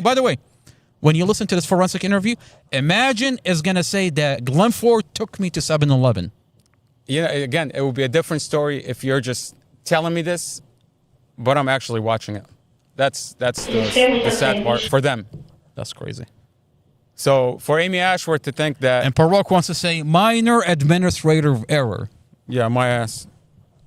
Man, but I couldn't. It wasn't something like that easy to be stopped proud of. Right. Because my mom didn't make it, and my little sister was in the hospital with her skull cracked open, and they said her, like, you know how it full looks, right? Mm-hmm. She said the top half was split open. Who told you that? That's the picture. I mean, that's what I'm talking about. My little sister's a brain. My mom's ex. Okay, so Glenn was there as well? He's talking about her skin being peeled off and her brain sticking out. Moses, so he doesn't know who I am. Ah, okay. So and this was at whose house? Nini's house. Okay, at the front of her house. Okay, so Glenn was there, but he said call him Bob. They're at his house. In front of Moses. So Moses was there. Nini tried to get him away because she knew what he did. Because the moment he's talking in a hospital gown, Nini told her daughter that he killed Dorothy. Okay. So my question. So you she said what? So who what did said he just say? He's talking about when Mustafa was released from the hospital that night when the first thing that Mustafa wants to do is go make sure the kids are okay. Now the child doesn't trust anything anymore. I mean, the child is being told that Mustafa did this on purpose. The child is like, his whole narrative is just like flipped upside down. That's the freaking definition of there's child a video, abuse. by the way, there's a video of the whole entire night. Okay, I mean, this is the definition of child abuse. Almost everybody I know. Okay. But no, just now you said who said? Nene said it. Nene said he And said then it. everybody- And then who did Nene say that to? So she's telling the children that Mustafa pees on your mother. That Mustafa did this on purpose. And they're weaponizing, abusing these kids, only to throw them into this interview. I mean, if this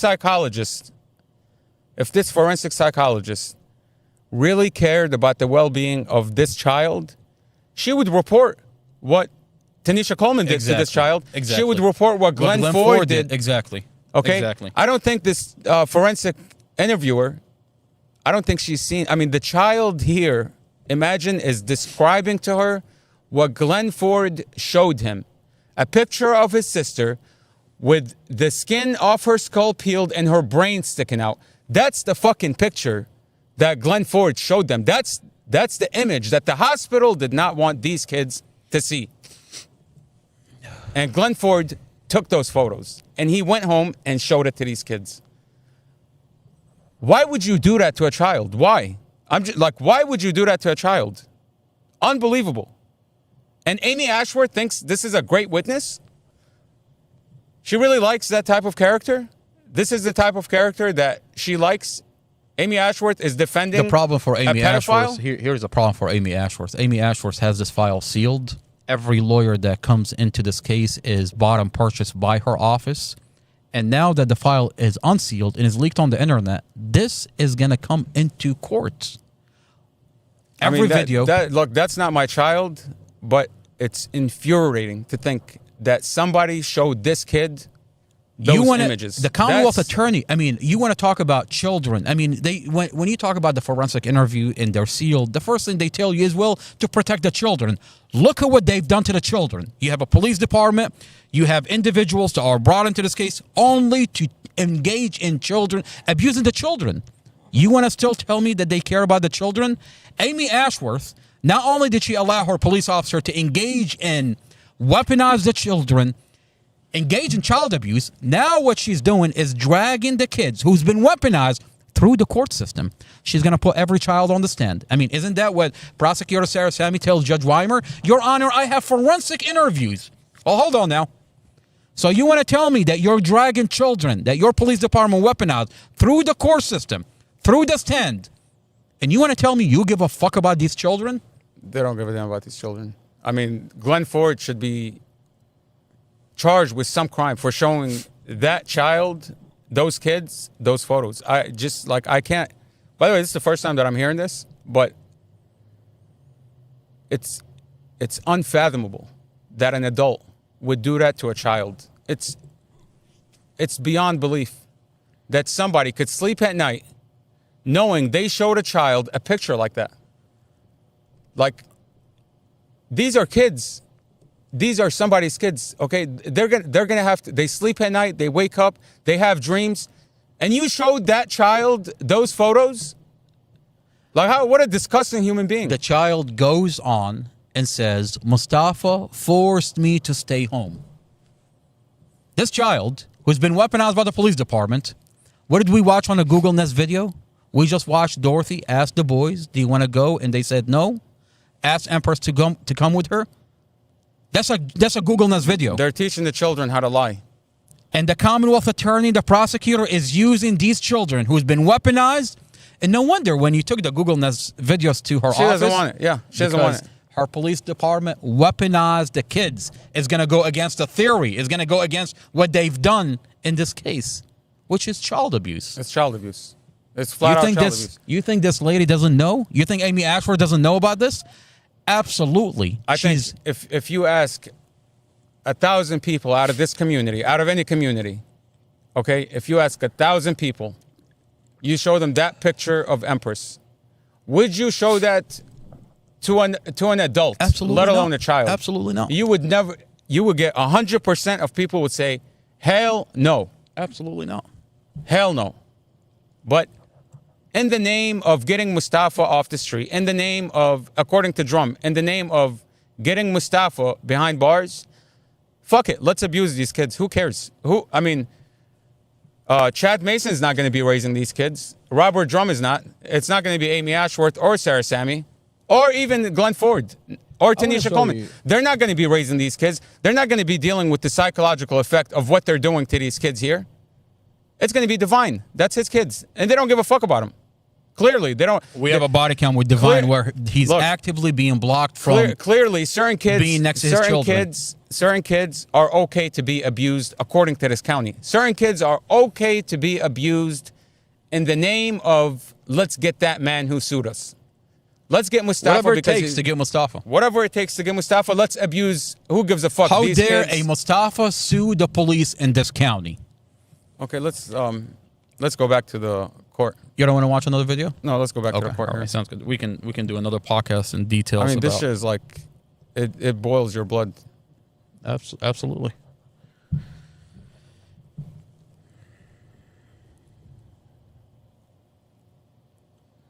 Yeah, and back to the question: why did Blake Weiner not introduce the evidence? You know where it was at? Yeah.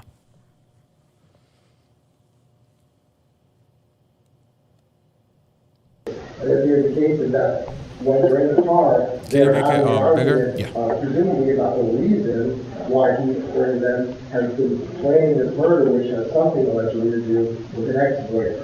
Okay? So according to the Commonwealth, they believe this audio would demonstrate that they were having that conversation. We assert, and the evidence will establish that it's far from the case.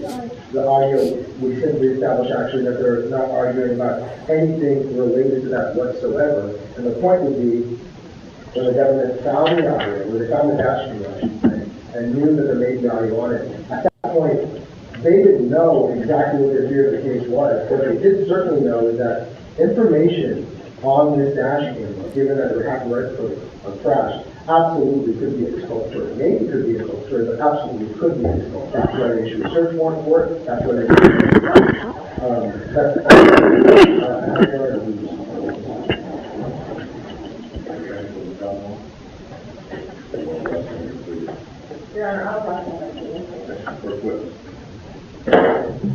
Your Honor, defense calls Investigator Davis.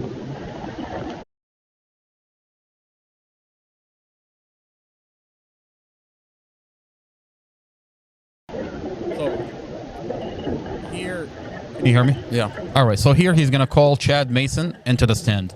Mind you, he calls Chad Mason to the stand while he has the other two witnesses still sit in court to listen to Chad Mason. Unbelievable. He has Robert Drum and Kathy Zymas, the digital forensic. Like, how does that make any sense? How long is this audio? This is the whole thing. Another 50 minutes. 50? 50. Okay. Yeah.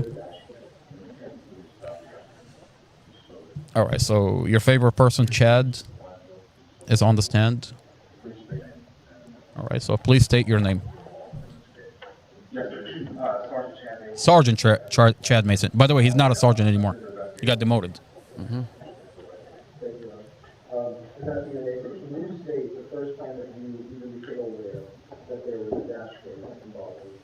All right, so he asked him, can you state the first time you were aware there's a dash camera? We have a body cam. Yeah, where he says he's hungry or something. The wire, yeah, but the wire's cut. But the wire's cut. Oh, I'm fucking hungry. We all remember that body cam. Interesting. He gets hungry all of a sudden. Mm-hmm. How did you determine that there was a dash camera involved? Actually, there are certain vehicles you see a dash camera on the dash. When you say we, who's we? Myself and Investigator. Him and Robert Drum. Investigators that were at the scene, you see the dash camera on the vehicle? In the windshield. What steps did you take after that? In terms of the dash camera? It was noted, and then for further possible gathering of the dash camera for research. So you obtained a search warrant? I'm sorry? Did you obtain a search warrant? Not that. Not immediately. Interesting. He didn't obtain a search warrant immediately, and then you're going to hear him that he gets a search warrant 2 days later. Can you move Blake's picture off a little bit? It's cutting into the text. All right. Or just make it smaller? Yeah.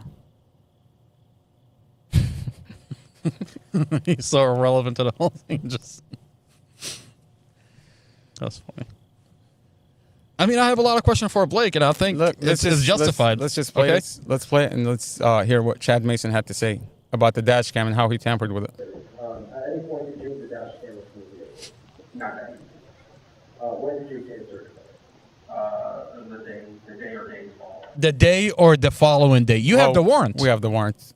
We can look that up. And between the time you that the crash occurred and eventually came to search warrant, did you ever or did anybody remove the dash camera from the vehicle? No. Did anybody else remove the dash camera? No, he's the only one. Eventually, did you obtain a search warrant? And when you obtained the search warrant, did you then eventually remove the dash camera from the vehicle? Yes. Do you remember what day that was? He doesn't remember. Convenient. You know what's really funny?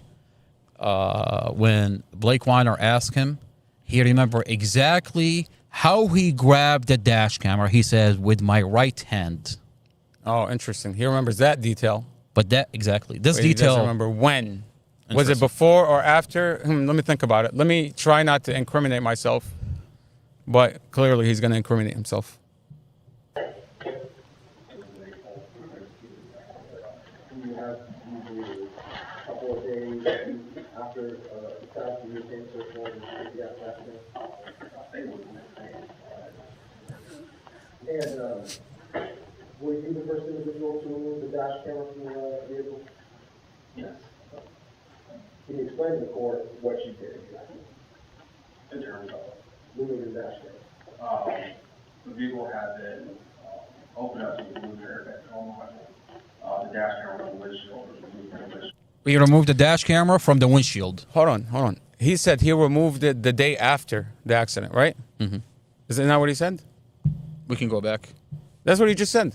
Okay. He just said that. Let me see something real quick. Okay, so he removed the dash camera afterwards, the following day? Isn't that what he said? The following day he said he removed it? When did they cut into Mustafa's vehicle? When did they cut into Mustafa's vehicle? It was after Mustafa's Monday hearing. Okay. When they went back and they cut into the car. Oh, well. So the accident happened on a Wednesday. Okay. The accident happened on a Wednesday, April 5th. Mustafa's hearing, he was arrested on Friday. His hearing was on Monday. And after Monday is when they went in and they chopped up the vehicle. And what do you see when they chopped up the vehicle? What do you see attached to the windshield? The dash camera. Oh, interesting. He just said he removed the dash camera the next day. I mean, do you have the photo? So you're telling me that... You have the photo real quick? Yeah, I have the photo. Without losing that audio where you're at? I know where it's 12:48. Yeah, just very, very quickly, okay? Just very, very quickly. Go to the photo of the impound when they flip, after they chop up the roof, they flip the windshield over, and what do you see? You see the dash camera. And they're taking pictures of it. Like they're like, oh, look, the dash cam is here, and they're taking pictures of it left, right. They're as if like it hasn't been touched yet, right? Let me see that. Oh, there we go. Okay, let me go to that clip. This is fucking crazy. I mean, So okay, zoom in on that real quick. Zoom in on it. Look at this dash cam, how it's sitting on the windshield, right? Mm-hmm. And this is days after. This is like a week later when they chopped up this vehicle. And the dash cam is still sitting there. As if like it's been there the whole time. He just said he took it off the next day. If you're going to remove a piece of evidence, by the way, why not put it in evidence? Why not already admit it into evidence? He's going to go on and say that he took the dash camera, went back to his car, removed the SD card in his vehicle, plugged it into his computer, downloaded the files, and then took the dash camera and put it back into the car at the impound? What the fuck is going on? And then 2 days later is when he gets the warrant. That is unbelievable. Okay, now the dash camera doesn't have audio. What's the point of a warrant then? If you've already taken it? What's the point of a warrant? If you already removed it, plugged it into your laptop, and took a shit on it, and then you want to put it back and say, okay, Judge Walker, I'd like a warrant for this dash cam just to cover my ass. I'd like to find out when when did Chad Mason upload the... Look, let me tell you something funny. They actually say in the report that they went and got a warrant to cover their ass. Oh, yeah, it does say that. I mean, when I read that, I remember reading that. I'm like, why is the extra verbiage? Like, I'm sitting here saying... they must have done something right here that they're actually pretending that they went and got an extra warrant to make sure. I mean, I'm sitting here saying, like, what did you get the warrant? To cover your ass? And then you read the report, it says, we got the warrant to cover our ass because I already took it. That's fucking bullshit. You want to go back to the audio? Yeah, go back to it. But, to see that photo with crazy. the dash cam stuck to the windshield as if like, oh my God, look, the dash cam. And then they're taking pictures of it, like from this angle, that angle. Make sure you take a good picture at it because that's going to be in evidence. Bro, you already unplugged it. I mean, chopped up the wire. When Zymes gets on the stand and she says, I mirrored the files to protect the integrity. A month later, she went and mirror imaged the file. When you find out that Chad Mason is the one that's uploading it to evidence.com without mirroring anything. So what's the point? You know, it's like saying Chad Mason wiped his ass with some toilet paper, and then Kathy Zymes came back and re-rolled that toilet paper with shit on it. That's crazy. To preserve the integrity of this toilet paper. Crazy. I mean, for this community, if they're not tracking what is going on here, I think this is a perfect metaphor. Don't mind the shit that's all over this used up toilet paper. That is fucking roll, crazy. Because I'm preserving the integrity of it. That's crazy. That is crazy. Okay, let's go. Let's go back.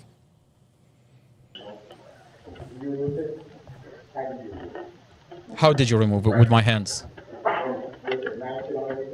By the way, to a certain extent, he's being funny.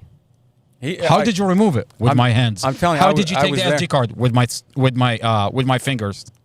I mean, you'll hear the tone that Chad has throughout the proceeding. This is the county's puppy, and he's taking a hit. It was stuck to the windshield. There's an adhesive.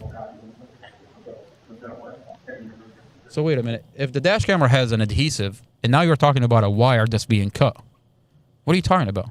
So the dash camera, the wire was pulled so hard that the dash camera is still stuck on the windshield? That doesn't make any sense. I mean, this is a dash camera that gets clipped into a clip. The adhesive is a clip onto the windshield, and then this dash camera clips into this dash camera. If the wire was pulled, it's going to pull the camera off the clip. It's going to pull the dash camera off the clip. Because you can unclip it and clip. I have one. So you're telling me the dash camera is still stuck to the windshield. Yet the wire with the metal piece sticking out, and the wire is sliced.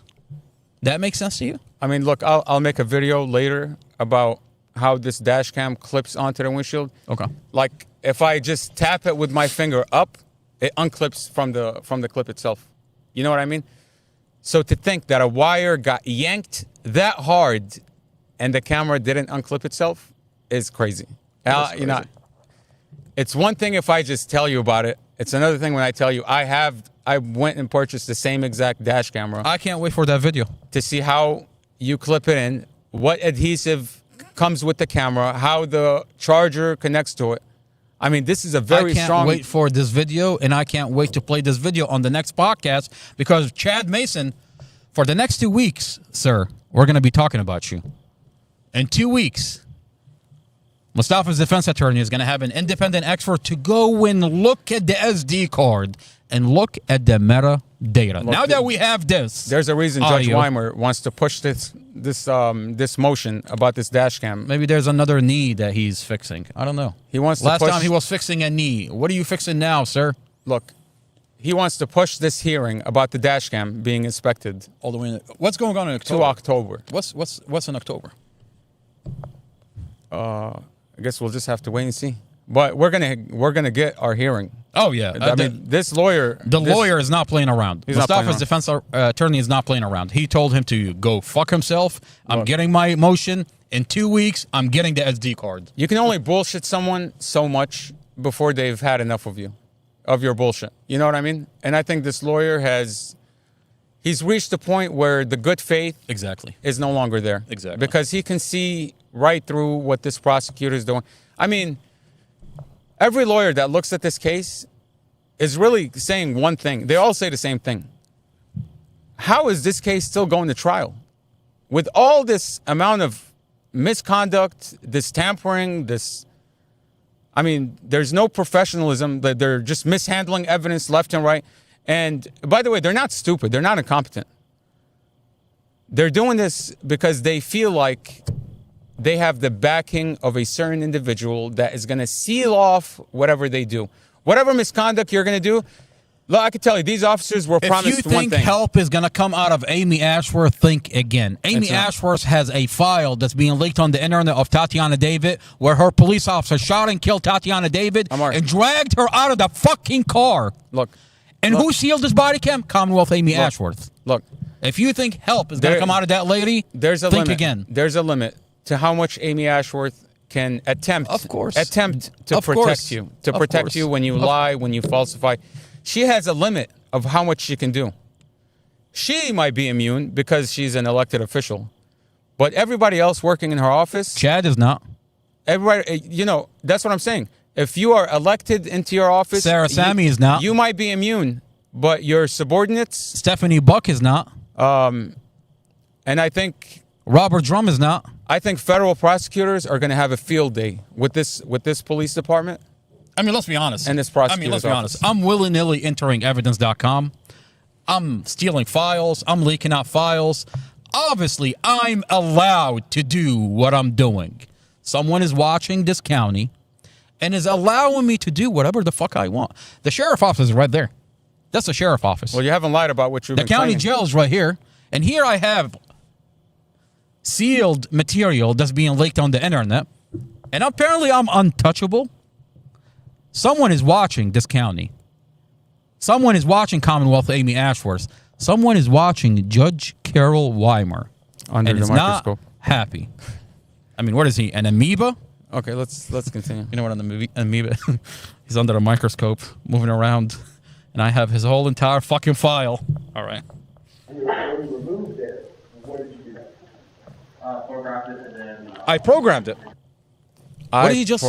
So he removed it. And programmed it? What did you do? As soon as you removed it, I programmed it. What does that mean? How did he program Mustafa's SD card? That's a very good question. How did he program Mustafa's SD card? Well, the independent expert is going to inspect the metadata on the SD card. Let's continue. Where he says he programmed it. We're going to find out. He took back it back to my car. Okay, he took it back to his car. The SD card was removed just see there was anything on the SD card. Saw what it was and you defaulted with the contract. Okay, so let's focus on the portion you mentioned. You said the SD card was removed. Correct. Did you remove it? Yes. What is an SD card? It's a memory card that's used to store data. How did you remove the SD card? See, this is the kind of shit that I'm talking about. The tone. How did you remove this dash cam? With my hands?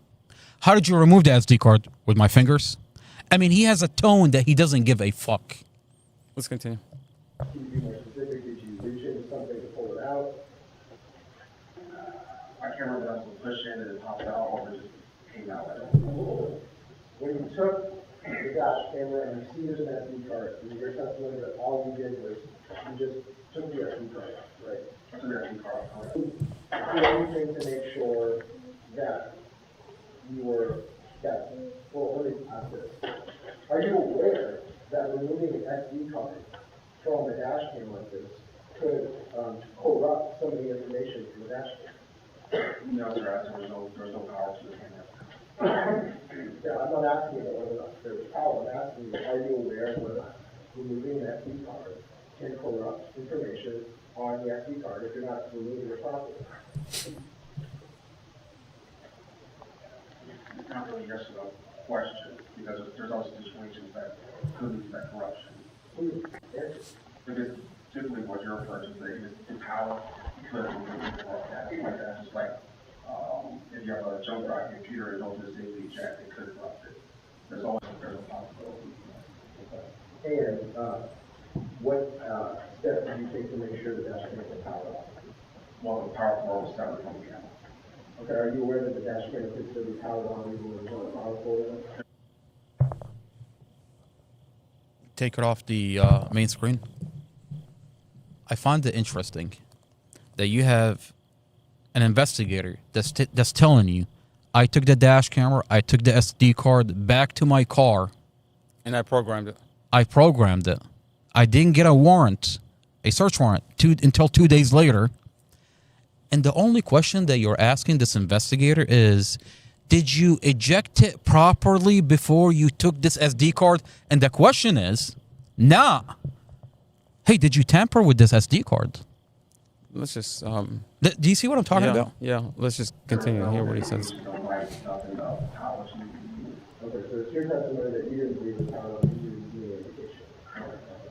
Are you also aware that, for example, well, let me ask you this. Are you aware of the company that makes the dash cam?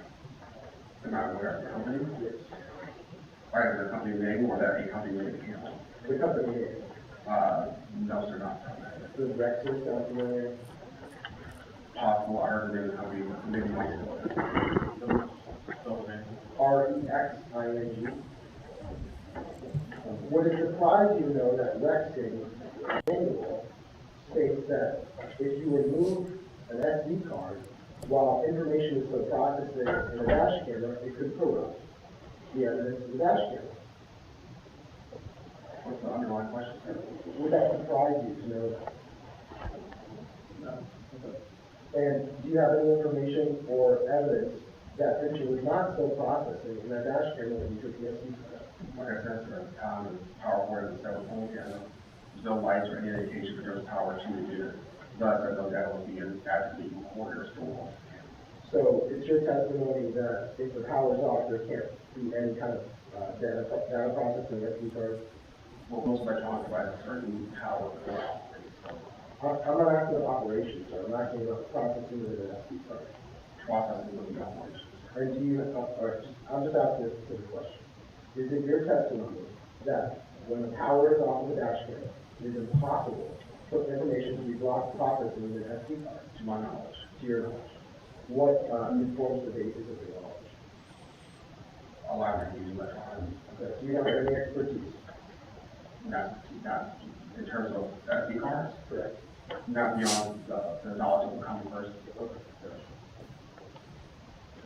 What do you mean? You're a crash investigator for 15 years, and you don't know how dash cameras work? I mean, he's saying he has the most basic information as a common person. How?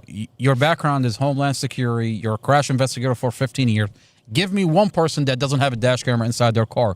And you're a crash investigator. You're dealing with dash cameras all the time, and you are comparing yourself to a common person. To a common person? How does that make any sense? Just keep going. Let's just hear his bullshit.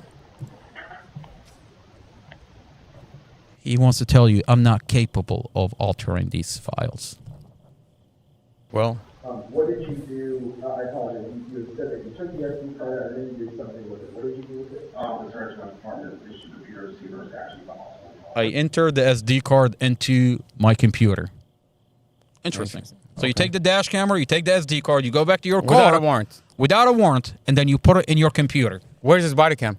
Where is his body cam? That's a really good question. Where's his body cam when he's doing all that? You're handling... And by the way, he has a body cam, and he's recording. He's very conscious about that body cam. We're going to need his body cams. We're going to need that body cam, Sarah Sammy. And how does that work? There's an SD card slot, for the production of this file. And where did it show exactly? Just one of the files, there was files on there, security video clips, call calls turned off. What did you do with the SD card? Put it back into the camera to secure it. He put the SD card, after he put the SD card into his computer, he downloaded the videos, programmed it, put all the videos, programmed it, and then he put the SD card back into the camera. I mean, hey, there's a timeline. We're building a timeline here. Okay? Tell us more, Chad Mason. Yeah. And did you, when you put it in your computer and saw the file, did it indicate whether or not there was audio on it? I didn't even know that. I didn't even know that was a concern. I didn't even think that was important. What? You're talking about... Yeah. You're talking about someone that you are charging with murder. And the prosecutor said in court, he was there. I remember he was there.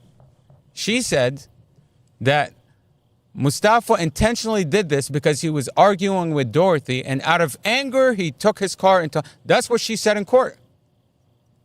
And this is, by the way, this is right around the time that they're going through these videos. And you're saying that it was never a concern of yours, whether there was audio or not. Your prosecutor is saying Mustafa, alleging Mustafa's arguing.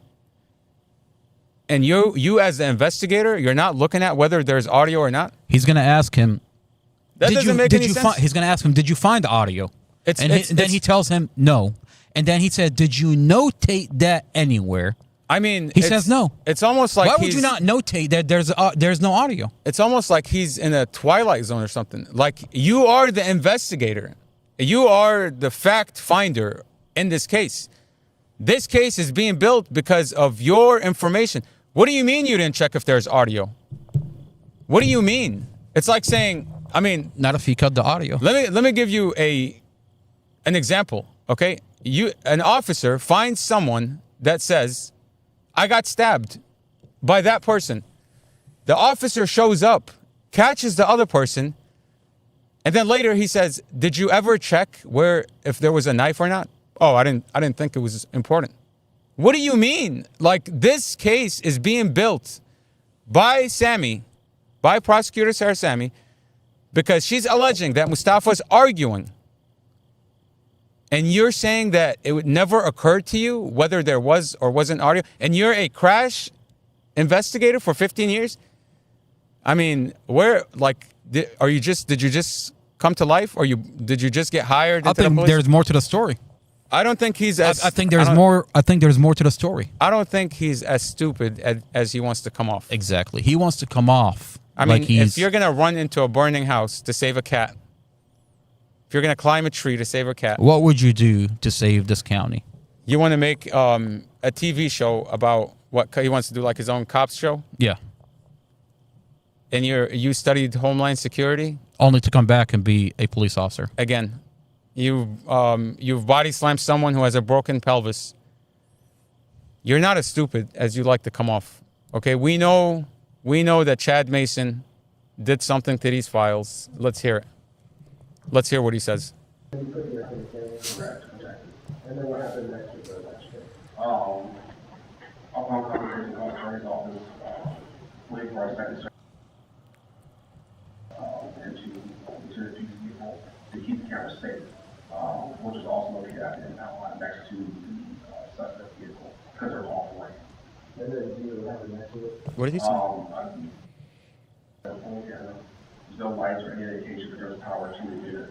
Thus, I know that will be actively recorded or stored. So it's your testimony that if the power's off, there can't be any kind of data processing or SD card? Well, most electronic devices certain power. I'm not asking about operations, sir. I'm asking about processing with an SD card.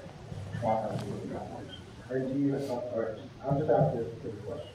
Is it your testimony that when the power is off of the dash cam, it is impossible for information to be processed in an SD card, to my knowledge, to your knowledge? What informs the basis of your knowledge? Allowing you to use electronics. Okay. Do you have any expertise? Not in terms of SD card. This is a puzzle, and we're going to get to the bottom of it.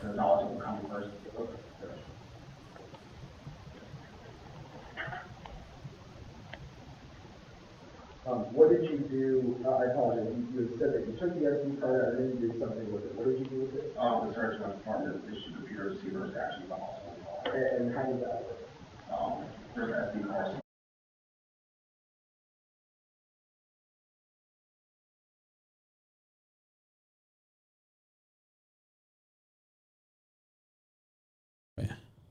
All right, so we are going on a 4-hour and 34-minute podcast. We're going to take a 10-minute break, and when we come back, we're going to get to the bottom of what Chad did in the Mustafa Al-Jazari case. We're building a timeline here. I mean, he's given us key details into what happened to Mustafa's dash camera. Today, we have a dash camera that doesn't have audio. It's cut before impact, and it has 17 frames missing from the camera facing inside the vehicle. Chad Mason has 2 weeks before the SD card gets inspected, and the metadata is going to be looked at. Chad Mason, I know you're not sleeping at night, brother, but we're going to make sure when you end up in federal prison, we'll put money on your commissary.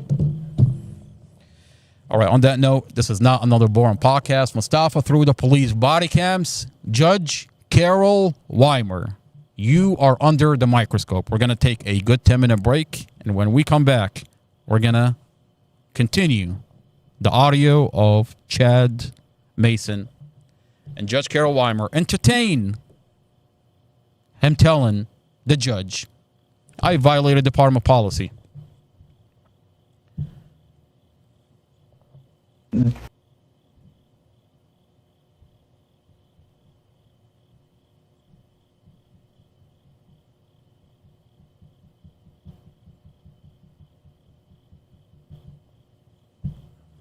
So make sure everybody's aware of that.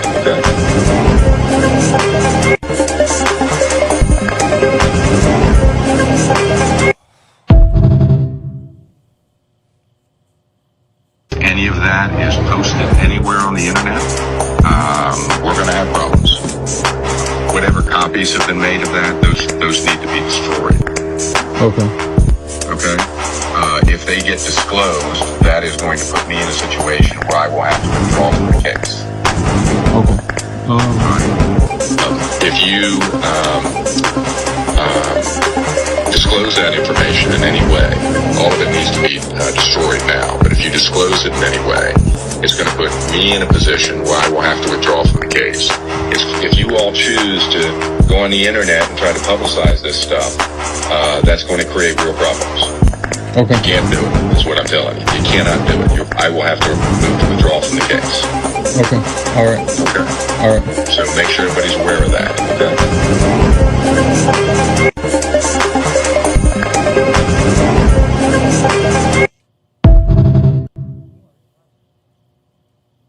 If any of that is posted anywhere on the internet, we're going to have problems. Whatever copies have been made of that, those need to be destroyed. Okay. Okay? If they get disclosed, that is going to put me in a situation where I will have to withdraw from the case. Okay. If you disclose that information in any way, all of it needs to be destroyed now. But if you disclose it in any way, it's going to put me in a position where I will have to withdraw from the case. If you all choose to go on the internet and try to publicize this stuff, that's going to create real problems. Okay. You can't do it, is what I'm telling you. You cannot do it. I will have to move to withdraw from the case. Okay. All right. Okay. All right. So make sure everybody's aware of that. Okay.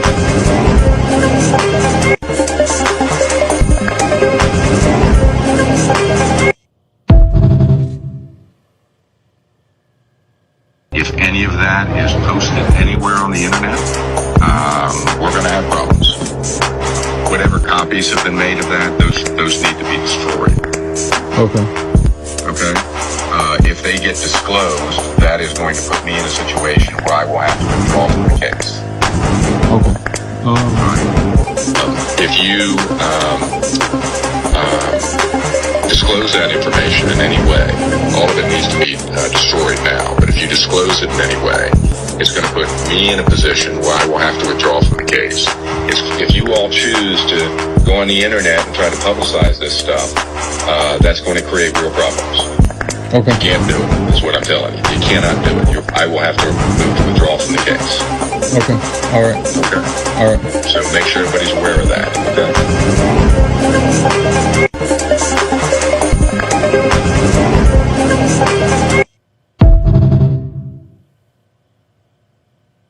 If any of that is posted anywhere on the internet, we're going to have problems. Whatever copies have been made of that, those need to be destroyed. Okay. Okay? If they get disclosed, that is going to put me in a situation where I will have to withdraw from the case. Okay. If you disclose that information in any way, all of it needs to be destroyed now. But if you disclose it in any way, it's going to put me in a position where I will have to withdraw from the case. If you all choose to go on the internet and try to publicize this stuff, that's going to create real problems. Okay. You can't do it, is what I'm telling you. You cannot do it. I will have to move to withdraw from the case. Okay. All right. Okay. All right. So make sure everybody's aware of that. Okay.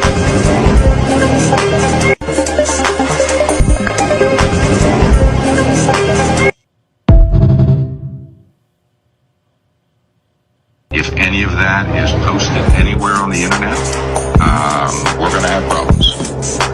Whatever copies have been made of that, those need to be destroyed. Okay. Okay? If they get disclosed, that is going to put me in a situation where I will have to withdraw from the case. Okay. If you disclose that information in any way, all of it needs to be destroyed now. But if you disclose it in any way, it's going to put me in a position where I will have to withdraw from the case. If you all choose to go on the internet and try to publicize this stuff, that's going to create real problems. Okay. You can't do it, is what I'm telling you. You cannot do it. I will have to move to withdraw from the case. Okay. All right. Okay. All right. So make sure everybody's aware of that. Okay.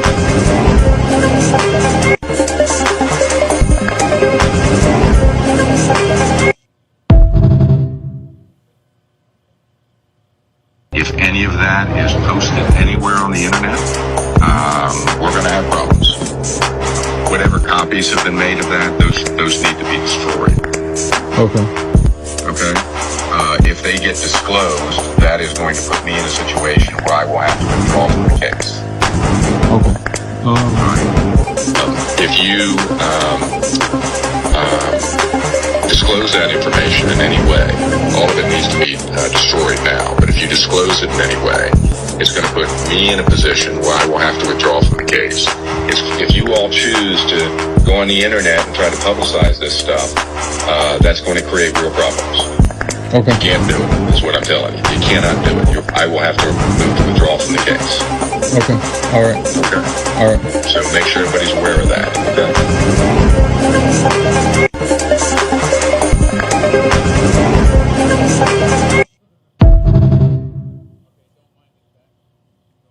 If any of that is posted anywhere on the internet, we're going to have problems.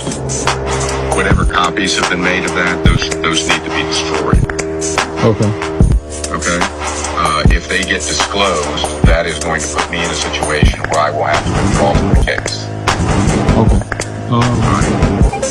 If you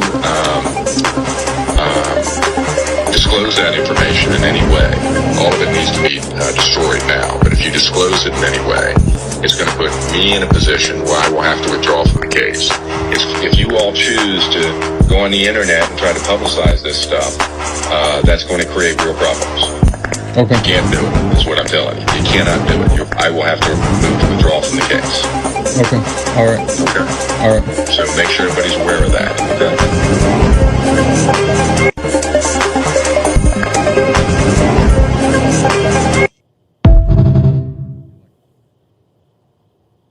If any of that is posted anywhere on the internet, we're going to have problems. Whatever copies have been made of that, those need to be destroyed. Okay. Okay? If they get disclosed, that is going to put me in a situation where I will have to withdraw from the case. Okay. If you disclose that information in any way, all of it needs to be destroyed now. But if you disclose it in any way, it's going to put me in a position where I will have to withdraw from the case. If you all choose to go on the internet and try to publicize this stuff, that's going to create real problems. Okay. You can't do it, is what I'm telling you. You cannot do it. I will have to move to withdraw from the case. Okay. All right. Okay. All right. So make sure everybody's aware of that. Okay.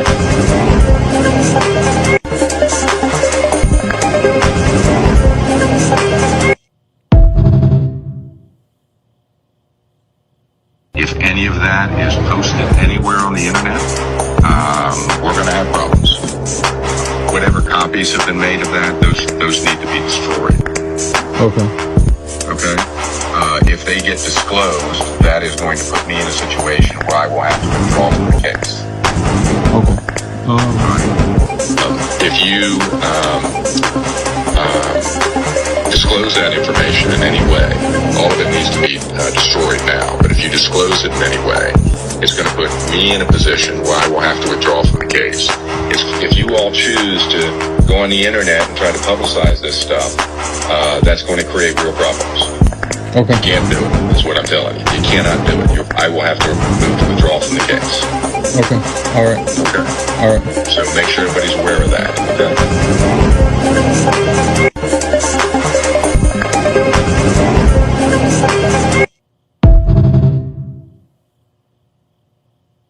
If any of that is posted anywhere on the internet, we're going to have problems.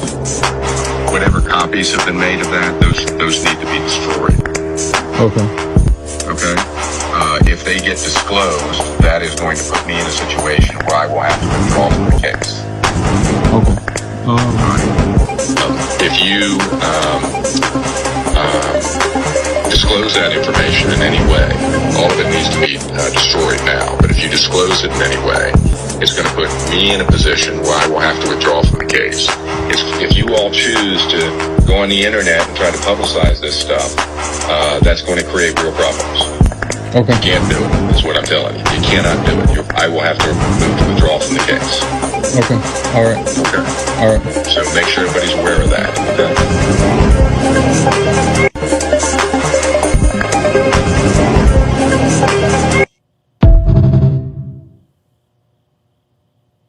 If any of that is posted anywhere on the internet, we're going to have problems. Whatever copies have been made of that, those need to be destroyed. Okay. Okay? If they get disclosed, that is going to put me in a situation where I will have to withdraw from the case. Okay. If you disclose that information in any way, all of it needs to be destroyed now. But if you disclose it in any way, it's going to put me in a position where I will have to withdraw from the case. If you all choose to go on the internet and try to publicize this stuff, that's going to create real problems. Okay. You can't do it, is what I'm telling you. You cannot do it. I will have to move to withdraw from the case. Okay. All right. Okay. All right. So make sure everybody's aware of that. Okay.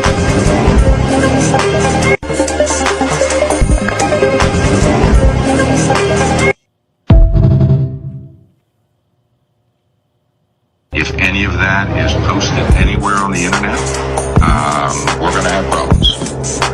Whatever copies have been made of that, those need to be destroyed. Okay. Okay?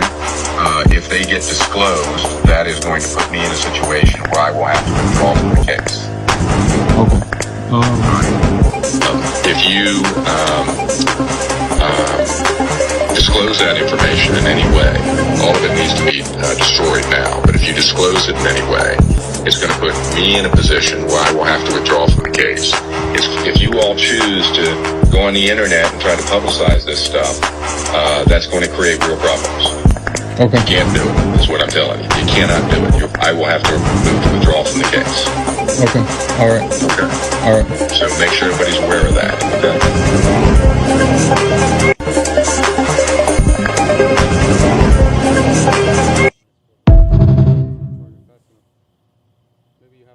If any of that is posted anywhere on the internet, we're going to have problems. Whatever copies have been made of that, those need to be destroyed. Okay. Okay? I think there's boxes that have like multiple high power outlets. Closed, that is going to put me in a situation where I will have to withdraw from the case. Okay. If you disclose that information in any way, all of it needs to be destroyed now. But if you disclose it in any way, it's going to put me in a position where I will have to withdraw from the case. If you all choose to go on the internet and try to publicize this stuff, that's going to create real problems. Okay. You can't do it, is what I'm telling you. You cannot do it. I will have to move to withdraw from the case. Okay. All right. Okay. All right. So make sure everybody's aware of that. Okay.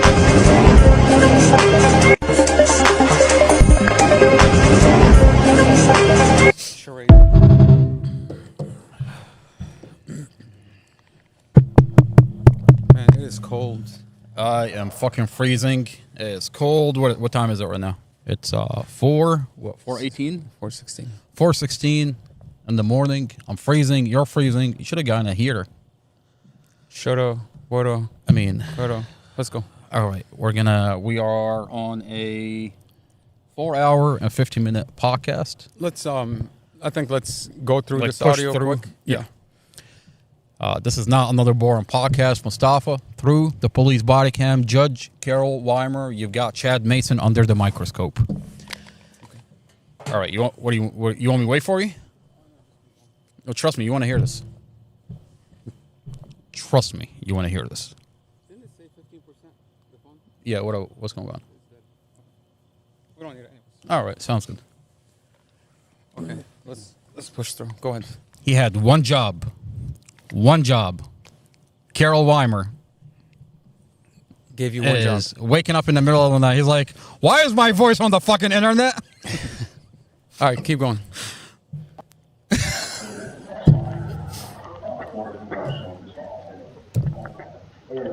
What did it show that? One of the followers on there, security video clips, call calls turned off. What did you do to put it back into the camera to secure it? And did you, when you put it in your computer and saw the file, did it indicate whether or not there was audio on it? I didn't even go that concerned with it. And then you put it back in the camera? Correct, exactly. And then what happened next with the latch tape? Upon conversation with the attorney's office, waiting for our second search warrant, the camera was placed into That's when he got the second warrant. He went back to the attorney's office. He said we went back and put the dash cam in the vehicle. Put it back in the vehicle. Went back to the attorney's office, Commonwealth Attorney's office. Got a second warrant. Got a first warrant. Got the first warrant from Magistrate Walker. By the way, I think you can later post, when I give you the warrant, you can post it. Okay. Okay, let's go.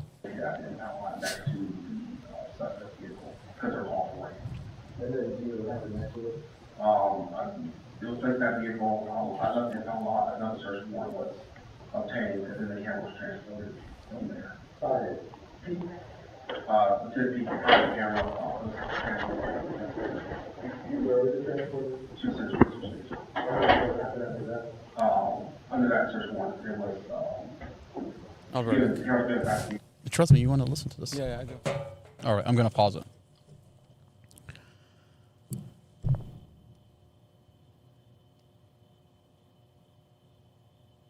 All right, so the timeline is Chad Mason takes a dash camera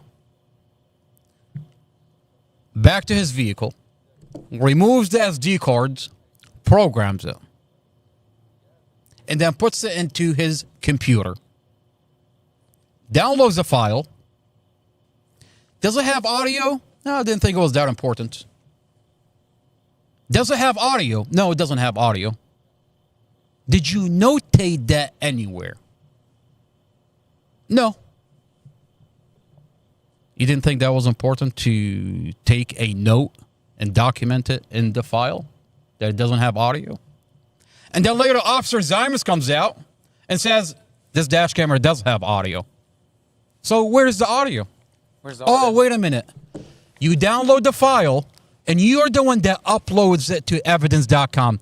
Not Digital Forensic. Digital Forensic is the one that's supposed to upload this into evidence.com after she mirrors the files to protect. What was the point of her even mirroring or copying if he's already tampered with? What do you mean? I mean, at one point, Zymus tells Blake Weiner, she says, he didn't violate department policy by taking the SD card. He violated department policy by plugging it into his laptop.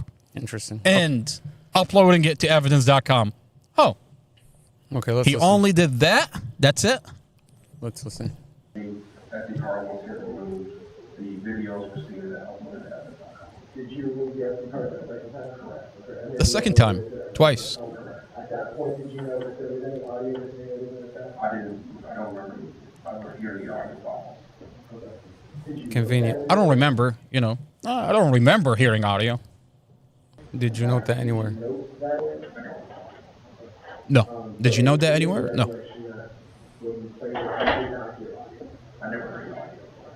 No, he never heard the audio. First, I don't remember hearing the audio. Now I never heard the audio. Did you know that anywhere? No. Exactly. So he just said he doesn't remember that the audio, if there was audio. All of a sudden, he's so sure. Now he's sure that there was no audio. Did you note it? No. Do you remember it? I don't remember it. Oh, yeah. Now I remember there's no audio. I didn't think it was important. You know what? I think Robert Drum at the time, sitting in the courtroom where he shouldn't have been, is probably saying, do you remember there's no audio? That's crazy. Like, that's why you don't have multiple people sitting in the courtroom that are supposed to testify. They're not supposed to be coaching someone on the stand. That is crazy. They're not supposed to be listening, so they can't corroborate what they're going to say next. Chad Mason changes her testimony halfway through. Zymus. Zymus. Cassie Zymus. Okay, keep going. I'm sure that there is, but I don't recall. I'll send it in your recollection. You would want to, if you did know that there was no, you would want to know that. I mean, I know I was told to concentrate his office, and I was like, there's no staff. Did you tell them that? Yes. How did you tell them, verbally or email? You don't know when you told them that? Exactly. And you don't know what that was? I knew the day after the crash, but I don't know the years.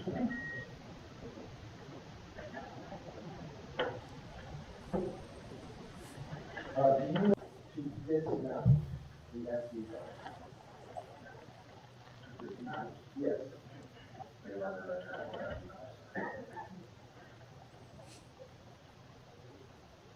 So I'm going to show you.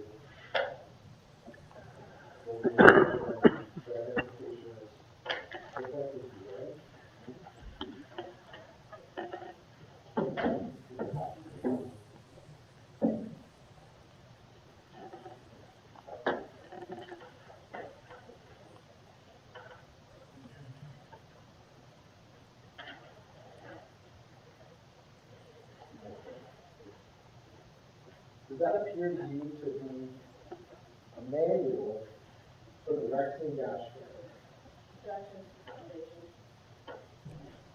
And that's what it is to do that. She speaks. Yeah. Your counsel has handed Sergeant Mason a piece of paper purporting to be. She's comfortable. She has the Commonwealth Attorney, Amy Ashworth, sealing the file for her. So don't mind weaponizing the children. As long as she gets to lie about Mustafa.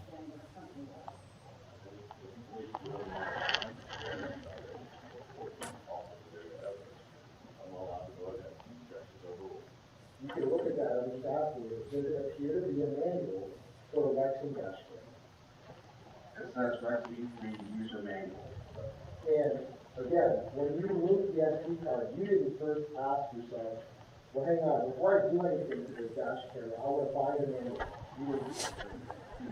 You just said, well, I have common experience with technology, so I'm going to use that common experience to just go about this. You know, Blake's argument, it's like going into the bank and the bank safe, all the money is gone.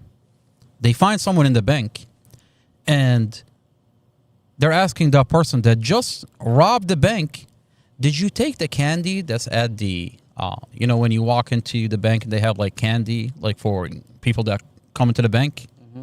Like, you know what I'm talking about? It's like, did you take the candy out of the bowl? The fucking bank is, like, all the money is gone. By the way, let me read this to you. The SD card is tampered with, and he's like, oh, did you dismount the SD card? He's the only one that took possession of this dash camera. Now it doesn't have audio. Let me read this warrant to you. We know there's files missing from this dash cam. We know there's 21 gigabytes that's missing. We know that the accident happened. Clearly. We know the accident happened Clearly. at 6:36 p.m. on Clearly. April 5th. Clearly. Okay. And the search warrant that was written, it says evidence to wit, aftermarket vehicle components to include GPS unit and the data contained within, and video recording devices commonly referred to as dash cam and the data contained within, for the date of April 5th, 2023, to April 6, 2023. Let these dates marinate in your mind. The accident happened April 5th, 6:36 p.m. Why the fuck are you asking for April 6th? You're asking specifically from April 5th to April 6th. This prosecutor wants to tell this court that Mustafa was abusing Dorothy. He's a horrible driver. He did this with the kids. He did that with the kids.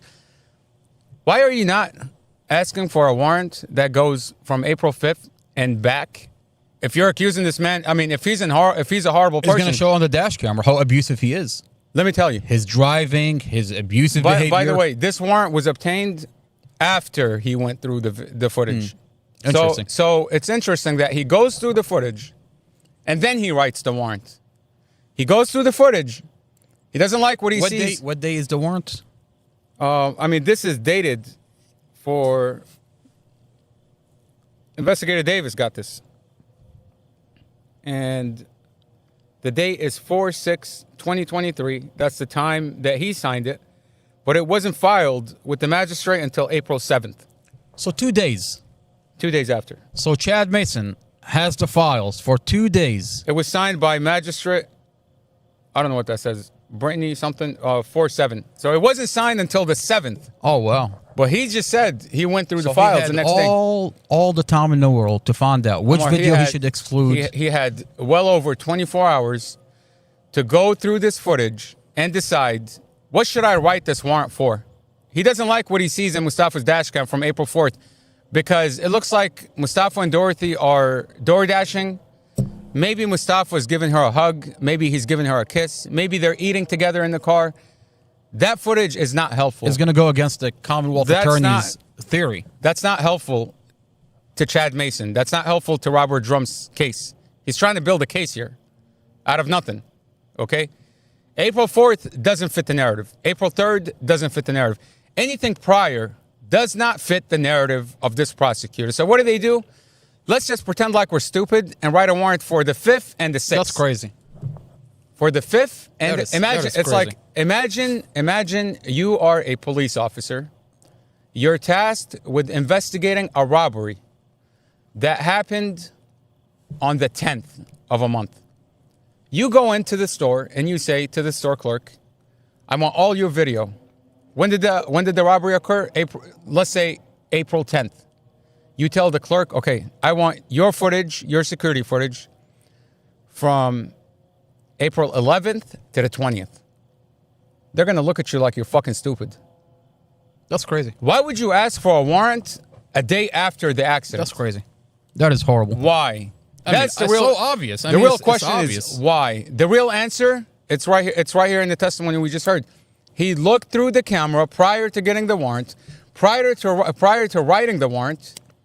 He looked through the footage, and it looks like anything before April 5th in the afternoon is not helpful. So let's just cut it out. By the way, this warrant right here that I just read. But that's exculpatory evidence. Fuck exculpatory evidence. This warrant was not executed properly. Any lawyer, any new lawyer can look at this warrant and tell the courts that these dashcam footage that you have in this case file, they're invalid because you did not execute the warrant properly. You can't cherry pick what evidence you want. The warrant is for April 5th and April 6th, even though it's a stupid thing to do for April 5th and the 6th, which clearly the 6th has nothing to do with it. Okay? But you still didn't execute the warrant properly. Now, I can understand if he says to a magistrate, he says, I'm writing up a warrant for April 5th from 1 p.m., April 5th and onwards. That would have been specific. Exactly. I can understand that. Exactly. But to go in and cherry pick what evidence fits the narrative, what doesn't fit the narrative, and then write up a warrant after the fact, I'll say to you, get the fuck out of here. Well, that document is sealed. By the way, there's no way you can find out about what you're talking about. It's a crime. What I just read to you earlier, the U.S. Code, whatever. Yep. It's a crime punishable up to 20 years in prison. They're betting on the fact that the document is sealed, no one can verify. So if Chad Mason is 60, maybe you'll get out by 80. Maybe. Well, he's got 2 weeks before the SD card gets inspected. Even by the way, I'll tell you, even if they don't inspect the SD card, the fact that they did not execute the search warrant properly shows you they're tampering with evidence. They're tampering with the rule of law. You can't do that. Not in America. Once you execute the full warrant and you upload the full dash camera, this prosecutor cannot lie about Mustafa in court.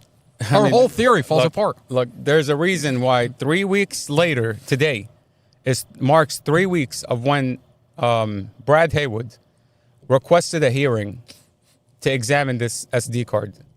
And there's so much pushback from the prosecutor. There's so much pushback from this county on simply this is, by the way. I don't understand. She says, the prosecutor says that Mustafa is arguing inside the vehicle. I want to help you get the audio for you. Look, do you see what I'm talking about here? It should not be this difficult. It should not be this difficult to examine a piece of evidence. Like, we're not building a court system. We're not building a judicial system. Apparently you are. This is not like, it's not like there's no precedence for this, okay? Clearly, people have been charged of a crime. They've gone through their evidence. Like, this is not the first time a man is being charged with murder. It's not the first time that a man requests to examine his evidence. It's not the first time that a man is held in jail. This is not the first. Like, we're not building a judicial system here. We are simply asking, let's follow the laws on the books. There are millions of people who have been prosecuted, who've gone through their evidence, who's gone to court. Like, this is not the first case that Prince William County is having. Amy Ashworth says Mustafa drove the vehicle into oncoming traffic on purpose. I want to help Amy Ashworth by reconstructing the vehicle to give her the evidence. Exactly. Unless Amy Ashworth is lying to us. Amy Ashworth says Mustafa is arguing inside the vehicle. Well, I want to help Amy Ashworth. I want to get her the audio. Unless Amy Ashworth is lying about Mustafa arguing inside the vehicle. That's a very good point. I can't argue that. You can't argue that. Let's help you get to the truth.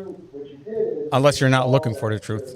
That's another story. That's a different story. You didn't try to consult the manual or an expert. You just said to yourself, I have common experience with technology. I'm going to trust it.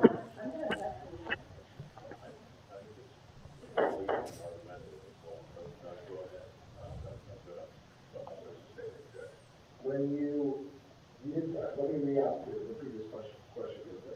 You're not consulting or right? Would you turn to page 14 of that manual? That's a very good point. By the pause real quick. That's a very good point that Blake is making. He's asking Chad Mason, you didn't ask yourself, how does this camera operate? You just said, I have the common knowledge of a common person. Let me take this SD card out, plug it into my computer. It's as if, like, he doesn't have to abide by any standards or policy procedures. Didn't he say he programmed it? And what Blake is asking here, he says, you did not think to yourself that this is a piece of evidence. I have to preserve it. I have to follow a chain of custody because, oh shit, I wear a badge. Oh, I work for Prince William County Police. 14 years. I'm not just a common person going through an SD card. I'm a investigator with the police department. For 14 years. And it's my job to preserve this piece of information. In case it goes to trial, I have to preserve the integrity of this material so that nobody can sit here at 4:35 in the fucking morning and say, why did you tamper with that piece of evidence? There's policy and procedure so that people don't later down the road have their family sit in front of a jail, in front of a county courthouse and say, why are you tampering with my brother's evidence? Why are you tampering with my brother's dash cam evidence? Especially when he's admitting to it. You're admitting to it. You're an investigator. He's been an investigator, a crash investigator for 14 years. Well, it looks like he doesn't know how to follow the chain of custody for a dash camera. I want to say it looks like the 14 years didn't teach him anything. But then again, I remind myself that he's not stupid. He knows exactly what he's doing. He knows exactly. They want to muddy up the water. They want to muddy up the water so that, and I'll tell you why it's not documented anywhere. Because they know that there's a 1% chance that Mustafa is going to get a lawyer like Brad Haywood, who's going to say, I want to look at that SD card. I mean, think about it. Mustafa's had, what, 5 attorneys at this point? Just about, yeah. Just about 3, 4, 5 attorneys.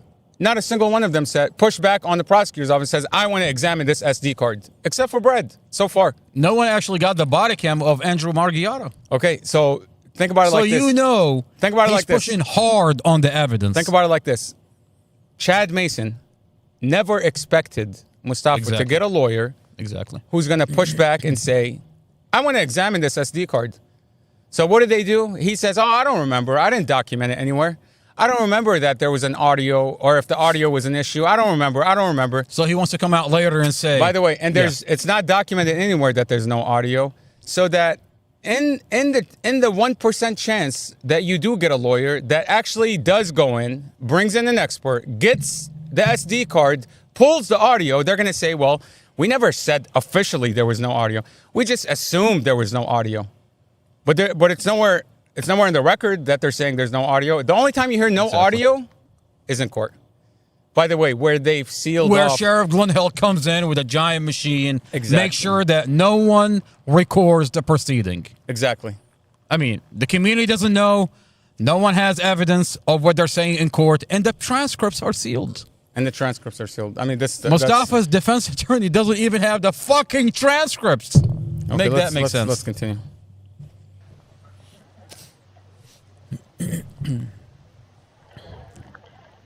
Where it says, removing the memory card. Before removing the memory card from your retrieve, you must first dismount it for safe removal. You see that? Yes. You don't even smell the this, right? In terms of the memory card. Good. But this is What is she objecting? Yeah, I'm not. First of all, Your Honor. It's like she just wants to tell Judge Weimer, I'm still here, Your Honor. Are you letting this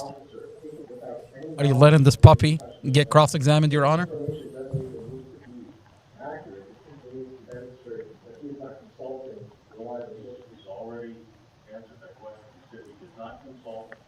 Oh, Judge Weimer is Weimer is getting angry that this puppy is getting cross-examined. He already answered this question. Weimer is like a bobcat. He's just sitting there like, well, he already answered the question, so like, what is your question now?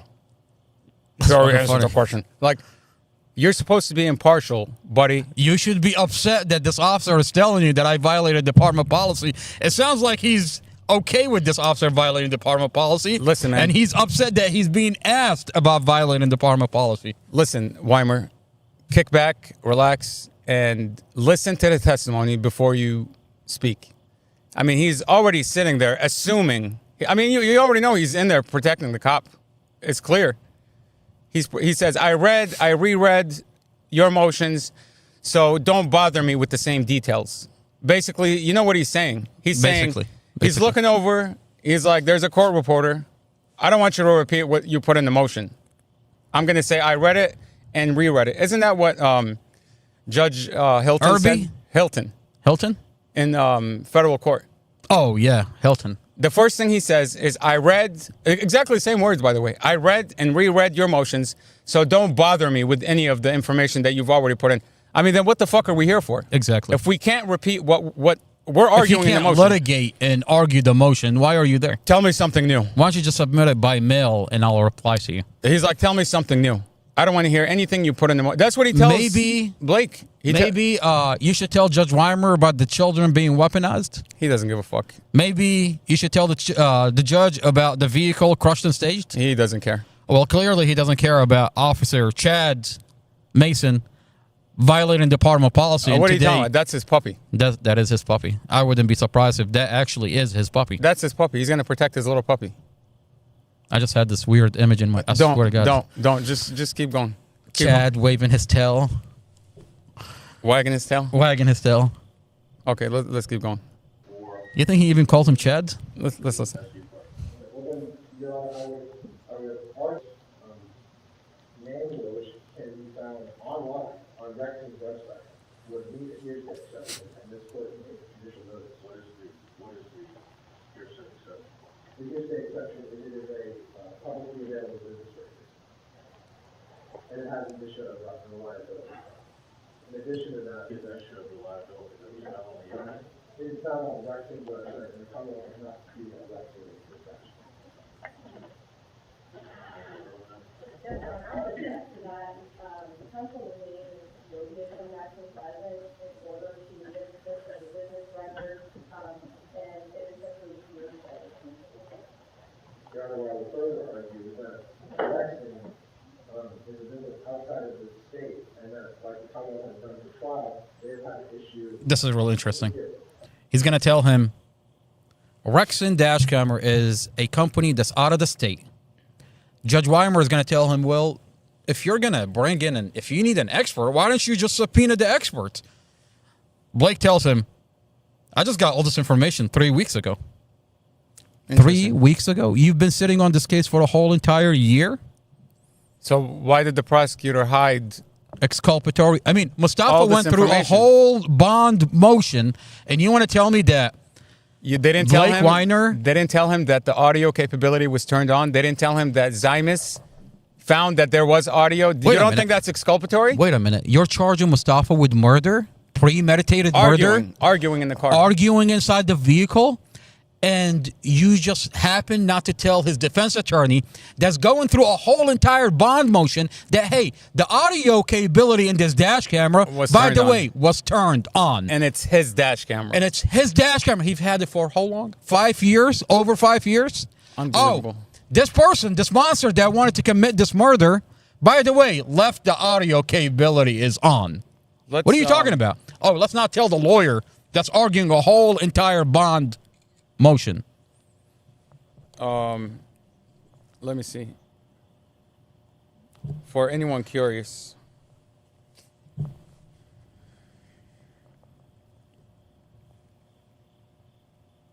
I don't think we're going home today. I think probably not. To be honest, I mean, like we're going on a 5-6 hour podcast. I keep saying it's. I mean, cold. Let's push through it. This is so. There's so much that's going on here. I don't want to go home yet. Let me say this. Exculpatory evidence. Should have gotten my like a sleeping bag. Yeah, exculpatory evidence is evidence that is favorable to a defendant in a criminal trial because it tends to excuse, justify, or absolve the alleged fault or guilt, or otherwise supports the defendant's innocence. That's what exculpatory evidence is.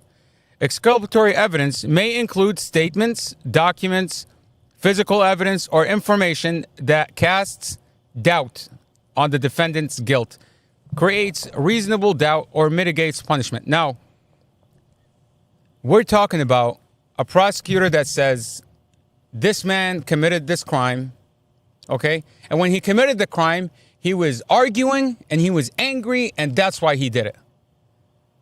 And there's a dash cam. So, exculpatory evidence... It just happened that the audio is not exculpatory evidence. Exculpatory evidence... Does that make sense? Is everything in that fucking dash cam. Everything in that dash cam is exculpatory evidence because it could show that he's innocent. It could show that he's not arguing, number one. I mean, it could show that he had the audio capability turned on. It's his dash camera. I mean, that's his evidence. They had to get a warrant to get it.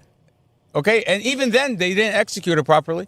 So that is 100% exculpatory evidence. And you never, as a Commonwealth attorney, who knows what exculpatory evidence is, you hid that information prior to bond. His lawyer could have went in and said, Your Honor, my client had a dash cam with the audio capability turned on, and according to the Prince William County investigators, it does have audio. So for the prosecutor to allege that there's an argument without any evidence is bullshit. It's bullshit. So right there on his face, that's exculpatory evidence. And this prosecutor hid that. That's a Brady violation. I mean, there seems to be a lot of violations here, to be honest with you. There's too many violations to count. I mean, what more violation do you need than the investigator getting on the stand and a judge entertains that he violated the department policy? I want to hear the part where he says... Is that even a question? I violated the policy. Is that a question? He's so comfortable. He looks at the judge. He's the judge's puppy. Of course. Little old Chad. You know how terrifying that is? Like, you put that image in my head. Well, being the judge's puppy can't like a poodle can't save you. Have you seen from those little tiny federal dogs? jail time? Like, have you seen those little tiny furry dogs with like the tail wagging? Yeah. Let's go. And they gave this puppy a uniform. Unbelievable. I believe this court can at least take this information into consideration, at the very least, to determine if there needs to be a follow-up hearing with some could and testify to the fact that this information is accurate. Why shouldn't someone here today? Because by the time that counsel discovered this information, the hearing was too close.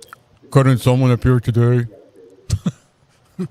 Judge Weimer just woke up. Why can't they just come today? Blake is gonna tell. I just got this information 3 weeks ago. Actually believe that these are meet the definition of assertion. A manual that is given or provided with respect to technology are not intended to be assertions within the normal definition.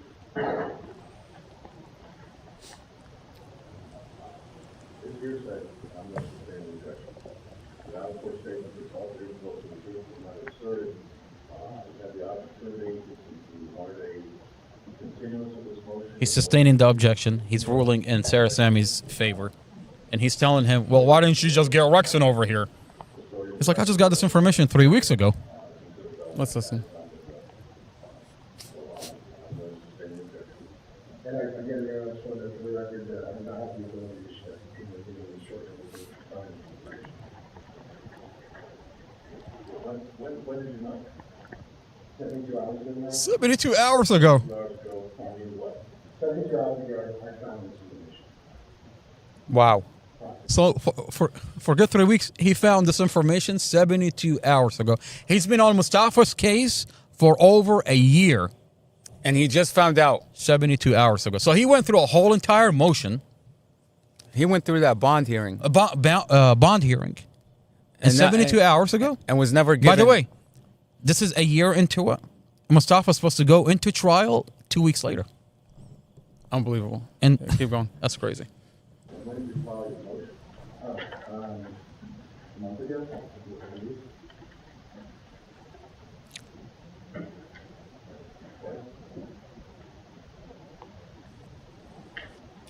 Well, when we started this, you didn't say that you needed you said I needed When we started this, you didn't ask for anything.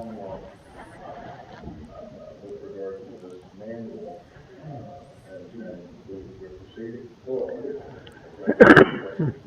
I understand, if I could just confirm that for the record, I'm trying to make good use of the court's resources, and I believe that number one, this motion turns into a irregularity, and two, if the court finds that this information does not meet hearsay exception, is not admissible, that for purposes of just this one issue, I would keep continuing on this one issue.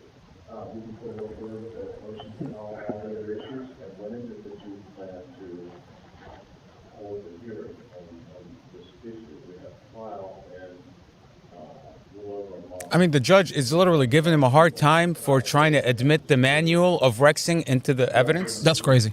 He's giving him a hard time for it. He's saying it's public information. It's a public company. It's on the website. That's crazy. And he's telling him, I just got all this information 72 hours ago.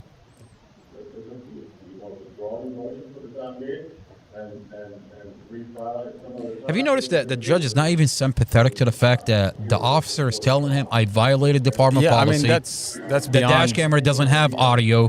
I mean, as a judge, would you not want to get to the bottom? Like what you're saying is beyond what.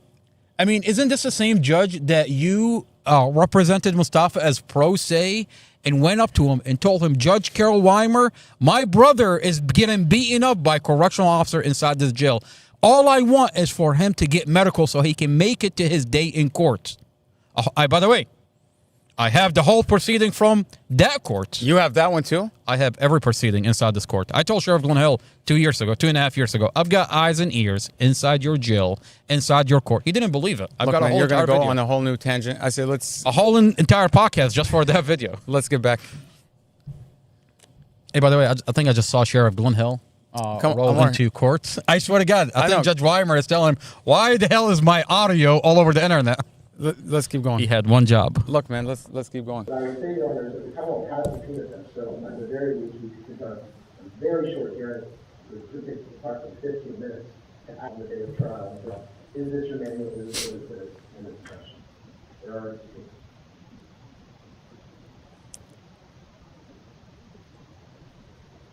We're going to have humans, jurors, sitting around waiting for this matter to go forward. He's going to tell him, you want to withdraw your motion and then file it? Blake is like, no, I'm just going to keep it. He knows once he withdraw it, he'll never get it back on the docket. Let's try, Weimer. Withdraw your motion, refile it. I'm not telling you that I'll hear it. I'm not telling you that I'll hear it. What the fuck? Can you explain the protocol at this point in time? That's crazy. I mean, I can't wait to get this audio to Mustafa's defense attorney. What's his name? Brad Haywood. Brad Haywood. I cannot wait for Brad to hear this. I'm not saying I'm going to hear it. That is crazy. If you withdraw and refile it. What do you have in mind that's specific? Is it specifically in terms of dash cameras, or specific in terms to cell phones, in terms of computers? No, it's a general overarching policy when it comes to which. Okay, so then what is it? Gather, as kind of like gather the device and then give it to the digital forensics unit. That's policy. He's asking about the policy. Do you have anything in the policy about removing information from the electronic devices? Once again, that's all, sir. Can you state whether or not there is any policy about removing it from electronic devices? It will fall under the policy, which is fall what? Fall under the policy, which is that will go to digital. He's telling him department policy is to give the SD card, give the dash camera to digital forensic. And the defense attorney, Blake Weiner, would ask him, so did you violate department policy? Yes. When you took the SD card and took information off of a digital device prior to giving it to digital forensics. Did you follow the chain of custody? No. Okay, so let's listen. You can't say for sure whether or not the department has any policy about, for example, saying, don't remove cards, the manual or something like that. That's what I heard you say, the policy is to give the digital forensics. It's like I heard what you say. Is it fair to say that you did not follow policy because you did more than that? Yes, sir. Once again, that policy, that policy is a one-line policy that I wasn't aware of that. I wasn't aware of that. Hey, police officer. He said, so you did not follow policy. Is that even a question? Wow. You know, you have to rewind that a little bit. Like, we're not going to interrupt it. Okay, I want to hear the whole thing. You already want to do a little bit? No, that's enough. Do you have anything in the policy about removing information from the electronic devices? Once again, that's all, sir. Can you state whether or not there is any policy about removing it from electronic devices? It will fall under the policy, which is fall what? Fall under the policy, which is that will go to digital. But you can't say for sure whether or not the department has any policy about, for example, saying, don't remove cards, the manual or something like that. That's what I heard you say, the policy is to give the digital. And so, is it fair to say that you did not follow policy because you did more than that? Yes, sir. Once again, that policy, that policy is a one-line policy that I wasn't aware of that. Okay, so you did not follow policy. Any other question? I was just confirming. Can you confirm you did not follow policy? I know, I'm very learned. So let me get this straight. You're sitting in front of a judge. You're on the stand. You're sitting in front of Judge Carol A. Weimer. And then you're being asked, did you follow department policy? And you flat out tell the defense attorney, I didn't follow department policy. What exactly are we talking about? We're talking about the most crucial piece of evidence. The dash camera that's today is missing audio and it's cut before impact, and it has 17 frames missing from the dash camera facing inside the vehicle. I did not follow. By the way, 21 gigabytes also missing. 21 gigabyte missing from this dash camera. And then you sit in front of Judge Carol Weimer, and you're the one that's upset because because you're being asked. Because you're being questioned. Is that even a question? Like, how comfortable are you that you get to say that in front of a judge? He's the judge's puppy. I mean, that you can't come out of this with any other conclusion than Chad Mason, take the hit for it. We got your back. Apparently not, because he just got demoted. So I mean, he got demoted, and now the defense attorney is going to get the SD card. Yeah, I do not want to be Chad Mason. I think he's got a world of hurt coming his way. Oh, absolutely. Absolutely. I mean, once you get the SD card, you're going to find the metadata on the SD card. You keep saying once you get the SD card. I say without the SD card. You have the audio of him getting on the stand and saying, yep, I violated department policy. He's obviously already said it. He said it. He said, I violated department policy. The alarm policy. goes off. The police show up in the bank. And the only person that's there, I didn't rob the bank. What the fuck are you talking about? Yeah, you took possession of this dash camera. You took it back to your car. You downloaded the files. You had them for 2 days before you got a warrant. You uploaded this to evidence.com. To put this into perspective, and now he's talking about, by the way, he's talking about April 6th is when he did all this thing, when he plugged it into his computer and then took it back to the car. And then April 7th, he gets a warrant, which they don't follow properly, clearly. And then so April 7th, you're going to hear Robert Drum say something about he checked out the dash cam on April 19th. And it's not until April 24th is when Kathy Zymus finally, a whole entire month later, finally gets a hold of this dash cam. And she's like, oh, dash cam, piece of evidence, very important. Let me make a mirror image copy of the data so that when I manipulate the files, I'm not messing with the original ones. Are we talking about the original ones that Chad Mason? I'm going to do what you do. Zymus, are you listening? Chad Mason already plugged it into his laptop. He programmed it, according to him. He programmed it. Then got a warrant the following day. Robert Drum took it. He did, God knows what he did with it on April 19th. And now April 24th is when you have it. That's when you made a mirror image copy of the data. Zymus, are you listening? Wake up. So when she gets, by the way, she's about to get on. Wake up, Zymus. She's about to get on the stand, and her testimony, she says, she says, this does not happen. There is no way that a file is halfway corrupted. You have audio and video on the previous days, and all of a sudden, no audio. She says, this can never happen. In my whole entire career, my testimony is that this dash camera does have audio, and it has audio on the day before.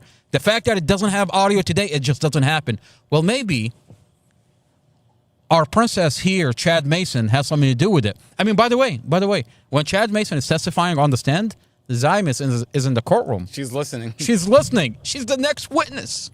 She's recalibrating her thoughts according to what you'll hear her testimony. Her testimony is very interesting because halfway through she begins to steer her. Look, think about it like this.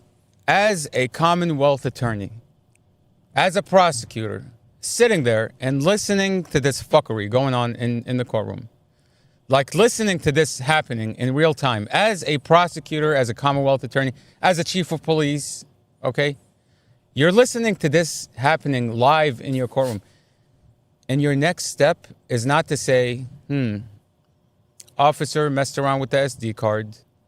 Maybe I should grant this fucking motion to get to the SD cards. No, listen to this. Look, my officer tampered with the SD card, didn't follow our department policy, got a warrant a day later. Another investigator takes the dash cam. He checks it out of evidence. And then my digital forensics gets it. You know, I'm going to invest in an IT expert. Exactly. Because I'd like to know what my officer was doing when he says he programmed it into his laptop. I'd like to know what the other investigator did when he checked it out. And I'd like to know why my digital forensics It's telling me I have audio. is telling me I should have audio, but there is no audio. As a chief of police, I mean, I think it would be wise to say, I'm going to hire, as internal affairs, I'm going to hire an expert to see what the fuck my officers are doing. Are they fucking around? Because, I mean, it takes a lot of energy. It takes a lot of community leadership. It takes a lot of work to build a bridge between the police and the community. It takes a lot to build that bridge. Okay? I'll tell you, a lot of people in Prince William County are terrified listening to this. And this is a county that the next time they call 911, Officer Chad Mason is going to show up. It takes one sentence from a Chad Mason to burn that whole bridge down in a fucking heartbeat. Okay? You have officers that are dedicated to social media, to reaching out to the community. Absolutely. To ensuring that community leaders are on the same page with police, and the community leaders are preaching to this community, trust the police, trust in this, trust in that. Transparency, that's why there's body cams, that's why there's all these things that they have to spend money on, time and energy, to build this bridge between the police and the community so that there's trust. And then you have somebody like Chad Mason and Robert Drum who burn it all to hell in a fucking heartbeat. All in the name of, let's get that Middle Eastern man. I don't give a fuck what I have to do. I don't care if I lose my job, go to federal prison, whatever. The prosecutor told me that she's going to seal all my documents, so I don't have to worry about anything leaking out. And that's the truth. The prosecutor gave these officers the green light. She gave them the cloak of invisibility. She says, whatever you do behind closed doors, nobody's going to see it because I've sealed this file. I've got body cams where they're updating Sarah Sammy in real time. I mean, the media, according to, what was her name from the jail? Which one? Julie Carey? No, from the jail lawyer. Oh, Pandek. According to Sharon Pandek, this case is not authorized to the media. That's right. She got up on during one of your motions and she told the judge, this case is not authorized to the media. What does Pandek know that we don't know? What does that mean? What does Pandek know that we don't know? What is Julie Carey know that we don't know? Let me ask you a question. Commonwealth Amy Ashford sealed this case, right? Okay. How is Julie Carey releasing the dash camera on NBC4? That's an excellent question. Actually, I was going to ask you that because I sent out a public records request and I was told nothing in the Mustafa case. I stole it. Okay, you stole it. I stole the file. I tried to get it through a but did public Julie records Carey request. also stole the file? I mean, I've got 3 different jurisdictions trying to come after me for releasing the file. I mean, that is a very good question. How is Julie Carey releasing the dash camera? How is she getting portions of the dash camera if it's sealed off from the public? That's interesting, right? Why is she getting some of it? Or did she get some of it? Did she get all of it and released a portion that corroborates? She released 5 clips, edited clips, and she's telling this community, this is a dash camera. And if you closely look at this dash camera, from different times. And compare from different times, she would rewind it, fast forward, rewind it. I mean, she's taking the dash camera out of context. And all you have to do, take NBC4, what Julie Carey released, and compare it with the original dash camera that I posted on the internet. Compare the two. Tell me that she's not editing this dash camera. Okay, I mean, if I were to do that, you're going to tell me, go fuck yourself. But you've got Julie Carey with NBC4. They're going to tell you, you're only showing the good parts. You're trying to show that your brother's innocent. Isn't that crazy? Actually, no. Because you released I've released the unredacted file. The whole thing is on the internet. I think it's... But you've got Julie Carey editing the dash camera on NBC4. I think this Commonwealth attorney, this police department, have some very serious questions to answer to this community. And that is, 2.5 years later, your digital forensics is telling us there's audio. Your investigator, we just heard, the investigator says, I violated department policy. Is that even a question? That's what he says. With an attitude. He's like one of those sassy bitches. Oh, yeah. By the way, he's a sassy one. He's the female in the relationship. I mean, he's saying, he's like, is that even a question? By the way, did you know? Well, you know, we'll keep it for another podcast because there's some details that I'm verifying about Chad Mason. Let's just keep going. We've got 2 more weeks.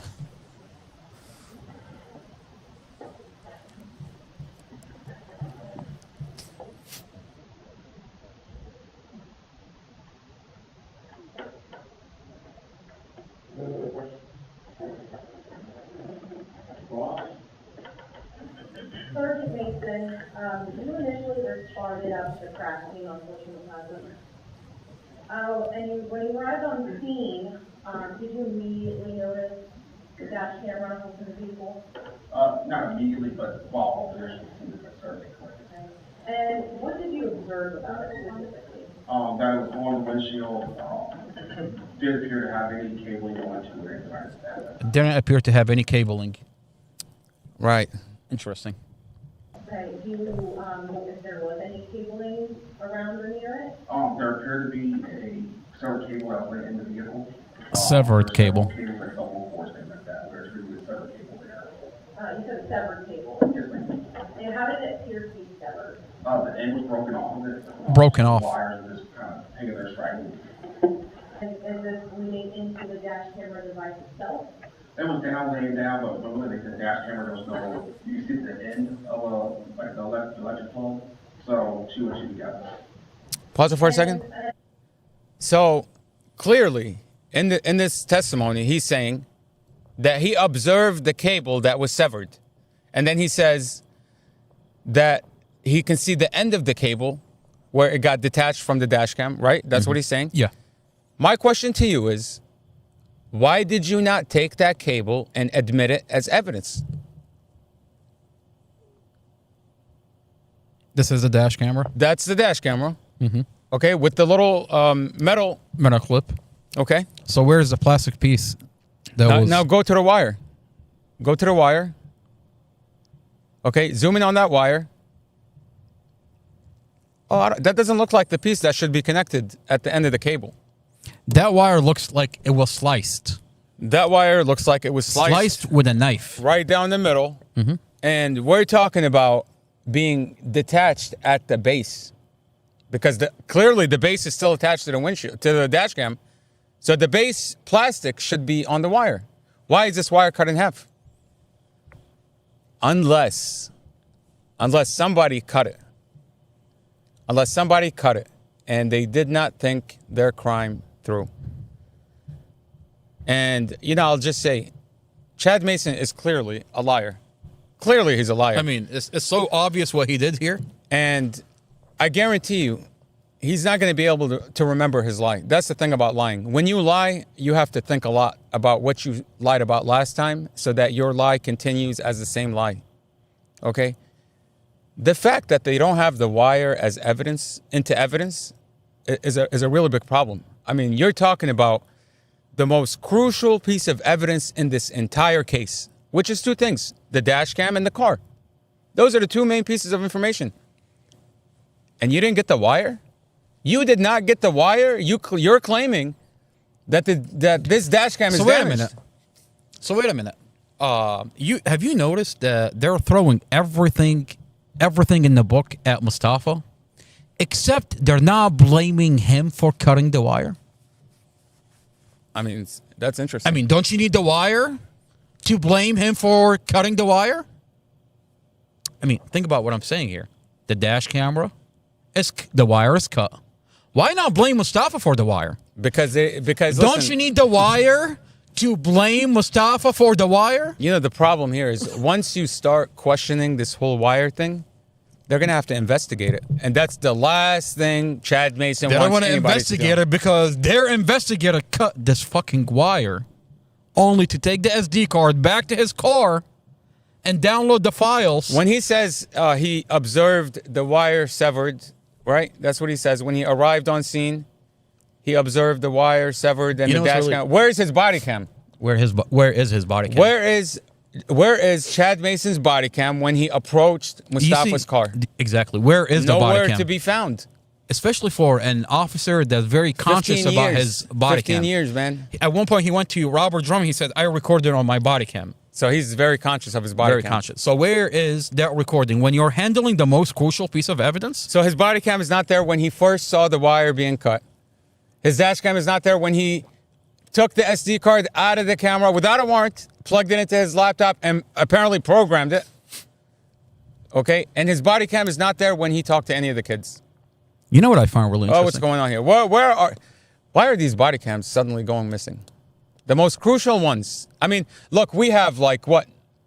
Over 20 hours of officers standing there directing traffic. Sir, go this way, go that way. This road is blocked. This Except when you get to the bottom of You have over 20 hours of body cams of officers sitting there with their thumbs up their butt, directing traffic. And then the most crucial pieces, the most crucial times of this case are nowhere to be found.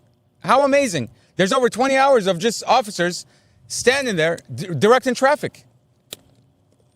I mean, it's so obvious. The majority what they're doing here is obvious. The majority are them directing traffic. And then the most crucial ones, like Rob Davis, Rob Sermon, Serdam, Romero, Chad Mason, Drum, the culprits' body cams are nowhere to be found. That's crazy. Cruz, we literally see him on video holding their body cam going through the vehicle. Holding his body cam against the car to record the brake line. Maybe it's going to show the brake line and the motor mount that are broken. I mean, yeah, that's in a hidden file. That is crazy. That Brad Haywood, he's got to like poke at the prosecutor to get, it's like that, like a piñata. He's got to keep like beating the piñata to get the rest of the body cams. Let's play this. Investigator, how long has you been on the cash unit before becoming started?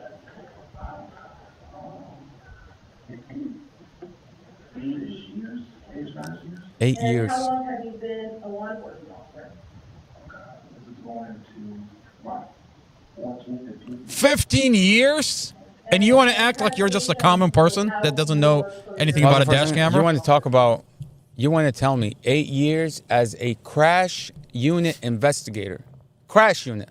That means you strictly deal with car accidents. You strictly deal with dash cameras. It's 2025. Everybody has a dash camera. Everybody has a dash camera. And you want to tell me, you want to act like you have the most common knowledge of technology? You don't know that your policy is to take a dash cam and submit it to evidence? That's your chain of custody? You don't know how to follow a chain of custody? That is so disturbing, it's not even funny. So you want to tell me for 8 years he's been violating department policy? That's what he said. Nobody knows about it? That's what he said. I'd like to know how many people were prosecuted or how many people got a insurance claim paid to the wrong person because this motherfucker is obviously tampering with evidence.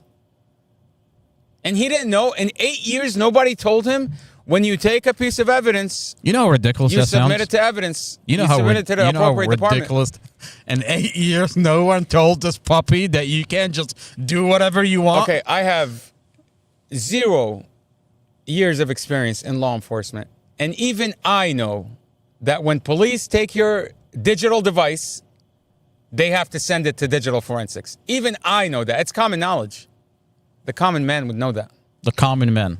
Well, apparently Chad is claiming to be just an average Chad. 8 years. 8 years in crash unit and then 15 years and not a single time did police chief Newsham tell him, hey, when you get digital evidence, make sure you give it to Kathy Zymus before you fuck around with it. He didn't know that until today. I mean, Mustafa had to teach him about his own policy. Think about everything that he's done for the county. He went into a burning building and saved a goddamn cat.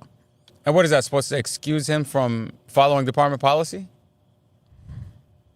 He's Judge Weimer's personal puppy. Let's keep going. Handle electronics as part of your investigation. Sitting down in this case. No. Now, when you initially removed the SD card the first time, what was the purpose of that? Just to see if there was anything on, just to see if the cash anything. That was actually working. And it's correct, because at the time you didn't believe that it might have been working. Correct. And if it hadn't been working, it would be of no value. Is that correct? Correct. He doesn't believe it was working? Pause it for a second. Wait a second. She asked him, when you first took the SD card out of the camera, the purpose of you was to see if there was any files on it because he doesn't believe it was working. Oh, yeah. And then she says, so if it's not working, it's useless to this whole entire case. Why would he have a dash camera? Hold on a second. So as a crash investigator for 8 years,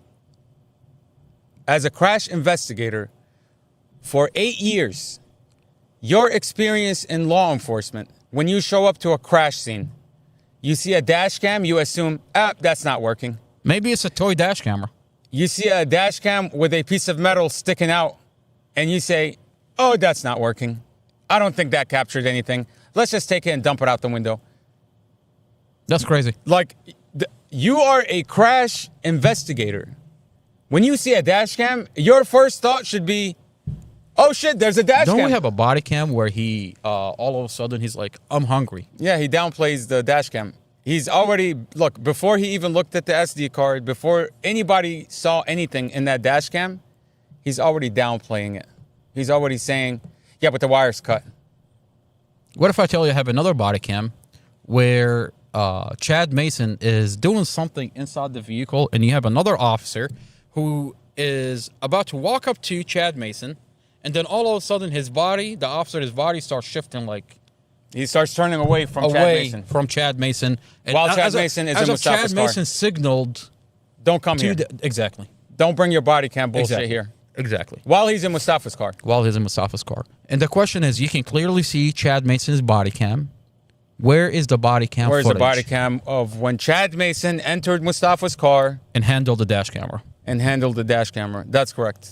And the other officer is turning away because Chad Mason signaled to him, hey, can't you see I'm fucking cutting the wire over here? Like, what's going on? Get away from me. I'm going to testify to this shit, man. Is this puppy Italian? Carol Weimer. Or from New York? He's like this little tiny puppy. He's like, hey, get away from here. Wagging his tail. You see what I'm doing? Can't you see I'm working over here? All right, let's keep going. Is it true that at any point, the first time and the second time, that you removed the SD card and reviewed the traffic, April 5th, 2023, at any point did you hear any audio coming from any of the videos?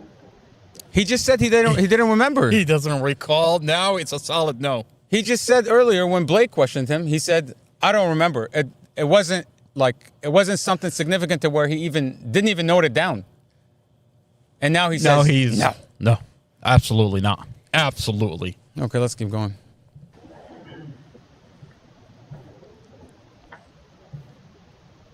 For any new lawyers out there?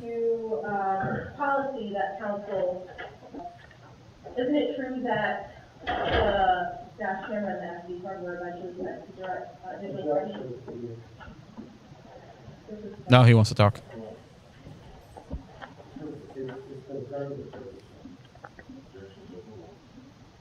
Isn't it true that after you mentioned a time where the dash camera and the SD card were sent to the digital forensics unit for processing and analysis? Is it true? I mean, listen to how ridiculous what this prosecutor just asked Chad Mason. Chad Mason, is it true that you actually sent this dash camera to digital forensic? What do you mean? He's like, yes, ma'am. That's a hard, solid yes. After doing what exactly? Taking the dash camera back to your car, taking the SD card, plugging it into your laptop, downloading. I mean, forget all that. Isn't it? It would be relevant to ask when digital forensics got a hold of it. Exactly. I mean, look at the date on that. Just pull it up. Look at the date on that. Okay, let me make this bigger. Can you zoom in on the top right? Yeah. April 24th, Catherine Zymus with, digital forensics. You want me to read it? No, you don't have to read it. We're just putting up the date. April 24th. He says he took the SD card the very next day after the accident. He took the SD card. And by the way, you know what? I'll tell you, I don't believe him. I think he took it right there that night. Well, in his testimony, he said, I took the SD card. Listen to what he said. You have to go back and listen to it. There's a portion on there. He says, I took the SD cards. I took the dash camera back to my car.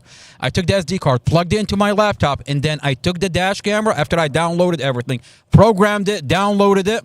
I took the dash camera and put it back in Mustafa's car before it was hauled off from the scene. Interesting. So he did take the files that night. Of course. He says he took the file that night. 2 days to go through it, delete whatever he doesn't like, and I guarantee he was given a promise from the prosecutor. Nobody's going through this dash camera. You can bet on that. And what do we know? 2.5 years later, 5 lawyers, and not a single one of them. Not a single one actually got into this file. And the moment you tell the lawyer, oh, I'm not going to trial until you look at my dash cam. What does he say? I'm out of here, man. I'm withdrawing.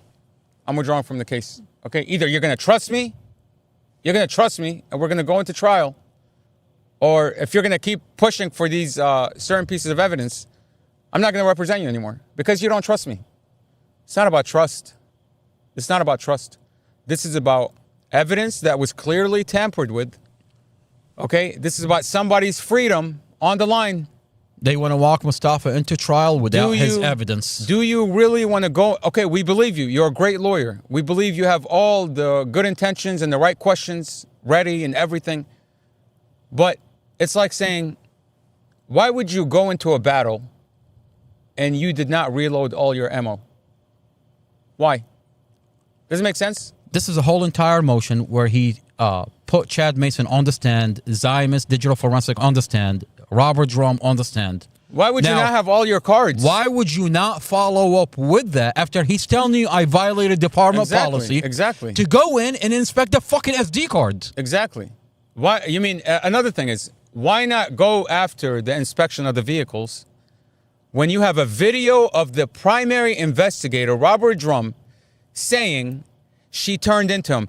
You have a data recorder that shows she was going 10 miles an hour over the speed limit, and it's nowhere else in the report other than the data recorder, and the police don't even take that into account. Why don't you look at the car when you look at the data recorder and you see that the other driver never hit the brake? She never hit the brake. You're not gonna question why a data recorder doesn't have a steering angle? You're not gonna question that? I mean, you want to get to the bottom of this case, you look at the steering angle. Was Mustafa turning his vehicle toward the SUV or away from the SUV to the fourth lane? There's a steering angle. Was the SUV... Why is the steering angle omitted from this case? An SUV that's driving straight. The SUV, the steering angle from the SUV, is it turning away from Mustafa? Or at straight Mustafa? Or at Mustafa? Why is that steering angle omitted from this case? 2.5 years later, why is that such a difficult task for any lawyer? And then when you hire, and then when you hire an independent expert to inspect the vehicle, Robert Drum blocks him, tells him the prosecutor said you cannot touch this vehicle. But you cannot touch the other vehicle. There's a judge order that he's supposed to be able to touch the vehicle and reconstruct this car accident. Here's the thing, though. That body cam where you say Robert Drum blocked him from looking at the car, Casey Stevens didn't push back on it. He said, hey, yeah, whatever the prosecutor says. That conversation is not in any of the reports. The only way you're going to find out that this crash investigator didn't complete his job is if you look at the body cam. Yeah, actually, you're right. Which has been sealed by the prosecutor. The reports actually show that they've allowed the independent expert to complete his job. I mean, that's what they say in the report. And then you watch the body cam, and they're telling him they're blocking him from. I mean, that is. He says, "I want to inspect the car further. I have to take the tire out. I have to look underneath the car." And they tell him, "No, you're not allowed to do that." They're terrified. But in the report, they say the crash reconstructionist that was hired by the defendant completed his inspection. That's exactly what they say. He completed his inspection. You look at the body cam, and they're telling him, no, you're not allowed to inspect this car. Sarah Sammy said, matter of fact, you're not even allowed to look at the SUV. He says, the SUV is over there. I can see it. Yeah, you're not allowed to go over there. That's crazy. How are you not allowed? This is so disturbing. This whole entire case is between two cars, and they're telling him, you can't look at the car. I don't think this is about a car accident anymore.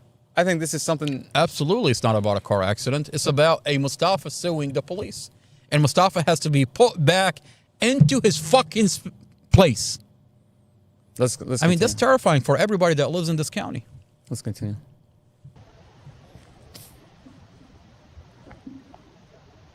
How much longer is this? You've got another half an hour. The dash camera was in your possession, in your care. Did you rub it? No. Did you toss it? No. Did you alter anything within it? Did you stick it in your? At any point, did you alter any of the files within the SD card? No, ma'am. You know, I found it interesting that the prosecutor is asking Chad Mason, did you alter the files? Did you? He says no. He says no. You just said you programmed it. What You are you just talking said you about? programmed the thing in your car, and you violated department policy by doing it. But I found it interesting that the prosecutor is pushing and asking, did you? It looks bad on you. Did you alter the files? He's like, no. Why isn't the defense attorney flat out asking him? That's crazy. She's asking him what he just answered. He said, I violated department policy, and I programmed it into my laptop. And now she's asking him, did you tamper with it? Did you toss it?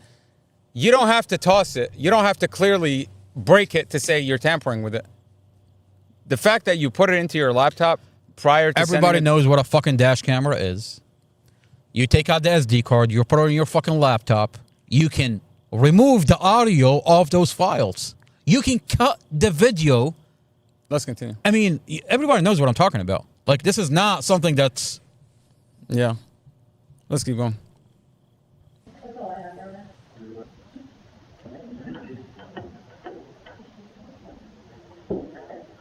When you asked about the cable in the dash cam that was severed, that was just a charger, right? Charging cord? That's the power cord. And you said you have common experience with technology. If you have a charging cord, and you remove the charging cord, it's not going to collect data.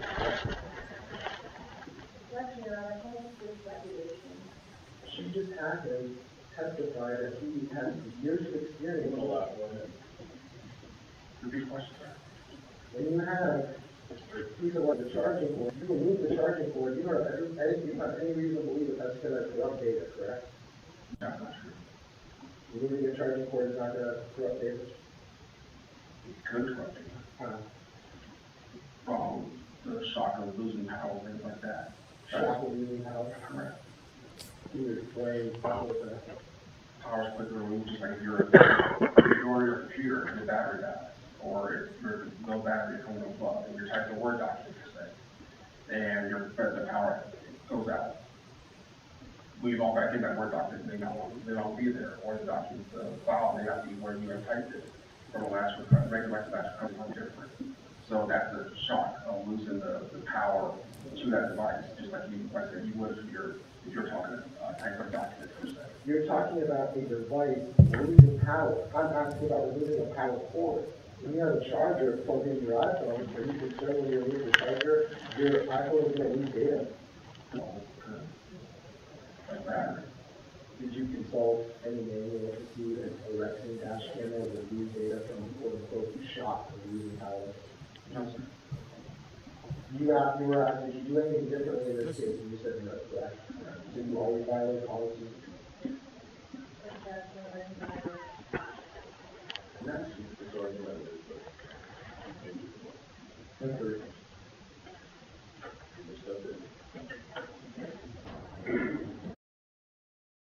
Did you do anything differently in this case? And you said no, correct? Did you always violate policy? that's the story of Number.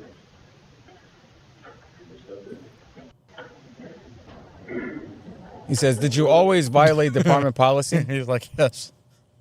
He's like, it's like, so for your whole entire career with the police department, you've always been violating department policy? That's my question. As a citizen, have you always been violating department policy? And how have you been getting away with it for 8 years, for 15 years? How have you been getting away with? I mean, by the way, this is not This doesn't only apply to car accidents and dash cameras. This applies to general digital evidence. Anytime you have digital evidence. You know how dangerous this person is? For 15 years. I wonder how many people are in prison today because he violated department policy. Oh, he just didn't know. So he didn't know. Evidence that's not protected. Evidence that's being tampered with. And this motherfucker is telling what to the community that he's going into a burning building to save a fucking cat? He really thinks that he can fool this community. He really thinks he can go into a digital evidence, tamper it, alter it, delete whatever doesn't fit his narrative, and then send it to digital. He's been doing that for 15 years, and you're telling me he just got caught? You know how weird this is? It's he just got caught doing your that? hand is caught in the cookie jar, and then I'm trying to convince you that, hey, I'm not the one eating the cookies. But don't mind my hand in the cookie jar. I mean, his brain thoughts are not telling him that's wrong to delete evidence and then submit it to digital forensics. It never occurred to him, you're doing something wrong here by deleting, manipulating evidence before you send it off to digital forensics. It never occurred to him. He has to be told in court, in a private hearing. Like, he has to be told to his face. And even then, he's like, is that even a question? Is that a question? Like, what's your point? I already answered this. Tell me something I don't know. The next witness that's going to be called is Officer Zymus, who is the digital forensic. And the disturbing part about this whole thing is that digital forensic Officer Kathy Zymus has been sitting there the whole entire time, listening to Chad Mason. That's and crazy. What you're going to see is Zymus would say one thing, and then halfway through, all of a sudden start changing her testimony to something completely different. That's crazy. And then Robert Jerome is also, I mean, by the way, the question that I can't wrap my head around is how is Blake Weiner, the defense attorney, allowing that to happen? How is Judge Carol Weimer allowing the witnesses to listen to each other? Yeah, that's crazy. On that note, we're going to take a 10-minute break. When we come back, we're going to listen to Officer Zymus, where Officer Zymus admit that this dash camera does in fact have audio. Let's take, let's see, what should we, 2 minutes? 2 minute break? If any of that. This is not another boring podcast. Mustafa through the police body cams. Judge Carol Weimer, you've got Chad Mason you've got your puppy under a microscope. 10 minutes, and we will come back. Is posted anywhere on the internet, we're going to have problems. Whatever copies have been made of that, those need to be destroyed. If they get disclosed, that is going to put me in a situation where I will have to withdraw from the case. If you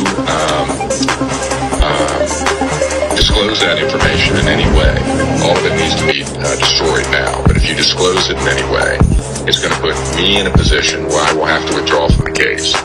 If you all choose to go on the internet and try to publicize this stuff, that's going to create real problems. Okay. You can't do it, is what I'm telling you. You cannot do it. I will have to move to withdraw from the case. Okay. All right. Okay. All right. So make sure everybody's aware of that.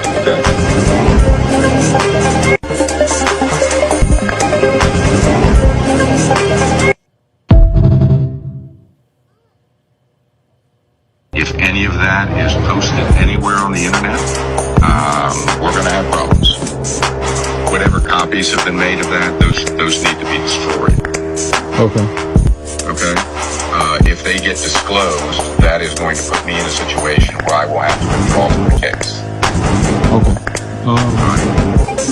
If you disclose that information in any way, all of it needs to be destroyed now. But if you disclose it in any way, it's going to put me in a position where I will have to withdraw from the case. If you all choose to go on the internet and try to publicize this stuff, that's going to create real problems. Okay. You can't do it, is what I'm telling you. You cannot do it. I will have to move to withdraw from the case. Okay. All right. Okay. All right. So make sure everybody's aware of that.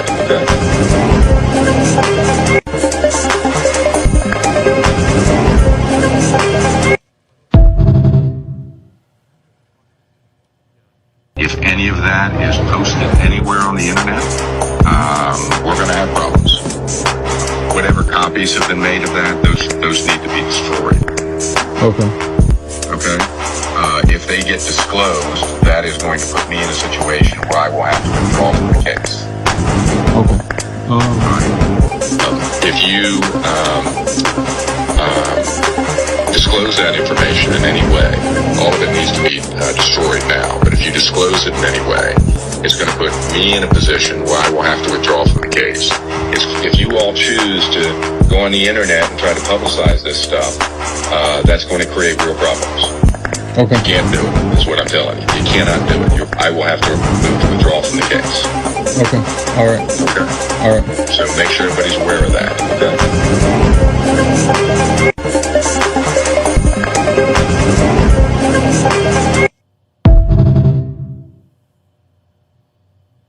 If any of that is posted anywhere on the internet, we're going to have problems. Whatever copies have been made of that, those need to be destroyed. Okay. Okay? If they get disclosed, that is going to put me in a situation where I will have to withdraw from the case. Okay.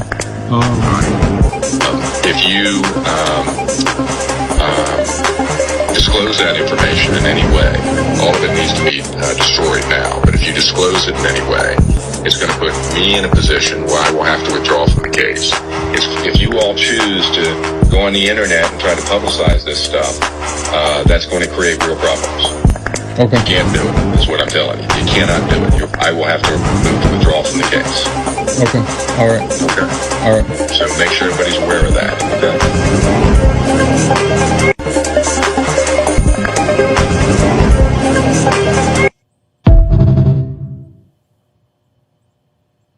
If any of that is posted anywhere on the internet, we're going to have problems.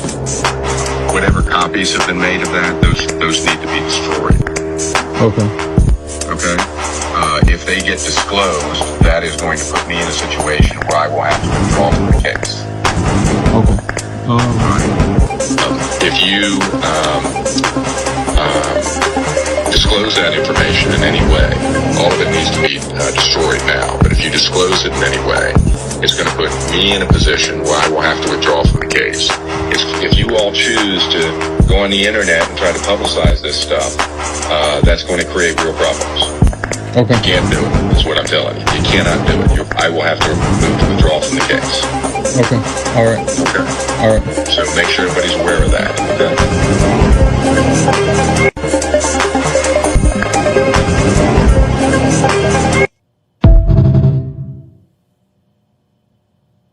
If any of that is posted anywhere on the internet, we're going to have problems. Whatever copies have been made of that, those need to be destroyed. Okay. Okay? If they get disclosed, that is going to put me in a situation where I will have to withdraw from the case. Okay. If you disclose that information in any way, all of it needs to be destroyed now. But if you disclose it in any way, it's going to put me in a position where I will have to withdraw from the case. If you all choose to go on the internet and try to publicize this stuff, that's going to create real problems. Okay. You can't do it, is what I'm telling you. You cannot do it. I will have to move to withdraw from the case. Okay. All right. Okay. All right. So make sure everybody's aware of that. Okay.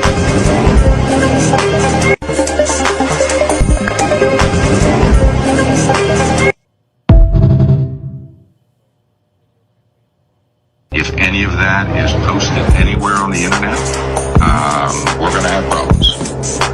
Whatever copies have been made of that, those need to be destroyed. Okay. Okay? If they get disclosed, that is going to put me in a situation where I will have to withdraw from the case. Okay. If you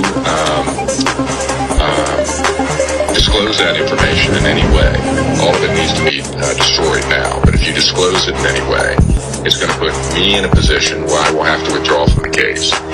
If you all choose to go on the internet and try to publicize this stuff, that's going to create real problems. Okay. You can't do it, is what I'm telling you. You cannot do it. I will have to move to withdraw from the case. Okay. All right. Okay. All right. So make sure everybody's aware of that. Okay.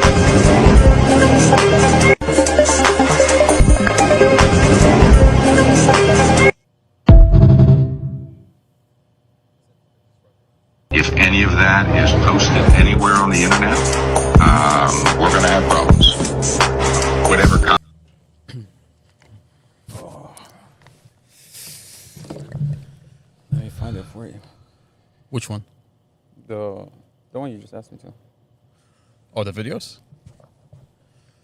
All right, we're back. This is not another boring podcast. Mustafa through the police body cam. Judge Carol Weimer, your Chad Mason is under the microscope. This is an audio. The community is listening. Where this investigator got on the stand and he testified in front of Judge Carol Weimer that, hey, he violated department policy. He took possession of this dash camera, took the audio, took the SD card back to his vehicle, plugged it into his computer, downloaded the files, and then send it to digital forensic. I mean, what's the point of the chain of custody if this investigator is going to do whatever he wants? And today we have a dash camera that's missing audio, that's cut before impact, that has 17 frames missing from the camera facing inside the vehicle. I'll be back. That's interesting.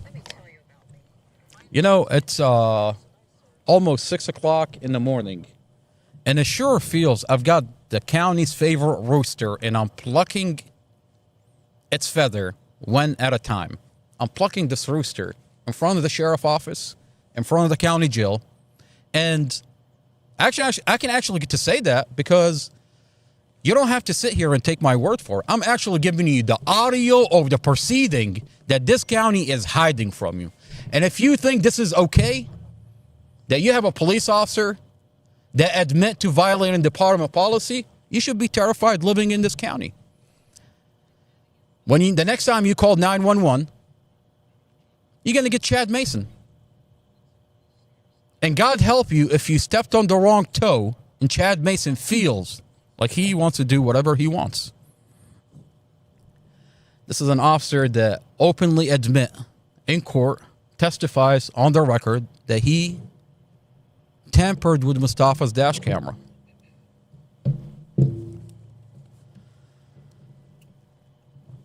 You know, the elections is coming up for governor, and there's two individuals that are running for election.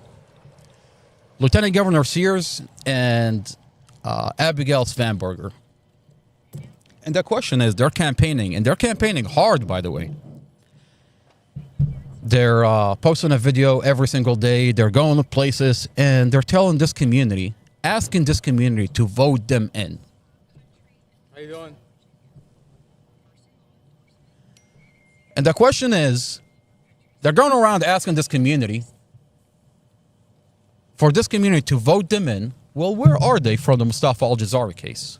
Where are they from Tatiana David's murder? Where are they from Tatiana David